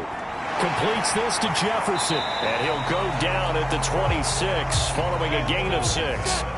Now the Jags are moving quickly in the hurry-up. Lawrence's throw pulled in by Jefferson. And he's going to pick up a first down here as that clock continues to run. Back to throw. That'll be incomplete as the clock will stop with 14 seconds remaining. After the incomplete pass, here now is 2nd and 10. He'll look to throw.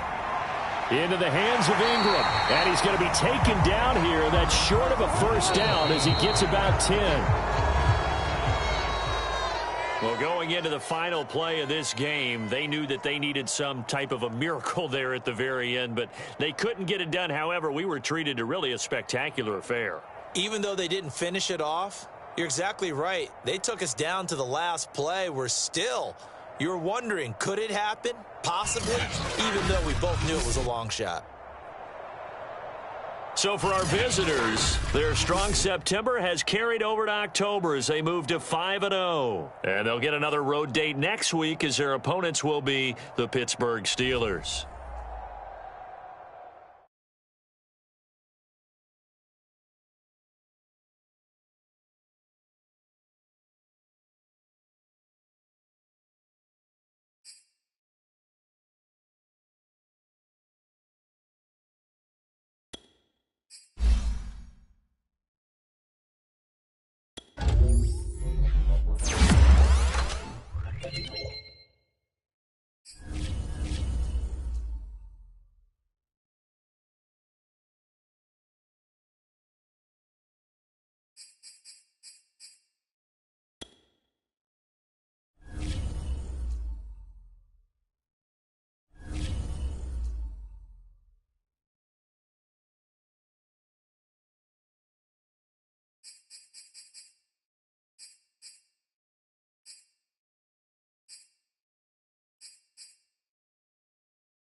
Tonight, from Heinz Field in Pittsburgh, it's a special prime time edition of the NFL on EA Sports.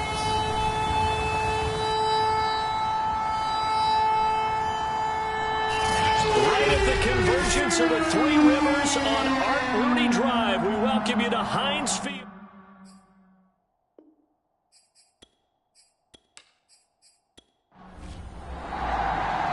Set to go now in Week 6 of the NFL season, and we are underway on EA Sports. No run back here on the opening kickoff as we'll start at the 25. So the Steelers offense getting set for their first drive. And leading them out there, we get a look at their 6'3" quarterback.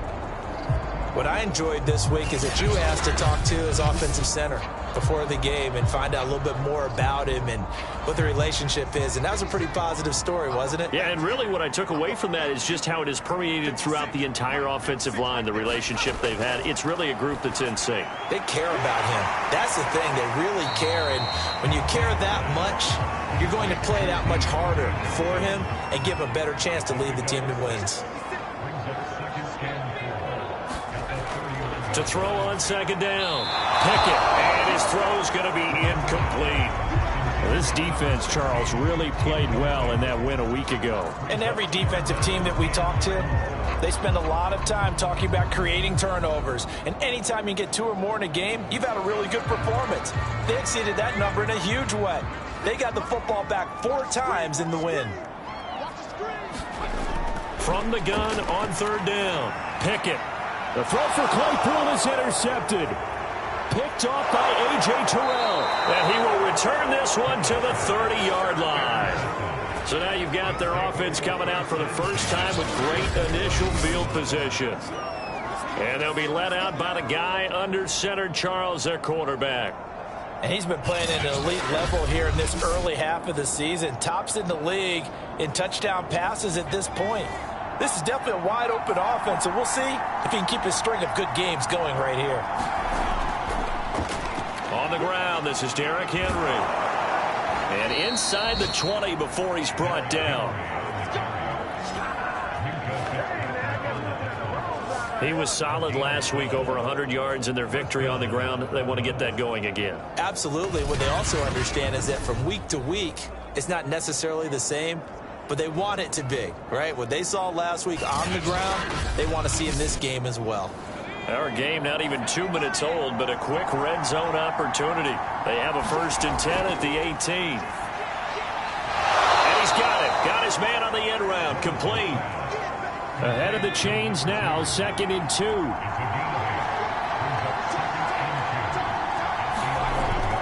Looking to throw. Willis.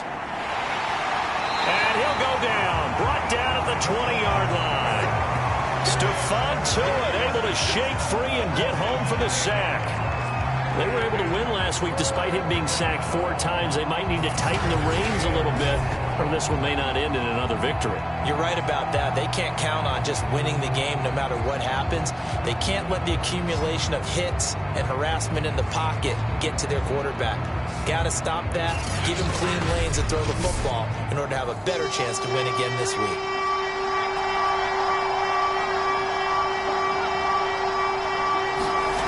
On 3rd down, Willis. Green's got it over the middle. Well, this is going to depend on the spot, but it's not a very generous one. He looks to be about a yard or so short. They'll get 10 there, but it leaves them just short for 4th down. And that big gain may just change the thought process here on 4th down. I think in the red zone, they might now consider going for it on 4th down.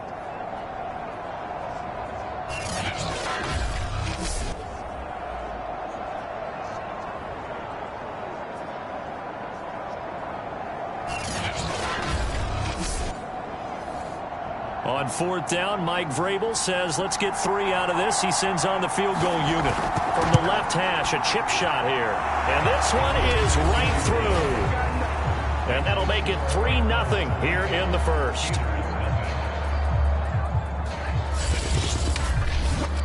In the end, the opening drive, Charles, does yield points. Maybe not the touchdown that they wanted, though. Yeah, but bottom line, they wanted to get something out of that drive, and they did that. 3 points, they won't turn that down at all. And drive will start at the 25. Now out comes their leader and the captain of this offense back onto the field. And he comes out on the heels of an interception he threw last time they had the ball. Yeah, and you know, the quarterbacks that I know that are the best ones, the ones that really know how to lead their team, they tell them, that's on me. That's my bad. But let's go back out there and move ahead again, guys. We can get this done. One good thing for him, it did only lead to 3 points and not a touchdown after that turnover. Big thanks to the defense. He'll try again with the arm here on second down.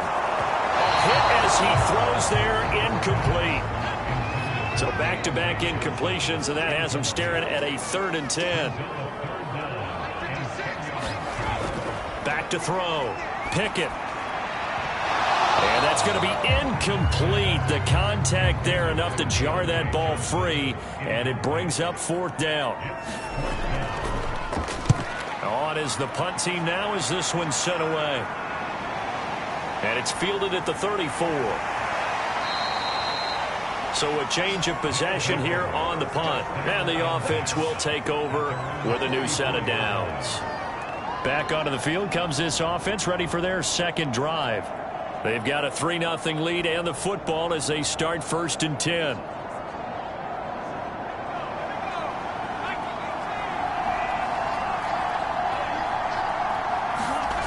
Throwing to start the drive. Willis. They'll find Paris Campbell. That's complete. They show run with 3 tight ends here on 1st down. Running left, it's Henry. And he takes it down to the 40 with a pickup of 4. The numbers on the ground for Henry last week. There isn't a coach alive who wouldn't like those numbers. Well over 100 yards and a touchdown, too. Partner, I think all the coaches who are in that great coaching box in the sky would take those numbers. So dead or alive? Either way, they would take that kind of production. And that is incomplete. The 1st down line at the 34 here on 3rd down.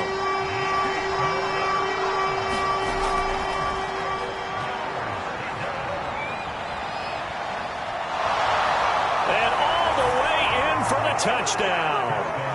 How about that? Their quarterback. His 17th touchdown now on the season. And the Antlers add 6 to their lead. They actually want the quarterback to keep the ball on an RPO. You don't want to hand it off inside to running back Gasher. You don't want him to throw it downfield to someone open. If he keeps it, there should be a group of people around him to keep him trapped. Instead, he finds a way to get out of there and finds his way going over the goal line and scoring a touchdown.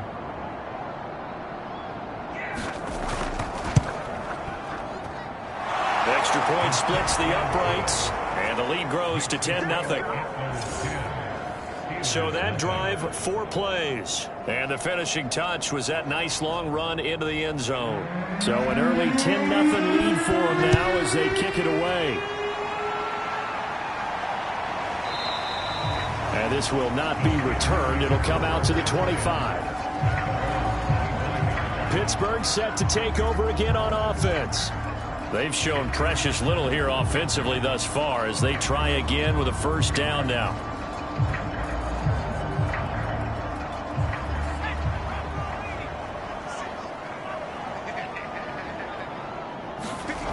Throwing to start the drive.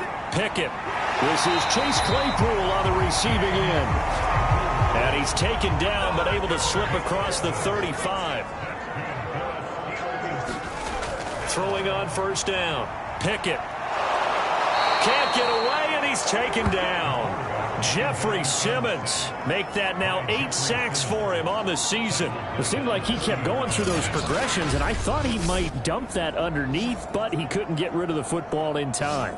And I have to wonder if he was thinking while he was back there, I wish there were a lot less progressions on this play, just someone that I can dump the ball to and get it out of my hands.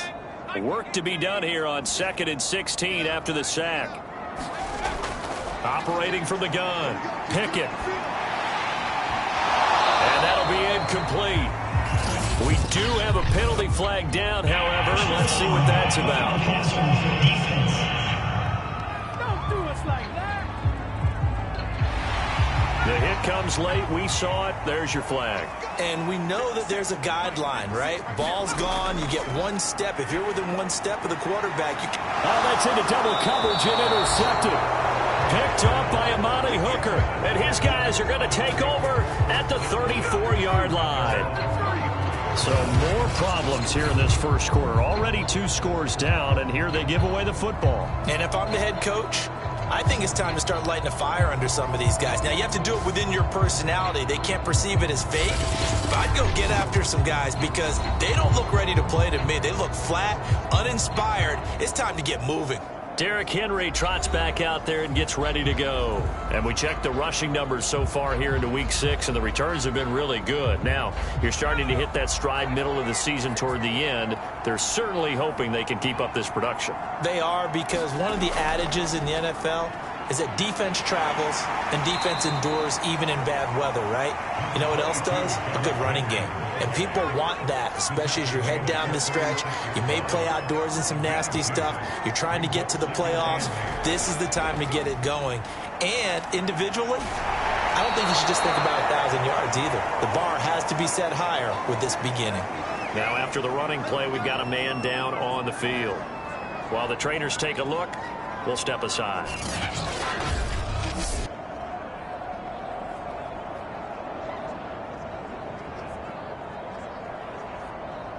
A solid run by Derrick Henry, and here's another 1st and 10. Off the play fake, Willis. That ball caught by Campbell. And they'll work this down to the 40-yard line, tackled there. And defensively, they were in zone coverage there. Do you have to be a little careful? You're losing, playing against a good quarterback like he is, to not play too much zone? Yeah, you have to be careful about how much time you're giving up. I think it's a good point you just brought up. So maybe if you still want to play zone, you go to a zone blitz scheme. And you can drop anyone out of your defensive front. Defensive end, defensive tackle. It doesn't matter. You just exchange someone to bring more pressure towards the quarterback and still try and cover downfield. A 1st down carry for Henry. And he'll power ahead, but only for about 3 yards. 2nd down coming up. The last run got 3. Now here's 2nd and 7. The handoff, running left, Henry. And he'll get 3 down to the 34-yard line. The Steelers now in the nickel here on 3rd down. Draw play. This is Henry. Dances by him. And he's able to pick up the 1st before he's taken down at the 27. 41 yards rushing for him now to this point. Usually we see runs like this as the defense breaks down later in the game, but this guy is setting the tone early, running through all types of tackles and putting the defense back on its heels.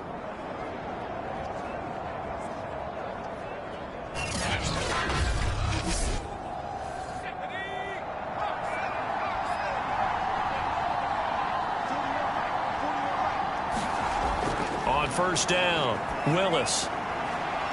It's a short one here, complete to his tight end. And he'll go out of bounds in the red zone just inside the 20.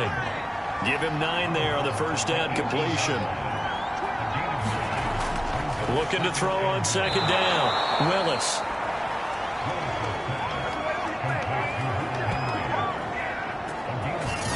Partner, it's a lot of fun watching the NFL now, isn't it? Because when the big fella runs routes, it used to be when we were kids, he'd run about 3 different routes, and that was it. Now he can run anything and catch the balls we just saw there. On 1st and 10, Willis. And caught, right side, Green. That catch good for only a couple. 8 yards to go on 2nd down. They'll look to throw again. And he's not able to get away. Sacked back at the 22. T.J. Watt, the all-pro, in there to take him down. Well, nothing takes a start to have a good drive quite like a big loss on a sack, does it? Now they're looking at a 3rd and long, and suddenly the momentum shifted to the other side of the football. And old Mo is a very, very fickle man.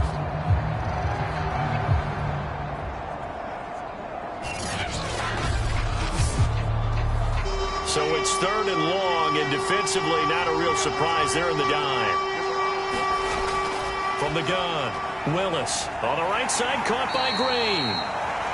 They stop him for only 3 that time, and that'll bring up 4th down. Well, we hear so often how tackling has become almost a lost art in the NFL game, but it's so important to tackle well on these receivers, especially in a play like this one. 3rd down, they gave him the underneath stuff. You got to go up and make the tackle right away. And for the second time tonight, this field goal unit comes out here. It'll be from the right hash, and it'll be a 36-yarder. And his kick here is good. And that'll push the lead up to 13-0.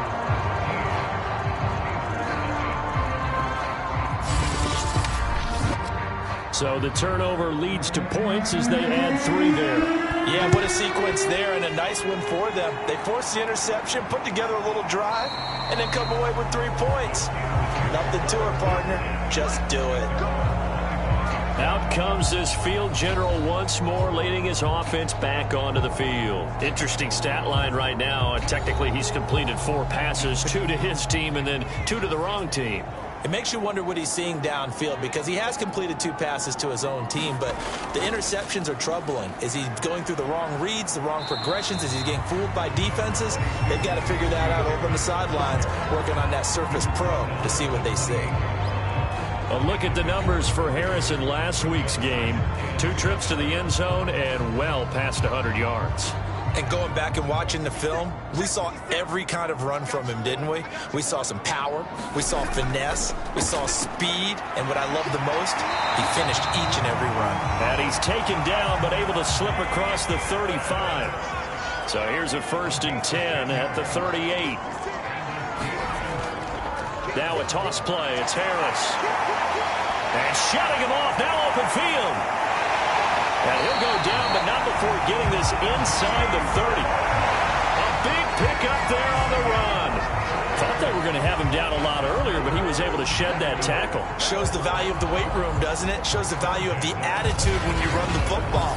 Don't go down easily. Break a few tackles, gain some additional yardage.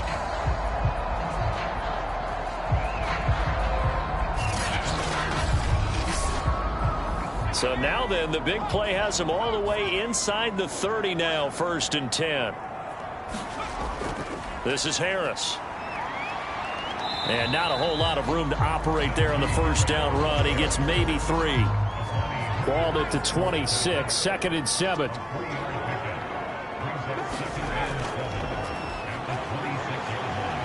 They get him to the ground right on the cusp of the red zone after a pickup of 5 or 6.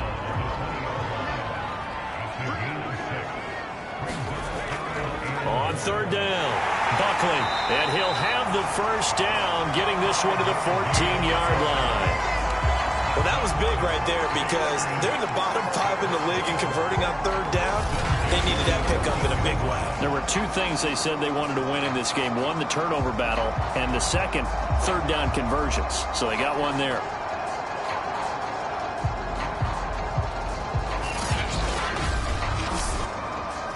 Here's a 1st and 10 at the 14-yard line.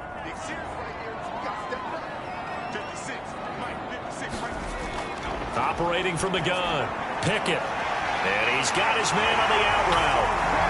And in for the Steelers touchdown. Chase Claypool, his 2nd touchdown on the season. And the Steelers have now made this a 1-score game. When you're a great route runner, it makes you that much better as a receiver, because now your quarterback trusts that you're going to be where he expects, and he's able to deliver the ball on time.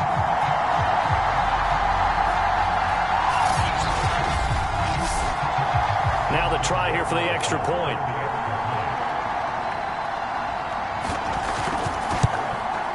And that'll make it 13-7. So that drives 7 plays in length. And it ends with the Steelers finding the end zone. Following the touchdown, Roy Wasser handles the kickoff duties. From a couple yards deep, he'll bring it out of the end zone. And they'll get him down right around the 25, actually the 26 officially, so a net gain of 1 there. And we spotlight Derrick Henry now. So far, been so good this season, well on his way, as you see, to a 1,000-yard campaign. Is he almost having the type of year to where you say, let's let him get his and we'll control everything else? That's one way to go about it. Personally, I go about it differently. I'm taking on the bully. I've got to, because he gives his team an identity and confidence. And if we slow him down, Now, guess what? Everyone starts looking at each other like, who's going to make a play? Because he's made all the plays so far, so I'd have to go get him first. Build my defenses towards shutting him down. Good luck. I mean, not many teams have been able to do it. We'll see. And he'll bring it up here to right at the 40-yard line. 48 yards rushing now on 8 carries for him so far. We use the word relentless a lot with guys who are aggressive on the field. In this case, it really fits, doesn't it? How about his ability to break tackles and his feet never stop moving? Throwing on first down. Willis. He completes it to Henry. And he's tackled a yard short of the marker. Good gain of 9 on first down. Give him 9 there on the first down completion. An entertaining start to this one. More to come on EA Sports.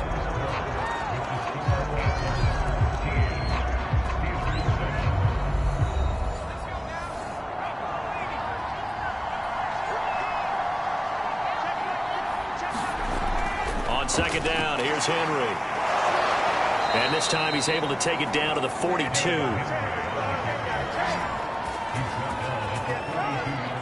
For a lot of guys playing this game, there's no better feeling than running right through a tackle. He's able to lower his center of gravity and churn his legs for a really nice pickup.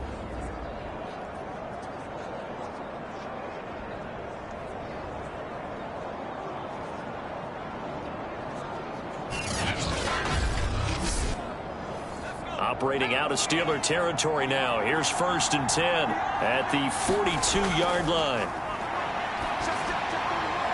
Meanwhile, the throw here is complete. And he gets it inside the 35 and just shy of the 30. When the hitch route is run really well, that jab step off the line of scrimmage by the receiver, which is designed to back up the defender and give him a little bit of space, all you want there, get that space, catch the football, and then make a move and pick up extra yardage. And that's exactly what he got done there. Now a toss left side into the hands of his tight end. And they'll get this one to about the 20-yard line.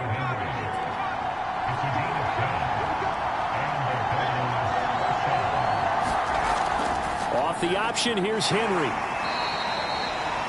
And give him 4 yards there. It'll be 2nd and 6.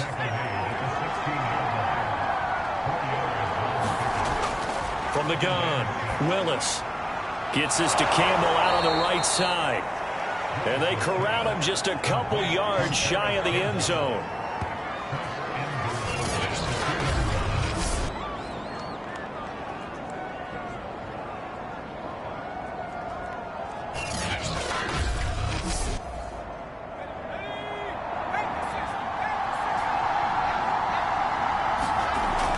Off the option, here's Henry. And he is into the end zone for a touchdown. Derrick Henry, his 9th touchdown of the season.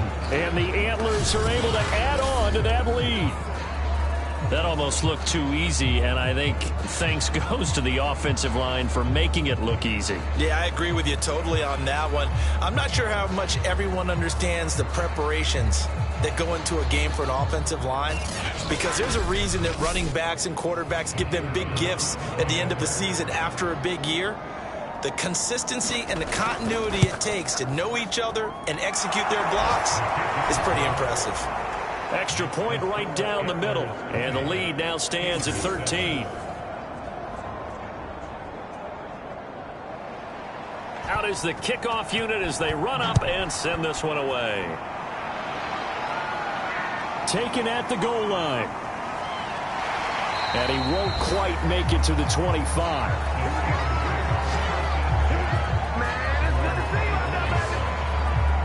Najee Harris and the Steeler offense set to go to work once again. He's been good. They've utilized him well, but they're losing here in the second quarter. What might they change offensively? I think that what you try and do is expand how you get the ball to him a little bit.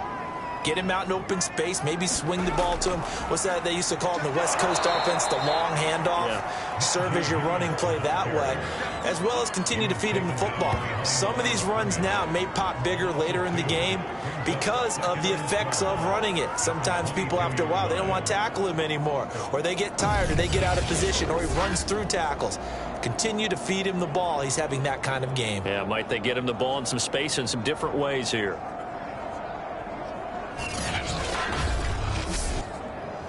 So the opening play of the drive goes backwards. Now they'll come up on 2nd and 12. Looking to throw. Pickett. And that is incomplete. A lot of force bearing down on him there. He could not hang on. It's 3rd down. To throw on 3rd down. Pickett. He's got his tight end Freiermuth over the middle. And they're going to mark him down short, maybe by about a yard, if that. They'll get 10 there, but it leaves them just short for 4th down. On 3rd down, you'll give them that. You just want to make sure that you play the first down line. They were able to get him down and force the punt.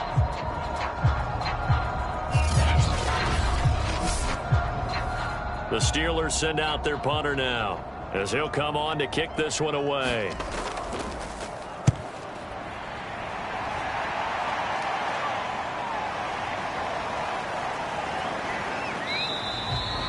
Call that 49 yards on the punt. They do get 7 back on the return. And out will come the offense as they take over. Dublin's offense now set to take over. And for them, a touchdown their last go-around. Obviously, they'll be hoping to do that again. And when you start plotting for this drive, when you start thinking to yourself, okay, what are we going to do? You don't go away from what you did before because that worked, but you have to be prepared for wrinkles and counters because you know they'll make some adjustments. And he's going to get this one across the 30-yard line. So they'll come up 1st and 10 now from the 33. Back to throw. Willis finding Green complete. 3 yards the gain there, 2nd down.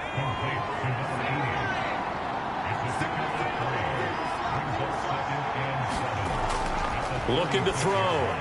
Willis, and caught by Henry. 4 yards on the completion, and it sets up a 3rd down.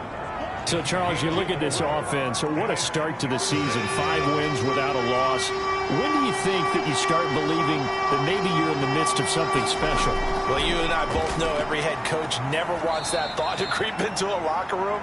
But the truth of the matter is, not quite at this time, because if we look at the Steelers in 2020, they're a great example. Remember, they started 11-0, then lost 5 of 6 and went out in the 1st round.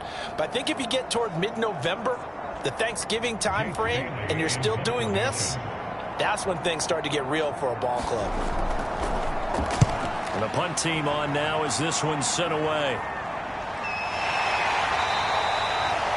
So possession goes over here on the punt. And the Steelers are going to take over 1st and 10 deep in their own territory. Pittsburgh's offense now heading back out onto the field. And they're coming off a 3-and-out, my friend. I think they've got to look at that play sheet and go to a spot that they haven't gone before. Time to shake things up a little bit to try and get this offense moving. Okay, so how do you do that? How do you shake things up? You look at what you've called before, realize it hasn't worked so well. Go to something else. And maybe try. And he's going to be brought down. Back at his own 6-yard line. Jayon Brown.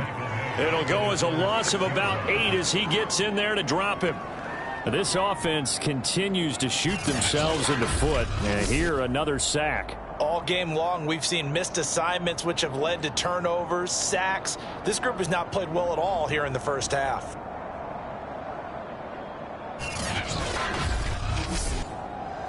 So that complicates things a bit here. 18 yards to go now on 2nd down.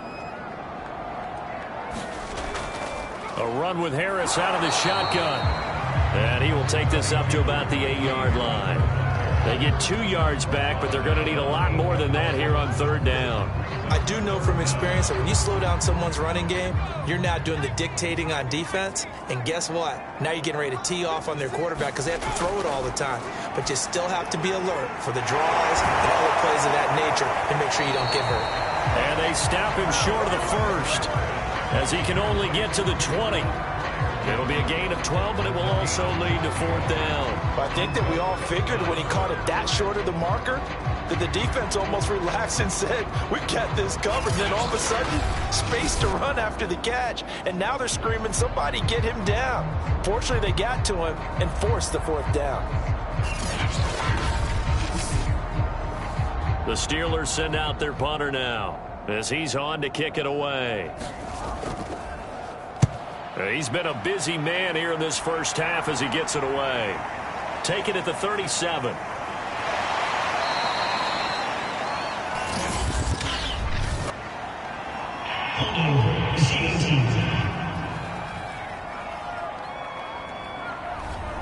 So holding there on the return, and that'll back him up to start the next drive. Yeah, that's a pretty easy call right there, partner. I think when the officials look in their manual and see the expression, jersey getting pulled, that's a flag coming out every time. Now, he's able to break through one tackle, but it slowed him down enough that he could only manage getting back to the line of scrimmage. Off-play action. Willis. And the reception made by Green. And he'll be out of bounds just shy of the 40.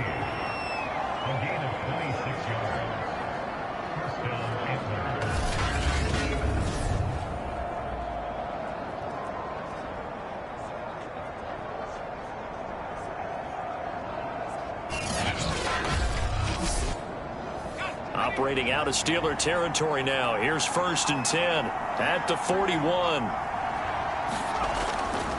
A give to Henry. And he'll bring this one inside the 35. 70 yards for him on the ground so far tonight as he has been terrific in this first half. Henry again on 2nd down. And there is nowhere for him to cut back as he's taken down in the backfield. It's a loss of 4. Now 3rd down.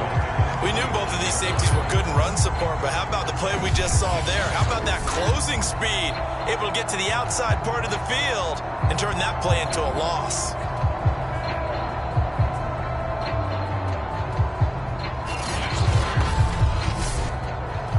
First down marker at the 31. It's 3rd down. Operating from the gun. Willis. And this complete to Henry over the middle. And Henry's hit. He lost the football. And it's picked up by the Steelers. And they take possession of the football and have it at the 36-yard line. There are 2 words that we hear coaches say all of the time. One starts with a B, one starts with an S. Ball security. And they preach it. They have it up in meeting rooms, right? You see the signs. They talk about it all the time. But still, when you've got defenders out there who are preaching, hey, we're going to take the ball away from you, no matter what position you play, you've got to take care of the rock. They'll start the drive with Harris. And nothing much materializing there on the first down run. He'll get a couple, and that's it. Defensively, we always know that he is tough in run support, and I think the way that he gets there is he understands what an offense is going to do before the ball's even snapped. A great job of scouting prior to the game, then reading, reacting, and taking the right path to the ball carrier. To throw on 2nd down. Pickett. Open man, that's the tight end Freiermuth. And he'll be taken down, but not before he gets into enemy territory. It certainly feels like there are more stars at the tight end position than there were even 10 years ago. And I think it's become more of a glamour position because of the ways it can hurt a defense, and guys want to be involved. They can be in line, close to the line of scrimmage. They can split out like receivers. But hands, route running, speed, and some toughness to go across the middle, you put it all together, you got a heck of a tight end candidate. Give him 9 there on the first down completion. I think that was a pretty good read right there. They caught him in zone defense and went to the hitch. And because they're in zone, that creates a natural space between the defenders and the receiver, able to get it to him quickly and let him get upfield. So from the 36 now, 1st and 10. Back to throw. Pickett. That's swung out wide to Harris. And he'll have a gain of 3 to the 33.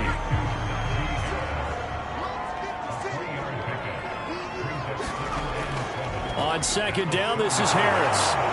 And he's going to be met at the line of scrimmage and taken down. The Steelers on 3rd down. Just 1 for 5 to this point. This is 3rd and 7. Looking to throw. Pickett. And he's going to be brought down here in the backfield.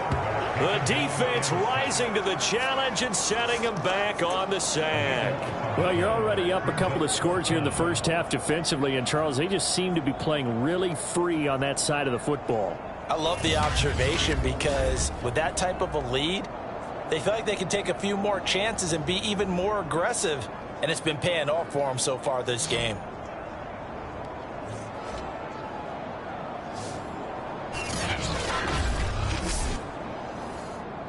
And we've hit the 2-minute mark in this first half of action. The Steelers send out their punter now as he's on here to punt it away.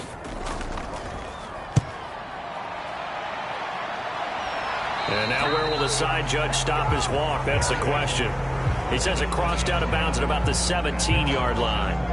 Derrick Henry trots back out there and gets ready to go. And it may just be the second quarter, but he's in his zone, well on his way to eclipsing that 100-yard mark. And when a back has a game, as we're witnessing right now, his name's going to be in the books, but it's really a collective deal, isn't it? Because that means he's getting plenty of blocking, a lot of help from his teammates, but he's making the most of it. Yeah, he's made the most of it to this point. And he's taken down. It's a gain of 3 from the 17 to the 20. Looking to throw on second down. Willis. And he's going to get 7 out of this before being taken down at the 27.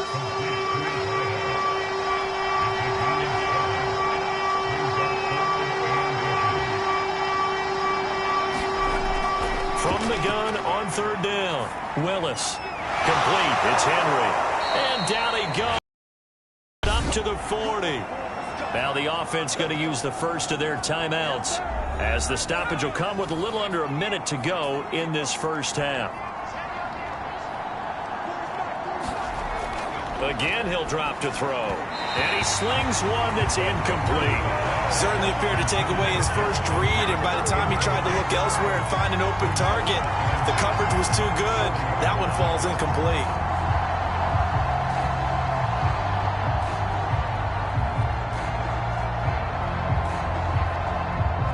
So now 2nd and 10 after the incompletion on first down.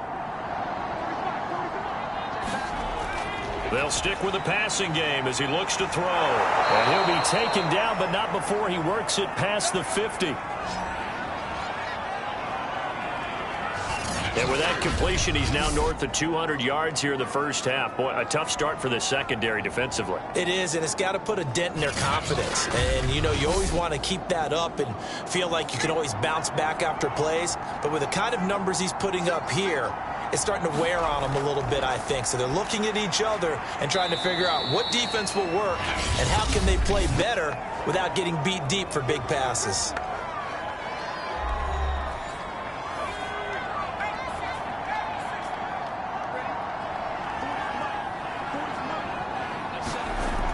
Back to throw again. And right side, Henry's got it. That throw good for only a couple. It brings up third down.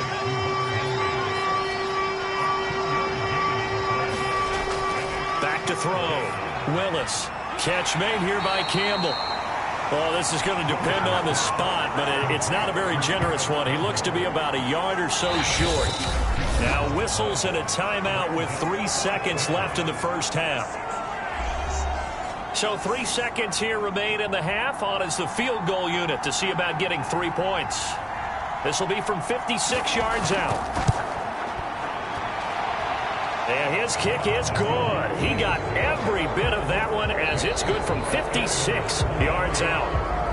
So we reach halftime in what's been a fairly one-sided game so far. As we'll head down to Orlando, that's where we find our man Jonathan Coachman at our EA Sports Halftime Report. Coach. All right, Brandon, thanks very much. We'll get back to you and Charles in a minute. But first, time to give the folks at home a look at what's going on around the NFL. We'll begin up at M&T Bank Stadium in Baltimore, where you see the final score there. Bryan Edwards. 2 touchdown catches in the victory. From there, let's head off and check out a second game. And they were victorious in that one over the visiting Jacksonville Jaguars. Jerry Jeudy, what a game. Over 200 yards receiving with 3 touchdown grabs. And finally, a good one on Monday Night Football. between the Chicago Bears and the Philadelphia Eagles. Meanwhile, in our game, it's been a back-and-forth first half. Who can put it together in the second half? For the answer, we turn it back over to our broadcast team of Brandon Godden and Charles Davis. All right, Coach, thank you, and we welcome everyone back for quarter number 3. So the halftime break behind us, and we are back underway with the third quarter of action. From a yard or two deep, here comes a return. And he'll wind up getting a couple extra yards here for his trouble and bringing it out of the end zone as he's down at the 27. And this offense set to go now to begin the third quarter. And they've got the lead, CD. What do you expect from them in this second half? Well, I like what they were able to do on the ground in the first half because they had a lot of success running the ball, and I certainly think we'll see more of that. But I'd keep an eye on that defense, and I think their coaches up in the box will do the exact same thing. If they start to see one or two guys start to creep towards the line of scrimmage, that'll be licensed to take some shots downfield. 81 yards on the ground for him now as he's done that on 15 carries. We don't talk about it very often, but sometimes there's a dip in intensity when you start the second half, which can manifest itself in some sloppy tackling. And how about right there? He ran right through that weak tackle attempt.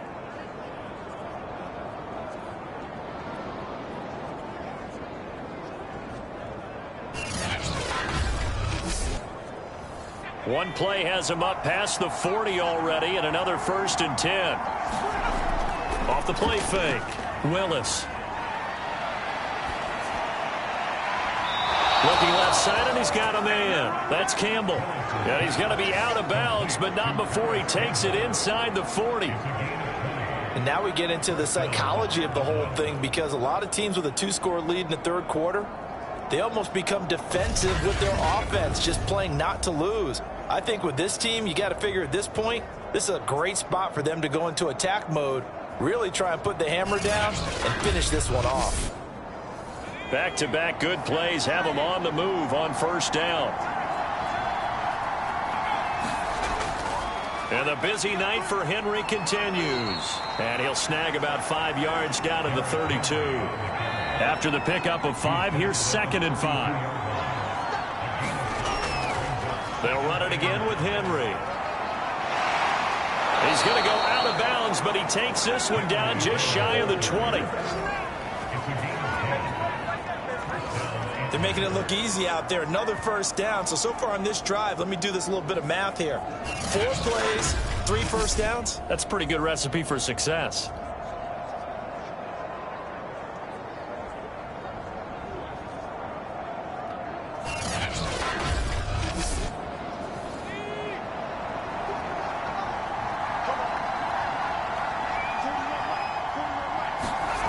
On first down, Willis.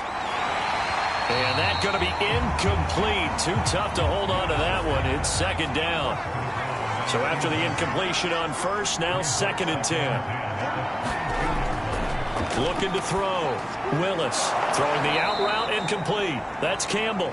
And they're going to have themselves another first down as the tackle's made at the Steelers' 12-yard line. Back to throw. Willis. And he's got it. Touchdown. Hunter Henry. His 2nd touchdown on the season. And the Antlers take the opening kickoff of the third quarter and drive right down the field to extend their lead. The big fella was the recipient there for that touchdown pass, and it seems like more and more the tight end is the guy you have to worry about most in the passing game.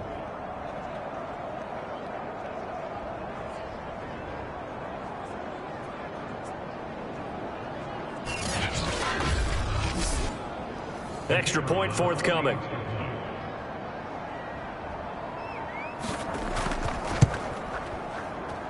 And that PAT pushes the lead up to 23 now. So this drive spans 7 plays. The kickoff unit is out on the field, and they will send this one away.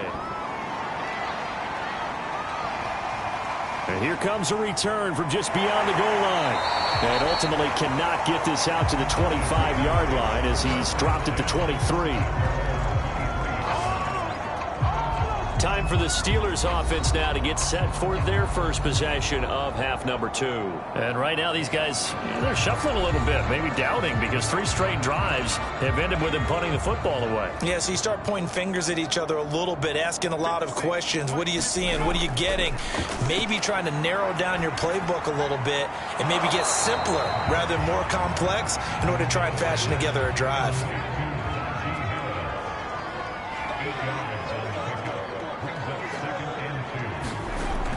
To throw on second down. Pickett, he finds his man, complete. That's Price. So from the 36 now, 1st and 10. Looking to throw.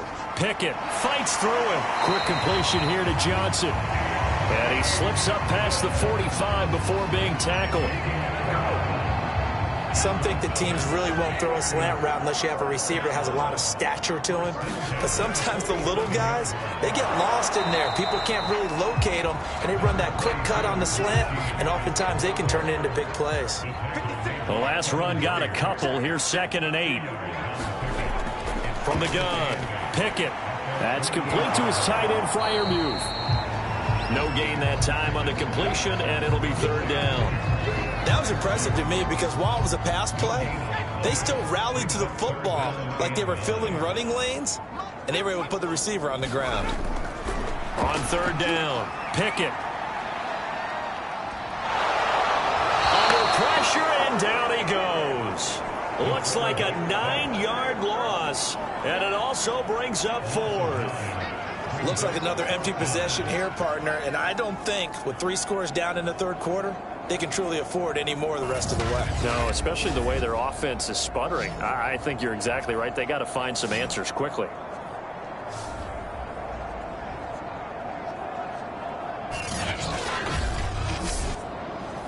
The Steelers send out their punter now as he's on to punt for the 4th time tonight.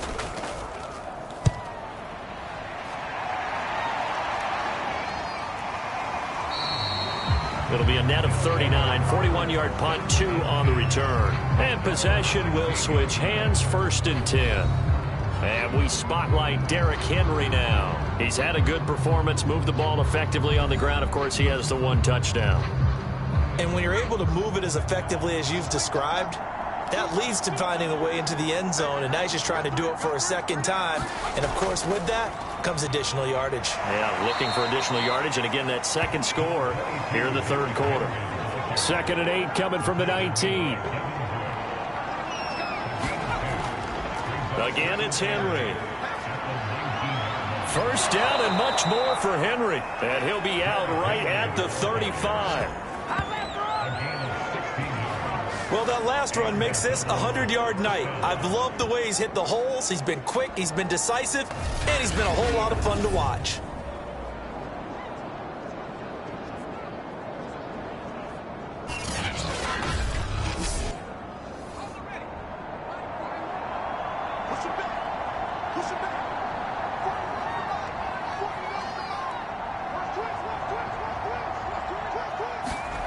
On 1st and 10, Willis. Complete. Hunter Henry with the ground. 3 yards the gain there, 2nd down.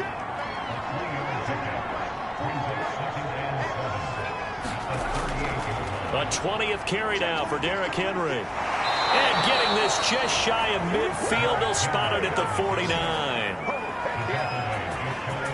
He continues to have a big night here under the lights carrying the football. And some guys prefer night games. For whatever reason, their bodies react a certain way. They love the spotlight. Maybe that's what it is. The best seats in the house, the ones where he's carrying the football for his offensive teammates. The worst seats, the 11 guys trying to tackle him on defense. 2 first downs have him up near midfield now on 1st and 10. Back to throw. Willis. He's got a 1st down and then some inside the 40. And all the way down to the 33-yard line. That's another beautiful throw right there. Gets it to his man right in stride. And I think that throw kind of exemplifies what we've seen from this offense throughout this game. They've been in rhythm. They've been sharp. They've been on it, and they pick up another first down there.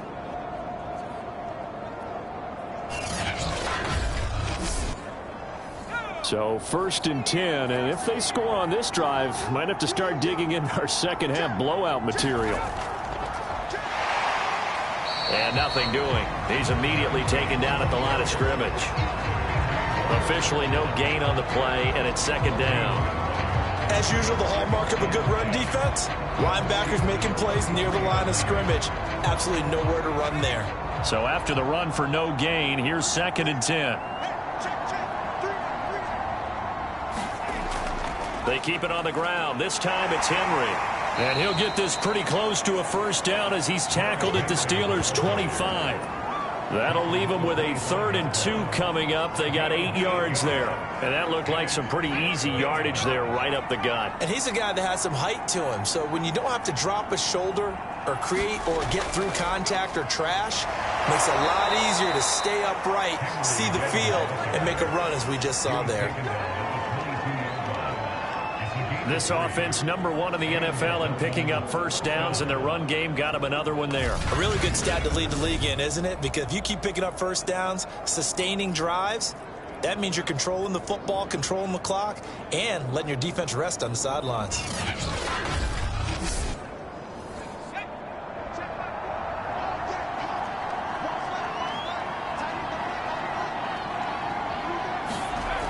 Now they'll switch it up here and look to throw. He finds his man, complete. It's Henry. 7 yards the pick up there. 2nd down and 3.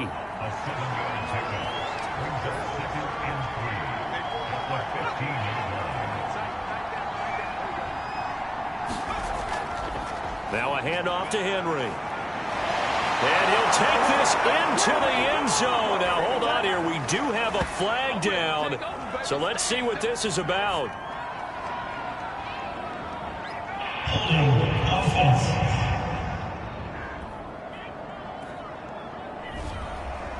So erase the red zone score. They'll have to dial that one up again. And you know how difficult it is to strike in the red zone because things are a little bit more condensed. You got to go back to their play chart and see if they can dial up another one.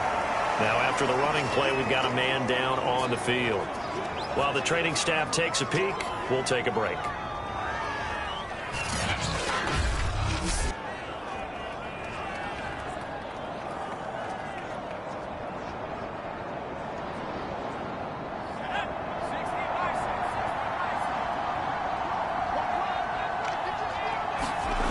To throw on 3rd down, Willis. And that's going to be incomplete.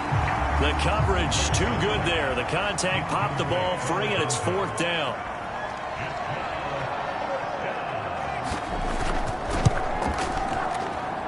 And his kick is right there. It's good, and that will make the lead now 26.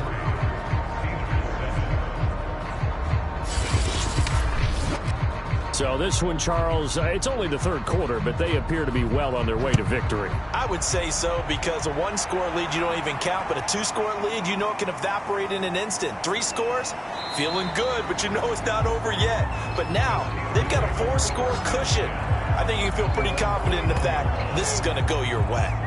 And the Steelers set to take the field. These guys had to punt their last possession, and that's become too familiar of a refrain. Too many of these drives just wound up going nowhere. Well, you know how in baseball, when the pitcher gets a base hit and he's on base, they bring his jacket out to him to keep him warm? A lot of times the punter goes to the sideline, puts on sweatpants or a wrap over his leg to keep it warm. He might need a massage from the trainer right now from all the work he's getting. And he's taken down, but able to slip across the 35. Slant route's effective no matter who's running the route and catching the ball. But when you have a receiver of that stature, you have to be a little bit more precise in throwing it. You don't have the same catch radius with the bigger targets.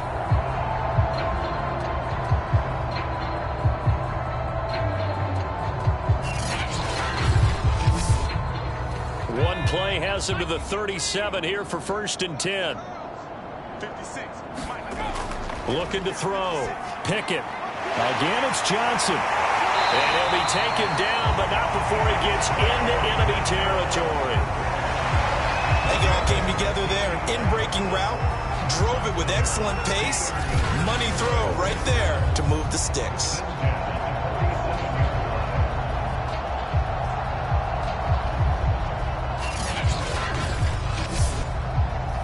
Back-to-back good plays have them on the move on first down. They're not ready for this, man. They're not ready for this. They still playing soccer. Y'all playing wrong football. Operating from the gun. Pickett. He gets this one to Johnson. This will be stopped about 2 yards shy of the marker. 8-yard gain, 2nd and 2.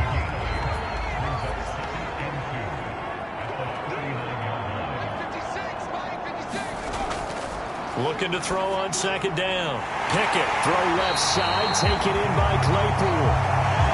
And he works it past the 30, almost to the 25.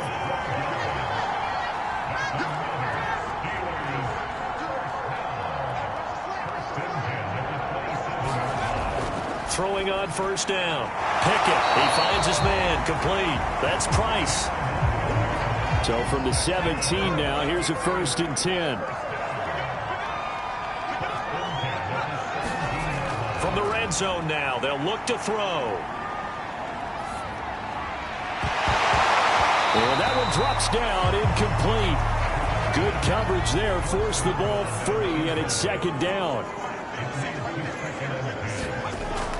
And 2nd and 10, he'll look to throw again. And stopped a few yards shy of the goal line at the 3.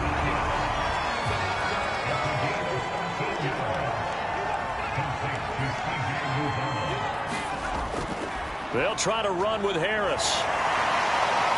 Pushing and fighting his way in for a Steeler touchdown. Najee Harris with touchdown number 8 on the year. And the Steelers are able to cut into this deficit here in the final minute of the 3rd. A strong run there, boy, when he gets it, especially around the goal line, like a bull in a china shop. And none of us ever want to confront that bull in any china shop, do we? Any more than we want to confront him.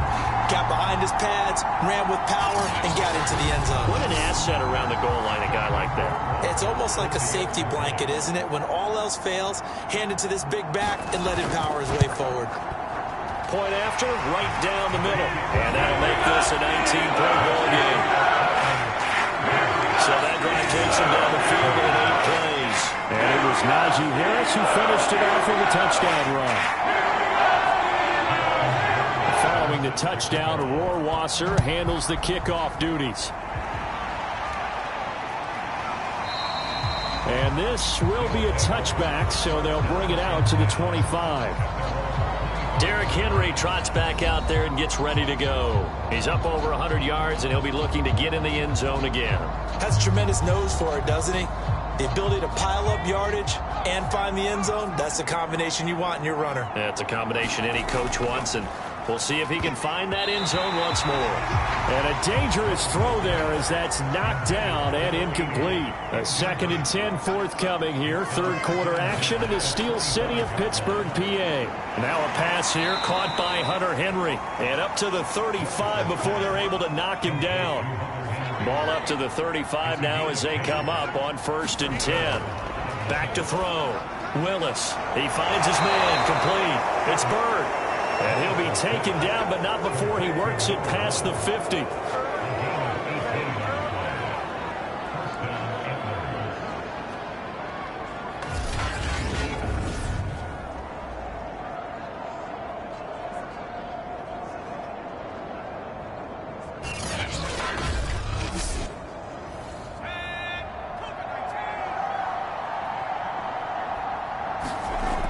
On first down, Willis on the slant, complete to Green.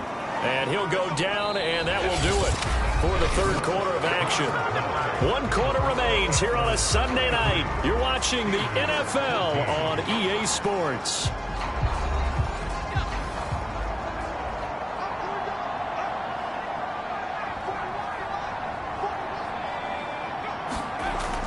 On first down, Henry takes this to the 32, maybe the 31. Defensively, they rally quickly after the broken tackle. Following the pickup of 4, here's 2nd and 6. They'll keep it on the ground. It's Henry, and he'll get about 3 as he's brought down to the 28. The offense on 3rd down tonight, they're right at about the league average, 40%, 4 for 10. This is 3rd and 4. They'll try to run for the first with Henry. And he will have the first before he's brought down right on the chalk of the 20. How about this offensive line? They're really starting to establish themselves, take over this game. And before the series began, I know exactly what was said in the defensive huddle. Guys, we got to get no less than a 3-and-out. Let's get off the field. Instead, they can't find any traction towards doing that. Right now, they're just getting muscled all over the field and getting pushed down it.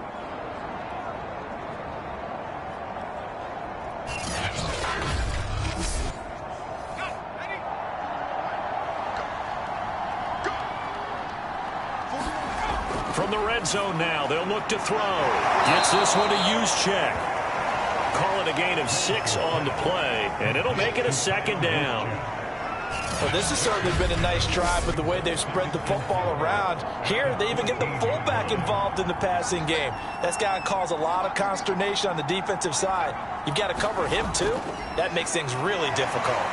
And tackled down after a gain of 3. Leaves him with 1 yard to go on 3rd down. 9th play coming up here on this drive. This is 3rd and a yard. Looking to throw. Willis. He's going to be sacked. Back at the 23-yard line. T.J. Watt able to record his 5th sack of the season. Well, many times when you talk about mobile quarterbacks, you get the sense that they feel like they can get out of any bad situation. They keep moving around and trying to emulate guys like the Scrambler or the Dodger. Instead, they keep losing yardage and digging themselves a hole that they can't get out of. On 4th down, Mike Vrabel says, let's get 3 out of this. He sends on the field goal unit. From the left hash, this from 39. And his kick is good. And that will extend their lead now up to 22.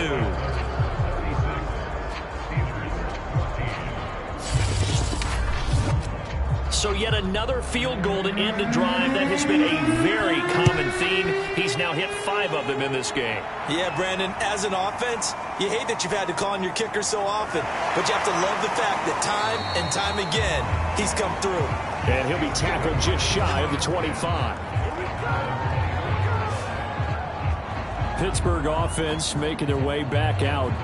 Well, I think that the folks here had hoped that maybe this home atmosphere would carry their guys to a surprise victory, but it does not appear that that's going to be the case. Just too much to handle on the other side in this one. On 1st and 10, Pickett. And this will be incomplete. Physical play on the football there, and it's 2nd down.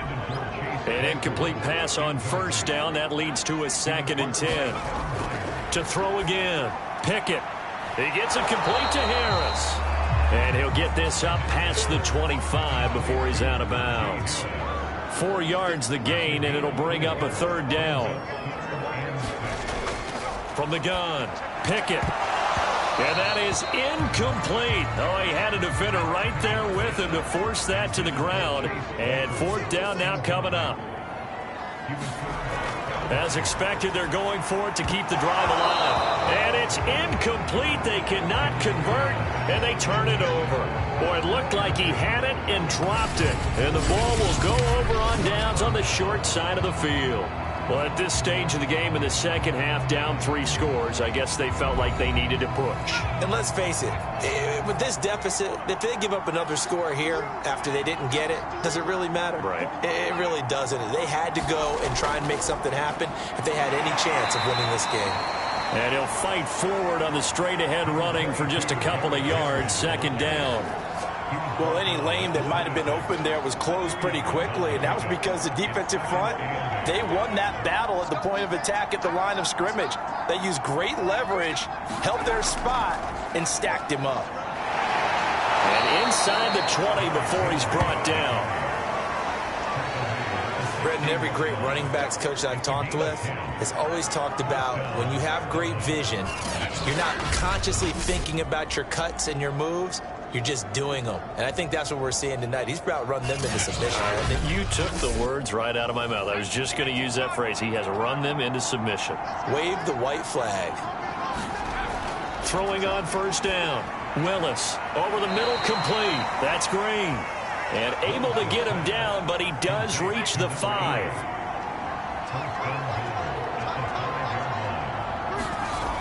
Operating from the gun, Willis. The quick slant caught. They'll contain him to just 4. 2nd down. One thing you're hoping for when you run drag routes, you're able to hit a receiver in stride, and he can pick up a lot of yardage after the catch. But in this situation, the defense was effective, able to stop him before he could get a good head of. And he is into the end zone for a touchdown. Derrick Henry, his 2nd touchdown of the night. And the Antlers add on to their lead, and it's looking like that win streak is going to extend another week. Well, we have seen the stiff arm get a bit of renaissance here in recent seasons, and that was pure strength there as he forced his way into the end zone. And when you think of guys who use the stiff arm so effectively, I go back to guys like Earl Campbell, Walter Payton, some recent guys like Marshawn Lynch. Let's go to the Wayback Machine. Bronco Nagurski, he dealt out a wicked stiff arm. The extra point splits the uprights, and that'll push the lead up to 29 now.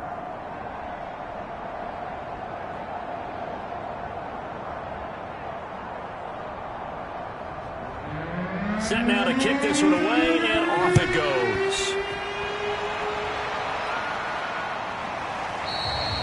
And he'll just take a seat, and the drive will begin at the 25-yard line. Here comes the field general leading his offense back out there for the next possession. And he has not really been able to have a lot of comfort back there in the pocket. Pressure's been coming at him a lot, hasn't it? And they've got to figure out how to tamp down that pressure. How do they decrease it? Is it getting rid of the football quicker? You know, shorter drops? Maybe they do something different with their pass blocking and their protection schemes. Maybe you meet them on the line of scrimmage instead of retreating to try and protect your quarterback. They've got to figure something out, though, because you cannot let your guy get hit that much, not if you intend to win. I know they'd like to erase that video and those 4 sacks that they've seen so far. Now a throw here to his running back. And he's going to be dropped following a pickup of 7 past the 30 to the 32. And the Steelers on 3rd down. Just 1 conversion in 8 tries. Not good. Here it's 3rd and 3. And he can't escape, and down he goes. It's a loss of 10 on the sack, and it leads to 4th. And I guess, partner, you call that a coverage sack. Oh, without a doubt, because where did he have to go with the football? I know everybody wants to get on him about, hey, get rid of the football. You had too much time in the pocket. But he's scanning the field, nowhere to go, and that allowed the pressure to ultimately get to him. Got to try it here. He's back to throw. And incomplete on the deep ball. The Steelers try it, but they come up empty on 4th down. And the ball will go over on downs on the short side of the field. Well, that's another mistake there on the drop pass on 4th. And we've seen him do things like this all game. It's not hard to figure out why they're down by that deficit. They haven't made plays that is going to keep them in the game or win the game all game long. That's another example right there. It all boils down at the end of it to execution. Either you make the play or you don't. Historically, this is such a tough, loud venue, but you can hear a pin drop right now. A lot of fans long gone, not used to seeing a lopsided score like this. And showcasing those strong legs on that run, getting through 1 tackle. Now she winds up getting 8 there. 2nd down, they go again with Henry. And he can't quite get there. Tackled down at the 1. He has just eclipsed the 13,000-yard mark for his career. What a career it's been. Incredible running the football.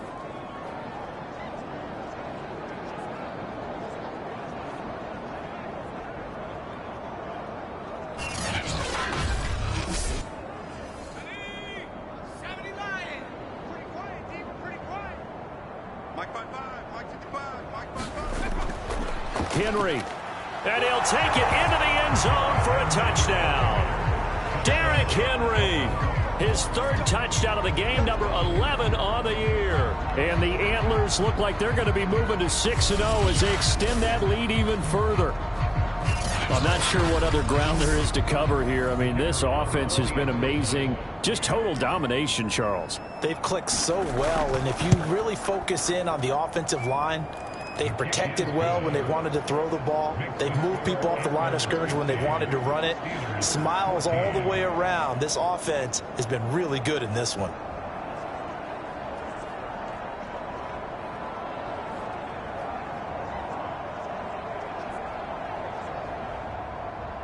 The kickoff team on the field now as they will send this one away. From a couple yards deep, he'll bring it out of the end zone. And ultimately cannot get this out to the 25-yard line as he's dropped at the 23. The Steelers ready for their next possession. Their mini two-game win streak appears it might be going by the wayside unless they can pull a rabbit out of their hat.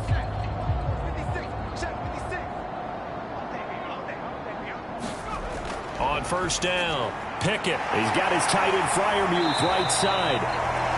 And that's good for a pickup of 10 yards. And that'll make it second and a foot or so. And coaches always harp on the quarterback reading the defense and getting it to the open man. That's good recognition there. And how about what he did after the catch? Yeah, hit your tight end, let him get some rack. Yeah, I mean, when he gets moving, not many guys want to come over and put a hit on him, do they?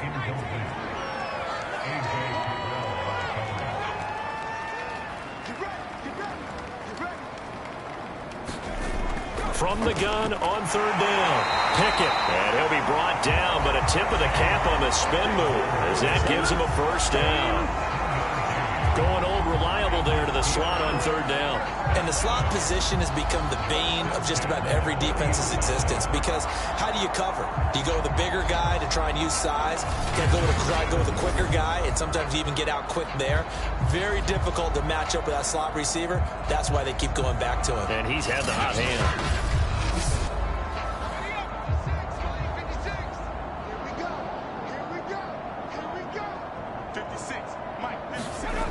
On first and 10, Pickett. In trouble, and he's taken down. It looks like a 12-yard loss there on the first down sack. Well, collectively as a defense, Charles, I think if you get 4 sacks a game, you're feeling really good. Now they have 6 as a unit. And that type of a number is just staggering because there's so many ways to try and counteract it. But in this case, they've got no answers for this unrelenting pressure coming at their quarterback. Pass protection has been a problem all night long as they come up facing second and a bundle. Back to throw. Pickett. A short one there to Freiermuth. Only 3 yards on the catch. It's third down.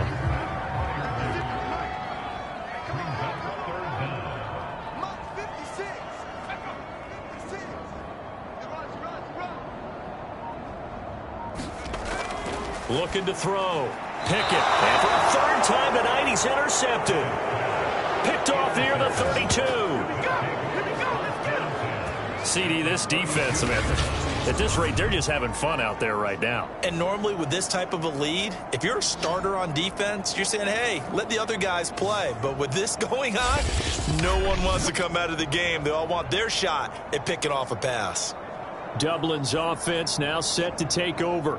And after the interception, they are sitting in an even better spot with the ball and a comfortable fourth quarter lead.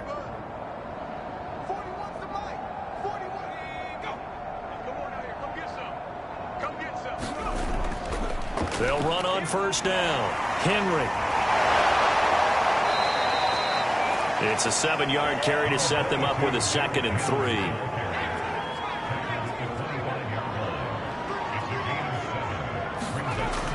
They'll keep it on the ground. It's Henry, and he'll be brought down inside the 20 at the 19. So here's a 1st and 10 now, down inside the 20. They'll try and run some clock here as they keep it on the ground. And he will take this one in for a touchdown. Derrick Henry scampering home from 19 yards out. And the Antlers take the interception on defense and convert it into 6 points. And that rushing touchdown, his 4th, puts him just 1 shy of the NFL record in a single game. And we all know he would love to get to that record and even beyond it. But he doesn't need to in order to impress in this one, does he? What a performance. What an absolute great game that he's had here in this one. Now the try here for the point after.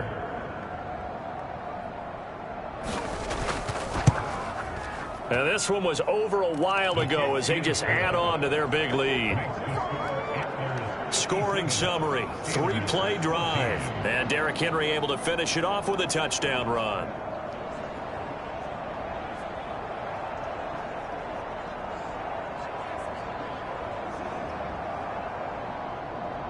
Out is the kickoff unit as they run up and send this one away.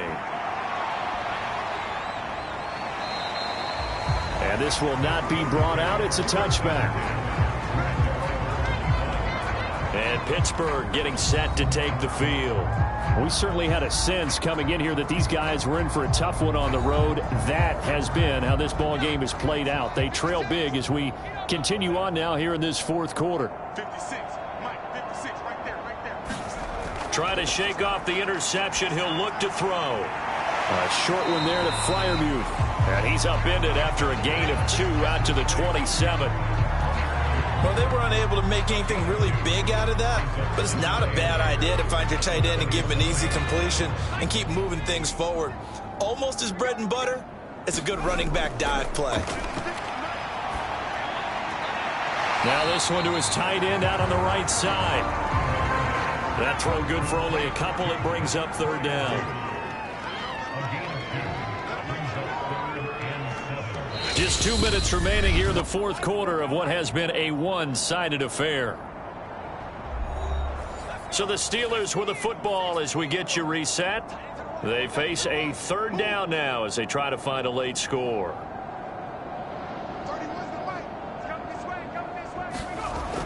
Back to throw. Pickett. Throwing the out route incomplete. It's Johnson. And he's out of bounds, able to take this one up to the 35. I don't care how many times we see it. I still get a kick out of watching quarterbacks and receivers do the pass tree in pregame warm-up.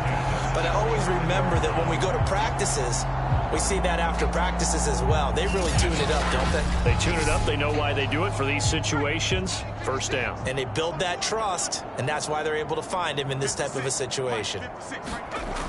Throwing on first down. Pickett. It's brought in by Harris.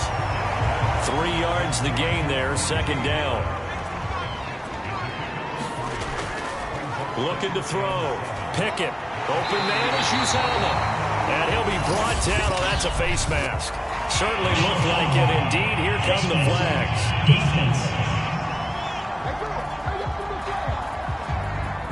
So give him the yardage on the completion and also tack on 15 more. If you get that hand up there, you've got to let go immediately or just not close the hand at all.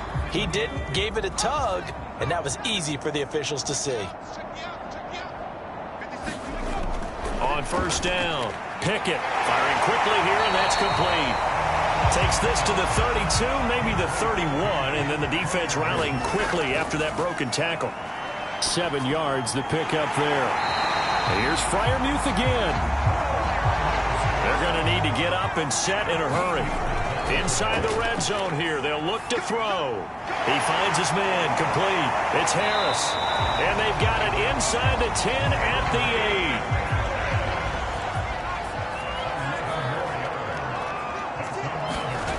8. Back to throw.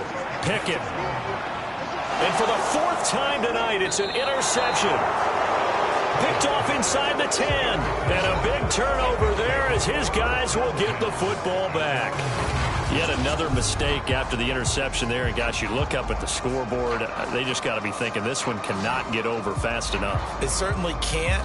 And also what happens when you get this big of a deficit, you're supposed to make all the right throws, right? You're supposed to try and obviously get the ball to your own guys.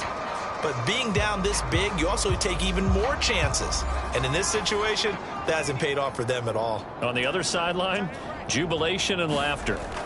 Off the option, here's Henry. Alex Highsmith there on the tackle.